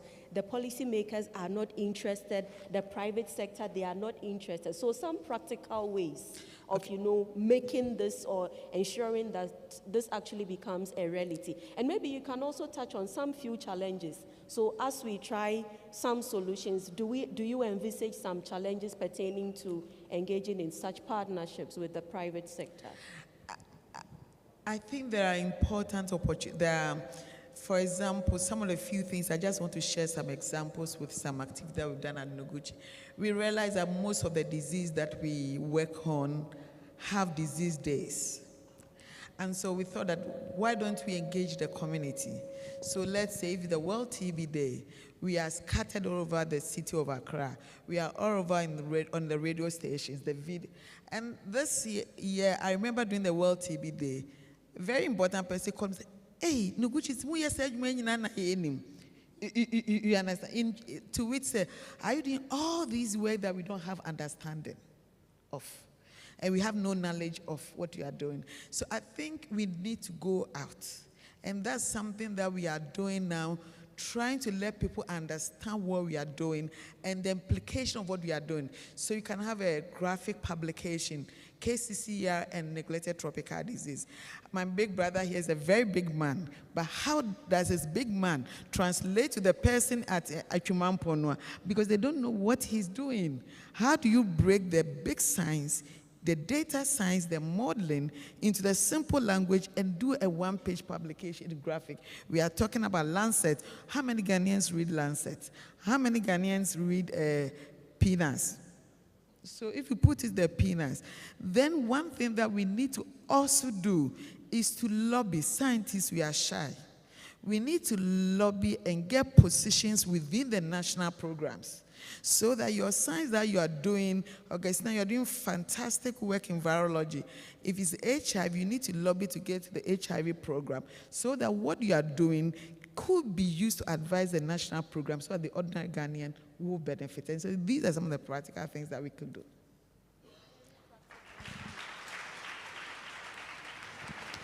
Very practical solutions. We need to learn how to lobby. But Dr. Mwenzi, let's look at the African region. Are there possibilities for partnerships? And can you cite some few examples for us? Thank you, Augustina. Indeed, a very good question because I work for a private-public partnership project in WHO. The Expanded Spatial Project for Elimination of NTDs brings the private sector into WHO and working very closely with the member states, of course. So there is a lot for governments to learn from the private sector and a lot for the private sector to learn from government. And, you know, when you start this kind of engagement, it's not easy at the beginning, but then you see the mutual benefits soon after. So I think it's a win-win. You know, as my colleague has presented, the private sector has a lot to contribute to health once they learn what it is that they can contribute to and benefit from. And I will just give an example from our mapping project that my colleague John mentioned at the beginning. When we produced this data, there were line sectors that were able to see that it applies to them in the animal health sector and see that some of the data that we put forward was a risk factor for their animals. And now we have in some countries the private sector supporting research on NTDs because they're saying, well, you know, the humans have infections that are going to affect our cattle, and what does this mean for our meat industry? And so it is, you know, as I said, a very strong win-win situation. We have lots of opportunities for this in the region, both at the country level and at the regional level. And while this comes to, you know, also cover the gap, which I would say is the biggest gap of funding, because there's only so little you can do if you do not have the money. I think that's the big challenge for science and for scientists, because we've listed all these other, you know, poor production, low production of research, inadequate publication, and so on. But there's only so little you can do without the funding. So there is quite a lot of investment that can come from the private sector.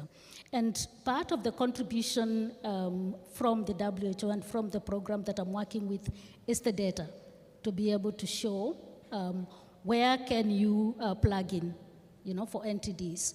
We have, for example, a public portal that shows all of this mapping, and the ministers have agreed to have this data published publicly. What we do see is a lot of hits, a lot of traffic from Europe, from America, but very little from Africa, where we expect this data should be used. Again, why? Because of lack of funding. And I think this is where I would make the comment about just the continued solidarity on collaboration. And I believe we have to continue working with what we have. And some of the examples I see sitting where I am at the WHO regional office is collaborations from the West that are, you know, I've looked at the gaps, I've looked at our data on the WHO portal and seen the gaps. I've looked at our NTD roadmap 2030, and we have a very elaborate analysis of what the research gaps are. a very good resource for when you want to do research on NTDs. And they come to me and us and myself and my colleagues and want to carry out research projects in Africa. And it's an opportunity to then get those collaborations strengthened at that level, and asking that there is ownership from the countries. And I've already seen great progress in this, in some of this, where researchers expected to be the owners of research, but they actually have this grace to let the Africans take the lead. And that's where we came as ARNTD, take the lead and own the research. So we start from where we are. You're not funding the research. It may not have been, in some of those cases, originated from them, but the collaboration has embraced the capacity building, and you see people that were not able to present research before now coming forward to present research.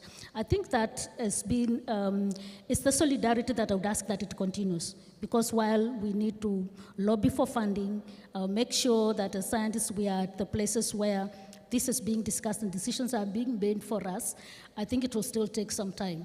But how can we change the culture within what we already have and have meaningful collaborations and have the celebrations like the ones that we have here, where, like was very well presented in the keynote address this morning by Professor Ellis, so much progress, yet we are still saying not much financial contribution from Africa. And still be able to, grow from that, have the paradigm shift for ownership, but also continue with that solidarity that this can be done together, and we can, continue to allow Africa to grow and have ownership. Yeah, I think I've translated through many of the questions you would have asked, but it's in the interest of time. I'll just pick on your last statement, Africans to lead. So, Dr. Moesi, do you foresee any strategies, some strategies in bringing the science conducted by Africans, the data conducted within Africans together? How do you think we need some strategies? What are some of the strategies that Africans need to come up with so that we can bring all the science we have been doing and we want to do together within the African sub-region?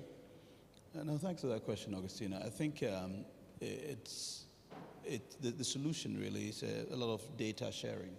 But I often want to also point out the downsides of data sharing.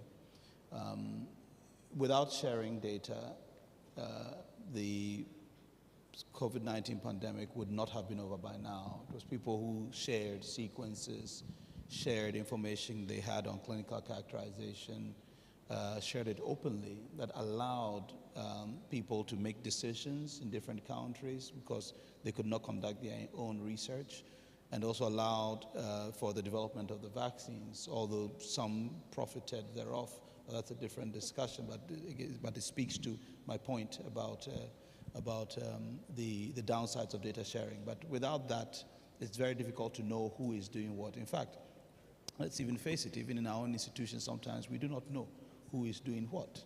I was speaking to the professor from WACBIB, and she was telling me about some work that they are doing, which is very similar to something that we are doing. Sometimes we meet in Seattle, in London, in Hamburg, and we realize that, oh, are you also doing this? Exactly. And meanwhile, we sit in the same backyard. So what should we be doing? Well, it means we are not doing something right. Because you just said that sometimes even within an institution, one small country within one, if I say small country, an institution may be sitting on a small plot of a land, yet we can't even share data.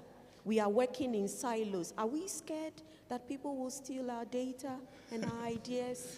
Well, people do steal data, as has happened before, but that's a different thing altogether. For me, I look at it on the wider sphere. Some of it is just we don't know because nobody has said what is being done. A good example is what we're doing today, having the celebration posters Now I will know a lot more about what everybody else is doing, and everybody else will know a lot more about what I am doing. So that's a good example, having these forums where we can present both internally and externally what we are doing. But on the wider sphere, really putting the work out there in terms of what you're doing, but also putting the data out there. Some of us are big on secondary data analysis, and you know the struggles we have been through in this COVID, sometimes looking just for data that should otherwise be publicly available, and you go to some of these public institutions, that's the painful part, and they tell you our data, whose data? My tax data. So I want in. In actual fact, that paper that we published on Does the Data Tell the True Story? If I tell you how we got the data, we actually had to print out the Ghana Health Service daily COVID estimates, put it on tracing paper, draw lines, have 3 people, try to estimate what the levels were and adjust for corrections, simply because I asked for the Excel file used to generate that, and they said, no, it's our data. I got it anyway, but through innovative means. It should not be so. But the question is equity in being able to utilize data and also appropriate acknowledgement. These are the other things. The equity part is perhaps more important, because if we are all given an equal platform to access data and use data, and one has more capacity to churn out a lot more of that data than the other, then the other person is not willing to share, because they feel that, okay, look, if I share, you will benefit, I will not benefit. So let's all be there, So we've got to find a way of fixing it, and some of it is also by acknowledging and also allowing others to take the lead, even if perhaps somebody else did a little more work than the other, because the platforms are not equal. Okay, so what resonated with me was openness, data sharing, and indeed creating the platform within institutions, the equitable platform. Dr. Bosu, Wahoo, what have you done so far to ensure that Africans come together, and even if it's about data sharing, there's openness, there's equity, and people are free to share the data, and hoping that they will be fully and well acknowledged? Yes, Wahoo has undertaken several initiatives. Data sharing doesn't necessarily mean you physically sending your data to another institution to manage it, but providing a platform where one gets to know what the other is doing. We have set up 2 research networks that is at a nascent stage now. And one of them is a research network on infectious diseases.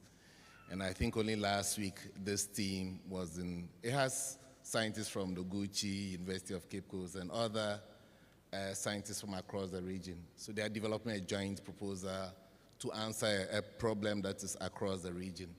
So in other words, when you bring scientists from other different regions together, they are working on a common project. So they own the problem, they own the data together. So that's one approach. I think another approach where we've done quite a bit is really to support research institutions to disseminate their data. So several research institutions will have dissemination day, maybe annually, every other year or so. So Wahoo is able to provide support to some of these research institutions to disseminate their data. And Wahoo was actually undertaking studies projects. So one that easily comes to mind, we call moving from evidence to policy, MEP, yes. And this involved several countries, including Nigeria, Sierra Leone, and it was in the area of maternal and child health. And it was funded by the Canadians, IDRC or ICRD. IDRC, right? Yeah, IDRC, for several years. And there were several publications. So apart from the oral presentations that were done in country, there were journal supplements of so many articles that were published. In Nigeria, for example, there was Professor Friday Okonofo, who was the lead in that. So these are some of the ways, bringing researchers together to work on a common project, supporting countries, various research institutions to undertake the dissemination. And dissemination doesn't necessarily mean one big, like we're doing now. It could be news bulletins, you know, journal articles, and that's another way that we've tried, but we're not so successful.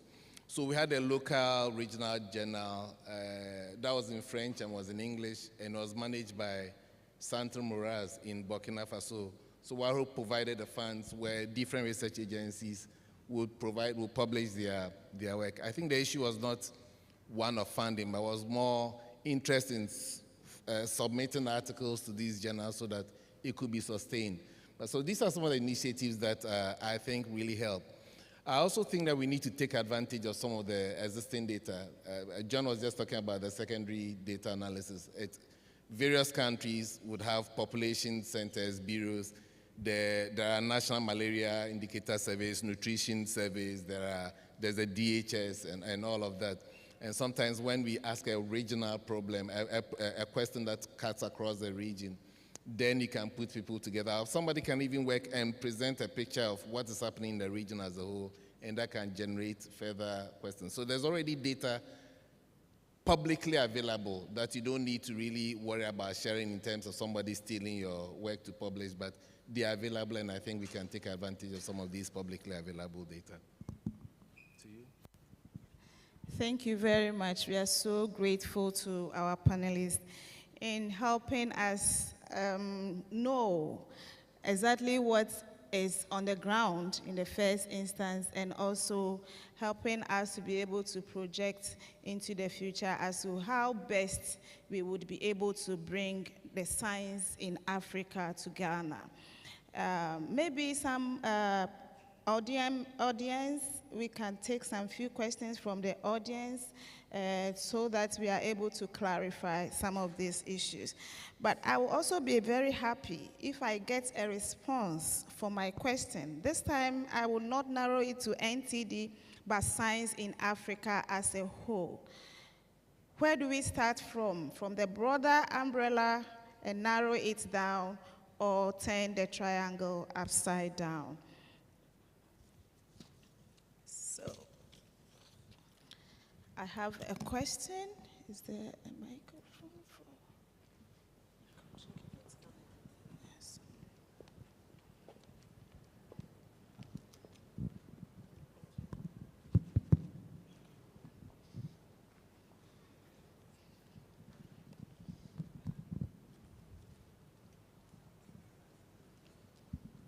Thank you very much for the opportunity. I'm Dr. Hafiz Adam. I'm the Director for External Health Cooperation at the Ministry of Health. I'm also the chairperson for Intercountry Coordination Committee for Neglected Tropical Diseases. Congratulations, KCCR. Congratulations, KNUST. Congratulations, Professor Phillips and your team.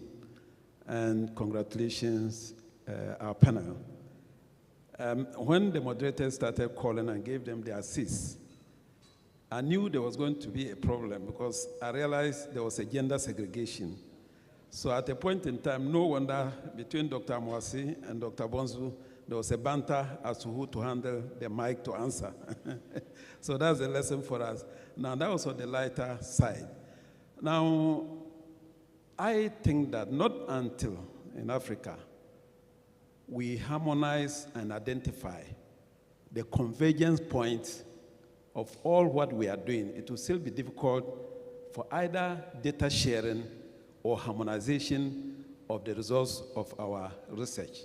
Now, why am I saying this? I had the privilege just last 2 weeks to receive African CDC. And after interacting with them, I asked them of their mission, and they mentioned. And I was like, fine. Now, what is the role, or how do you relate as African CDC to the African Regional Office of WHO? How do you relate to the West African health setup that is a WAHO? How do you relate to them? So if we don't go back and look at our clear-cut objectives of this institution, it won't be long. We'll be experiencing either sidestepping, overstepping, and all those things. And then there will be this competition of the scarce resources that we have between WHO, WAHO, CDC, and the regional bodies. And so for me, we need to go back a bit and look at the clear cut of our roles and identify the convergence point. For instance, in the run down to the, the pandemic, we were told to shift from one vaccine to the other.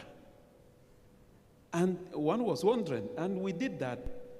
And it was that the initial vaccine we were using had 95% coverage, and we were told to shift to 165%. No institution question. In Africa, why should we do that? Because it was defined logic. Nobody asked, we shifted. So I'm expecting that, for instance, WAHO or African CDC should become a sieve in such a way that internationally, when we are told to do A, B, C, D, you should be able to look at it and advise our leaders that no, what they are telling us to do for Africa, we think that it won't go down well with us, it won't meet our objectives. But if we are not doing that and we are only following and forgetting, the context, the African context, in responding to some of these things, we will have a long way to go. So my advice is that let's look at the areas that we can have as convergence point and then harmonize even the data. Today, if somebody is looking for a data, specifically for anything, are you going to WAHO? Are you going to the CDC? Are you going to WHO, the regional office? So for me, I think that these are areas that we'll have to look at and make sure that we redefine and see the convergence point so that we all know that if you are looking for data A or for data B, this is the place that you are going for it. Thank you very much. Thank you very much. Harmonization is the key word. I'll give the floor to Dr. John Amoesi to respond. Just a few comments on your question. I think there's actually a lot going on in terms of harmonization among the organizations, and perhaps Dr. Bosu and Dr. Pauline can speak more to this since they are at WAHO and at Afro respectively. It is perhaps us researchers who sometimes do not understand the intricacies and complexities therein. But in actual fact, they work very well together as far as I know, and my experience has been. So for example, think about the One Health space where I work and where my group works. We now have the quadripartite, where you have WHO, FAO, and the former OIE and UNEP working very closely together on One Health and also on AMR for that matter. There's now one definition of One Health which is accepted globally and has been adopted by these 4 institutions. That notwithstanding, also among these institutions themselves, they are very, very careful not to step on each other's toes, as far as I understand. And it's very important to recognize that what the expectation is that is the countries, the member states that will go to these organizations. These organizations are, quote unquote, run by member states. They may to be very powerful, but really they are only as powerful as the member states are. And WHO will never give any instruction to any country. WHO only respond if a country goes to ask WHO. And my example I'll give you is with this snake bite issue with Guinea, where the process had to be that Guinea needed to make a specific request to WHO, and then they could come in and say, okay, we can support you in this way, or do A, B, C, D, or we can offer you so and so forth. So perhaps we also need to take some time to understand the way these organizations work, so we know how to play ball with each and every one of them and get the best that we want out of them. I don't know if maybe Bill or you are, yes, certainly. Yeah, I just want to also share some of my knowledge, especially in terms of the genomic epidemiology within that space, World Africa CDC. In fact, this week, there's a meeting going on, and Dr. So from WAHO is there making presentations on data transfer, material transfer agreement, and Africa CDC, like John said, it's working with the countries. So if you look at the genomic epidemiology space, the African region has been mapped. Now they have the 9 key specialized centers. And within these 9 key specialized centers, which I think Noguchi is one, within West Africa, I have Institute Pasteur Dakar, Noguchi, and ASGID for West Africa, South Africa, Kenya, Uganda. We are 9. And we are also have other countries that we are building capacity in. So if you look at it within the West Africa space, Noguchi, we are helping Benin, Togo, Sierra Leone, and Liberia. And we work with Africa CDC plus the WHO representatives, both the country and the respective country. So in my understanding, so far there's no toe-stepping, but there's kind of trying to build capacity. And within this space, there's a lot of talk this week that we've seen that we need to. During the genomic epidemiology time, all data, sequencing data were made publicly available. And there's understanding that even the countries that we sequence for, we can't publish unless we seek their permission before we publish together. So there's a lot of work going on within the public space in that. I will also add a quick comment that there is no indeed any competition between or among these entities. Each have their own niche. And when we see new initiatives like this, I think we should celebrate them because the burden and what needs to be done is so huge that any existing entity shouldn't be threatened by any other. And I wanted to add, just on some of the questions that we've been asked before about what we've seen with the ARNTD as a community of researchers on neglected tropical diseases, and the need to replicate this. Because, colleague, you raised a very good question there. But we do not have very strong of these communities that then speak with one voice and are able to highlight issues like this and have them clarified for the public. And I think this does answer a lot of the other questions that we are trying to address here. How can we have these communities of practice replicated as much as possible and being able to engage at the regional levels with all of these agencies that have various strategies for the region, and make sure that it's not just selected consultants that are speaking and coming up with the guidance, but that there's wider participation, our voices are heard. When we highlight our challenges, most of the times we are speaking to ourselves as researchers. How much of those are being heard in the right places, and are we speaking from, a round table of scientists that have synthesized these issues? Thank you. So there was, yes. Oh, sorry. Wow. Okay, so thank you. I'll make it quick. Yeah, the rules between WAHO, WHO, and Africa CDC, I think these are quite well defined. Yes, but we need to do a bit more work so that the public as a whole understands our role. I must say that WAHO is a statutory body, so our actions that we undertake are mandated by the heads of state. So for example, we have a regional center for disease surveillance and control based in Abuja. It's actually a subsidiary of Africa CDC. In other words, Africa CDC is the overall patron, and they have sub-regional, if you like, CDCs that work together with them. On the issue of data sharing, not all data is research data as in generated that research the countries keep. WHO, WAHO, they be mandated, so countries actually share routine data on the DIMS. We have developed to a stage where we already even have agreements with countries where we have real-time data. So in the health facility, as soon as the data is entered, it's already available at the regional level. Last week we were in Lomé to look at how we agree common a scorecard, so common indicators that countries will provide data to give us a quick regional picture of how well we are doing in terms of meeting the GTS, the Global Technical Strategy, or elimination goals. So not all data, when we say data, it doesn't necessarily mean KCCR has their data, they want to keep it. Noguchi has their data. There is also data that routinely the countries report to WHO, and WHO does a good job of publishing this. We also have regional observatory at WAHO.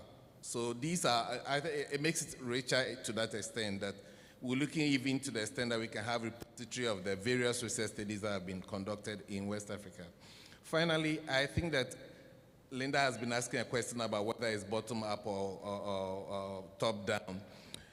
It's also important that countries, Ghana included, take advantage of some of the big drivers, the public health issues that we have now. John was just referring to One Health. You know, universal health coverage is another, the various global health threats is another, food insecurity. So countries would normally have a national research agenda that they may commission. I know in the case of Ghana, Ghana has some Ministry of Health centers where they have the demographic health surveillance sites that may undertake these ones. But they usually don't tend to do too much of the molecular, the basic stuff.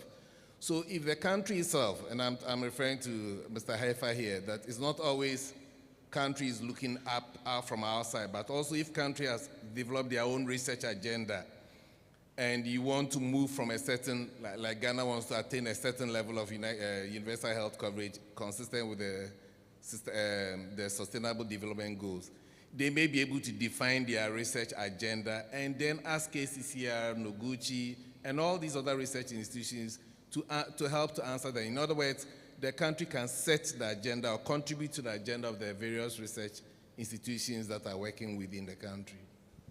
Thank you. Thank you so very much. Yes, please. Okay, first of all, I want to join everybody thanking KCCR for doing this and the perfect job they did over the last 25 years. My name is Sörge Kerm. I'm a professor of biochemistry from the University of Bremen in Germany.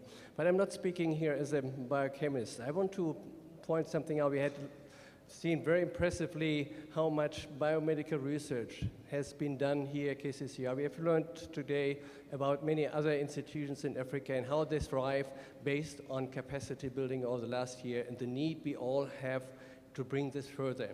But I would like to come back to the main question of this panel discussion.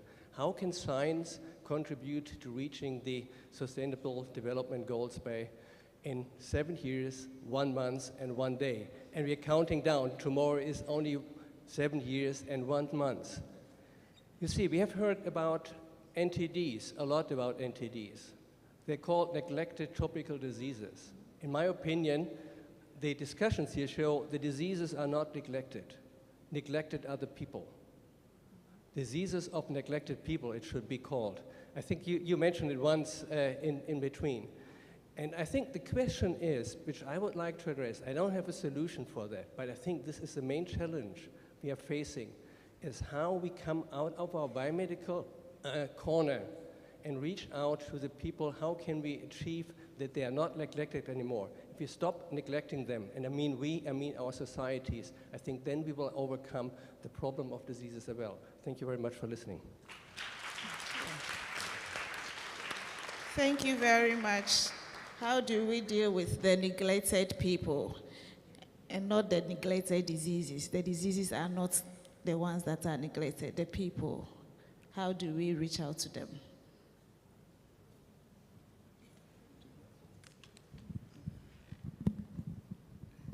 Yeah, thank you really for your comments. I missed a bit of that, but when it comes to neglected tropical diseases and how to reach the people, as many times we say, beyond the road or after the road, there is a lot of guidance now in the new NTD roadmap, 2021-2030, that's based on very consultative process where persons that have worked in these communities were able to contribute. And I think one of the key shifts that we highlight in the NTD roadmap now is mainstreaming of NTDs, so that they are not standing alone anymore. They are not just partner or donor or philanthropy supported projects in countries, but are part and parcel of the Ministry of Health, completely streamlined and part of the activities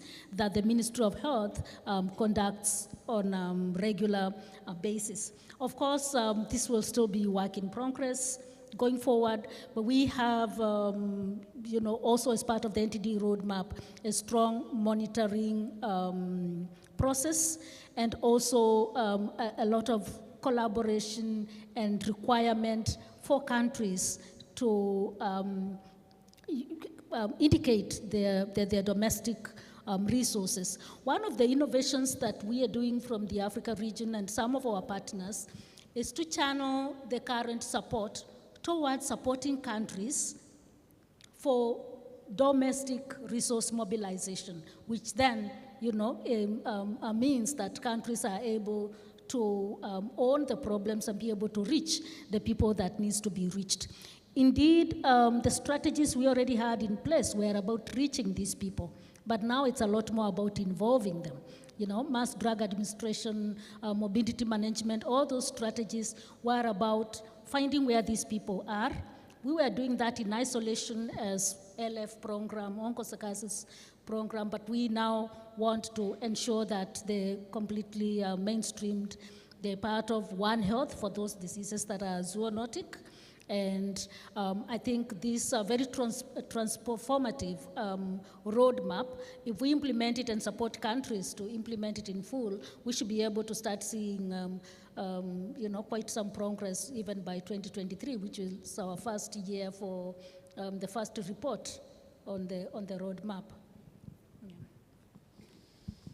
Just a quick comment I wanted to make to add to that. Part of it is also what Prof. Dorothy talked about, which is us researchers learning to be better salesmen and saleswomen, marketing what we do via alternative channels, and then also actively engaging with the policymakers and implementers. In some of the work that we do in my group, like snakebite and even for the seroprevalence study, we worked very closely with colleagues in the Ghana Health Service and colleagues in institutions outside of ours. Today we have my colleagues, Dr. Zach, Dr. Panga, and Dr. Robert from all the way from WA, whom we're collaborating with Snakebite on, and they're here, right? I don't know if you're here in the audience, if you can just wave, but they came all the way from WA just to join us. They have a better appreciation of what we are doing. The collaboration will improve. If they hadn't been so gracious as to open the door for us, it wouldn't have been possible. Dr. Panga opened the door for us in Tamale. We couldn't have done seroprevalence studies there without him. But it's because we went there, explained what we are doing, showed them the role they have to play, and they were eager to engage. We're seeing this also with the work we're doing together with Jorgen and team in Marburg. It took knocking on the doors of the Ghana Health Service, showing what we can do, and they said, okay, we think this is good. I met the Ghana Health Service lead person in Seattle, and he said, okay, we're happy to play ball with you. But it took a lot of showing what we want to do and what role it can play in their work. And said, okay, we think this is profitable to us. Sometimes we think, oh, we're doing so great work, you should really be coming to us. But it's really the other way. We have to show what we're doing and show how useful it is to the nation and to the wider picture rather than our own small research that we're doing. I would like to add a very quick thing. Yes, the science, the health professionals, but there's a very important group, the socio-cultural context. That is very key. We may have all the solutions, but if the people who need them don't understand, don't want it, how do you help them? And so we need to relate also with the community, and with our interventions, we need to involve, and that is becoming co-creation. How do we get the health professionals, the community, and we, the scientists, to come together to create meaningful and sustainable intervention? That is very key as we move forward. Thank you. Yes, thank you. I think multi-sector collaboration is key. Medical people do not necessarily have the best skills to mobilize, identify the indigents or the most disadvantaged persons in the society. That said, because NTDs are visible and they are very much poverty defining, poverty maintaining, poverty worsening, I think that in tackling NTDs, I mean, NTDs, we all know, they have a notorious habit of maintaining poverty, and you go through that cycle of poverty. So even if you didn't have the skills to identify the poor people or deprived persons or disadvantaged persons, in tackling NTDs, we do well to address the issues of poverty. 2 weeks ago, the meeting that John just referred to, Site Service was given an account of Ascend. This was even a study that was, an intervention that was terminated due to funding. And they mentioned that after 3-4 years, in Nigeria alone, they had managed to stop 16 point something million, about 17 million have been stopped from taking treatment. These are poor people. We know Togo was the first sub-Saharan country to eliminate lymphatic filariasis. Ghana, trachoma. Niger is preparing to submit a dossier for certification of onco elimination. So I think that we can be confident that in tackling NTDs, we are helping to deal with poverty. WAHO undertook a World Bank funded project in 3 countries, not only on NTDs, but also in the cross-border areas of Burkina, Mali, and Niger. And one of the components of the project was morbidity management. So people with trachomatous trichiasis, they had eyelid repair, and people with hydrocele had hydrocele repaired. And to identify the people with hydrocele in the community, we needed the community engagement, the community leaders, all that was done. When that had been done, how do you now get them to, because there's a wide perception that if you have hydrocele, once a knife, you cut it with a knife, you're going to die. And it was amazing, the testimony. The project actually facilitated these people with hydroceles, gave them some money, came to the hospital, 2-3 days stay with a caregiver, and even provided food for them. And it was amazing, the testimonies that these people went back, that the hydrocele, they could now go back to their farms to work. You know, all sorts of testimonies, because we had managed to get this engagement with through the help of community agents, social welfare people, and so on. So you actually see how NTDs, in trying to address some of the problems they have, the morbidities and so on, they're able to get back into their, to contribute to the socioeconomic development of in the communities in which they work. Thank you. Brilliant. Thank you so much. We are so grateful to our panelists. I mean, this gives an indication that we are actually working as Africans.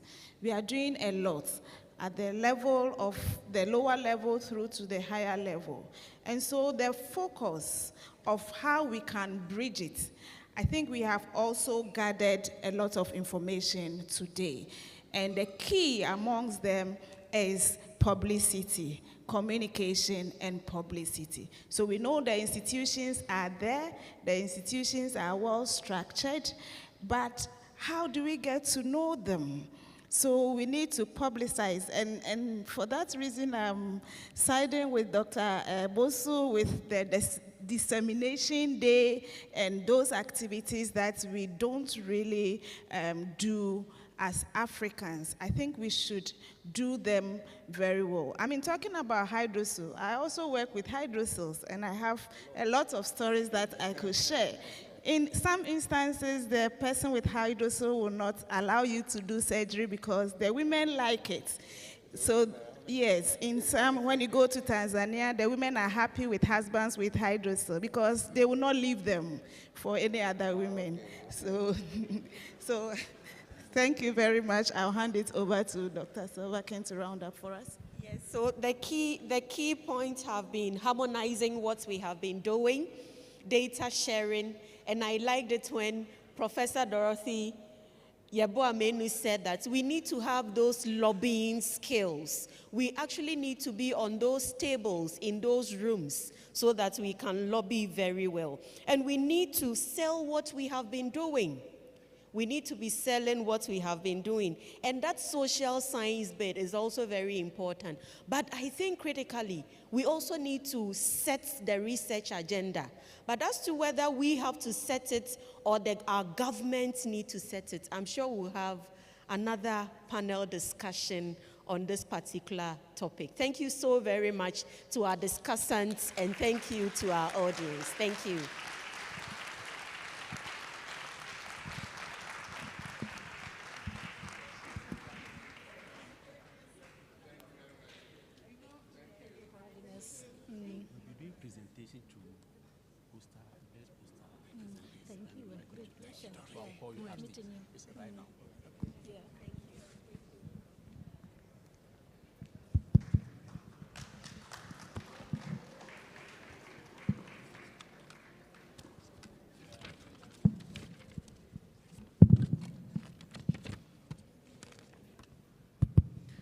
Yes.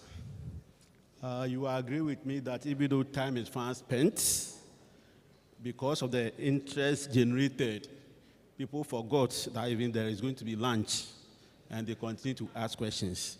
Please, can we give them another round of applause, both the moderators and then the panel members. So there is a slight change in the program. As you can see, the next is lunch, which is supposed to be taken at KCCR. And that means after lunch, we have to come back here and have our poster tour, the poster hours, and then the closing remarks. But with consultation with the director of KCCR, we've decided to skip the poster tour because most of us went round, during the break. And again, they are there. If you want to go around later, we can do that.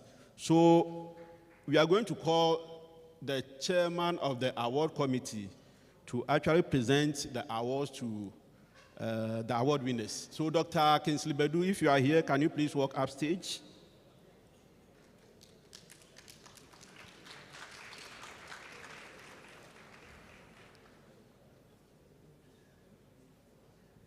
So the committee was supposed to select the best poster presenters, I think 1 to 3. And we would like to invite the director of Noguchi, Professor Dorothy, to join us for the presentation. So if you are ready, can I hand over to you? Good evening. Thank you very much for waiting up to this point. I must say that it was not easy at all. Right from the scientific review and bringing them down to scoring marks, selecting only 3 out of more than 90 posters. We needed to engage a lot of professors to be able to have this job done. Even that, we are unable to give you 3 best posters because we had a tie. The first one stood out. On the second, we had 3 posters coming up to the same mark. And the third, we have 2 posters coming to the same mark. And so the best, according to the raw scores, 24.5/25, is poster number N19, Medical Illustrations to Aid Visual Communication. This was presented by Joanna Butler, Nee Colley.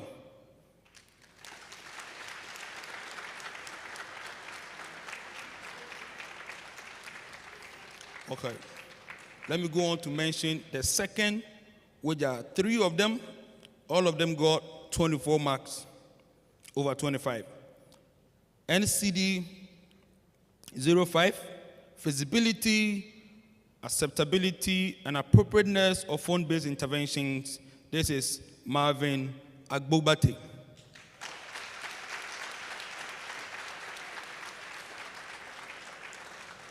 The second of the trial, NCD 16, in silico evaluation of anti-trypanosoma natural compounds against trypanothione reductase in T. brucei.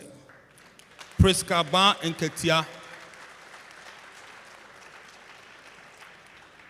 And the third in the series of the second position, AR05, antimicrobial peptide from marine mollusk. This is Kofi Osei Jr. And the third position, we also have two. One is prevalence of lymphatic filariasis after 15 years. Derek Edu Mensah. And the second person in the third position at frequency and antibiotic resistance of S. enterica from commercial smallholder farmers in two communities. This is Dennis Fosu.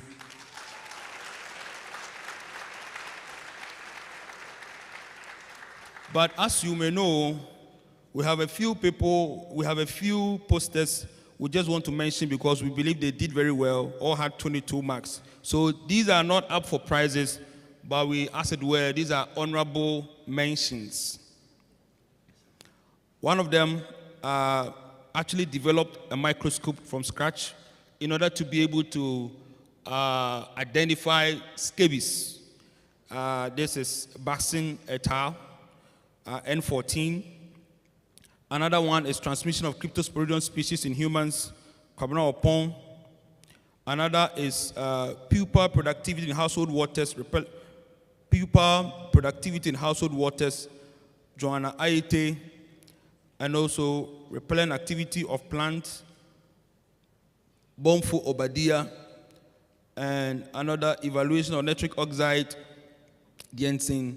This is Agbavo Bernadette.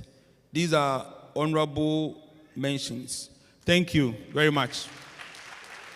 These poster presenters, are they here to receive their prize?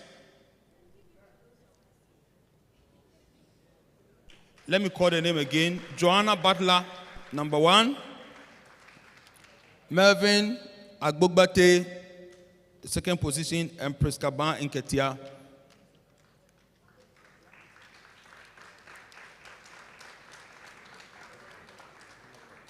What the prize?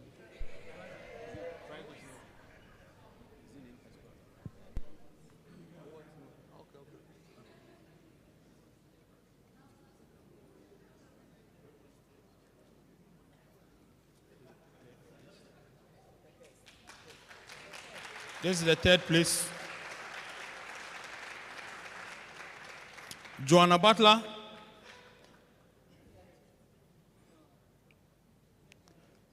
You are Melvin. No. Derek Adumensa, yes. Derek Adumensa, Dennis Fosu, Kofi Osei Jr. Derek Adumensa and Derek Fosu are sharing the third place, yes. We will send you, you'll receive your certificates later. Joanna Butler, first position.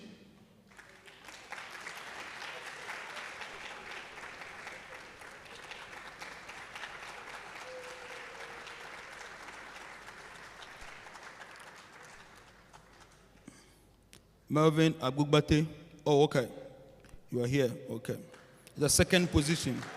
Sharing with Priska. It's being shared with Priska and Kofi Osei Jr.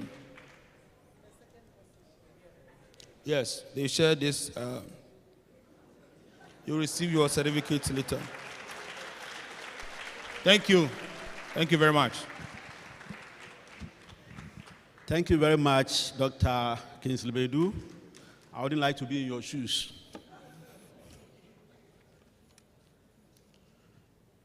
So we've come to the final part, that's the closing remarks.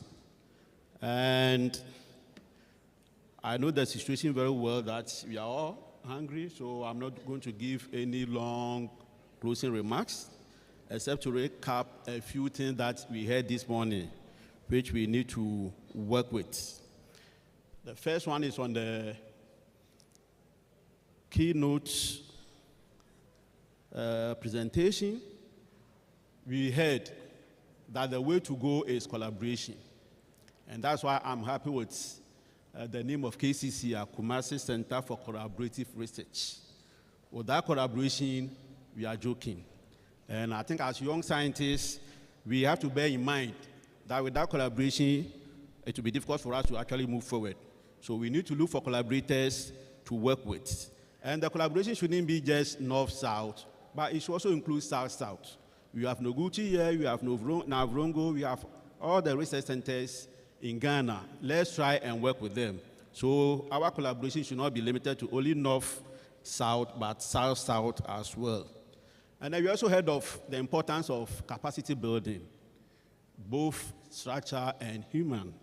At least from today, we saw some of the importance and the essence of capacity building. We saw Dr. Silvakin, we saw Dr. Linda, we saw Dr. Makeusu.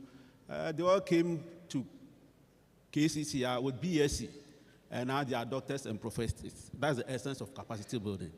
And again, during the height of COVID-19, KCCR actually came in because of capacity builds. In no time, they were able to actually start testing COVID-19, and from there, they received samples from all over the country, especially in the northern part. It's because of the capacity that KCCR was able to build. So capacity building is very, very important. Again, we also heard of standard operating procedures, that we can't just stay in our small corner and do anything we want. We actually need to have a framework within which we have to work with so that our data can be comparable all over the world. Again, the speaker made us aware that it's not too bleak for Africa. At least we have 34 or over 34 research centers in Africa, which is actually good to go. However, we need more. Africa is very vast, so you having just 34 research centers, I think it's not enough. So we need to do more to attract more centers into the continent. Again, we've been advised to actually talk to our local government to pump money into research.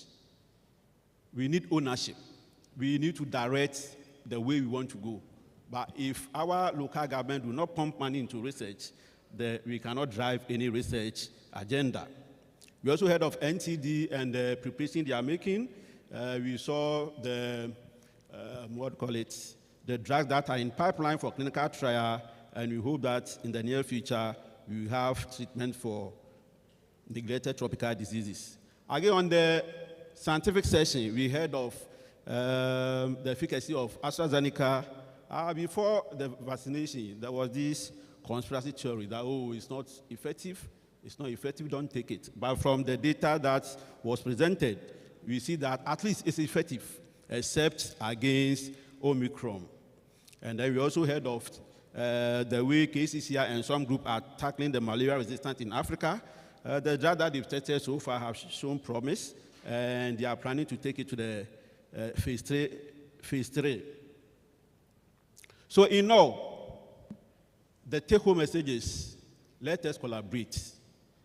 Let us work together.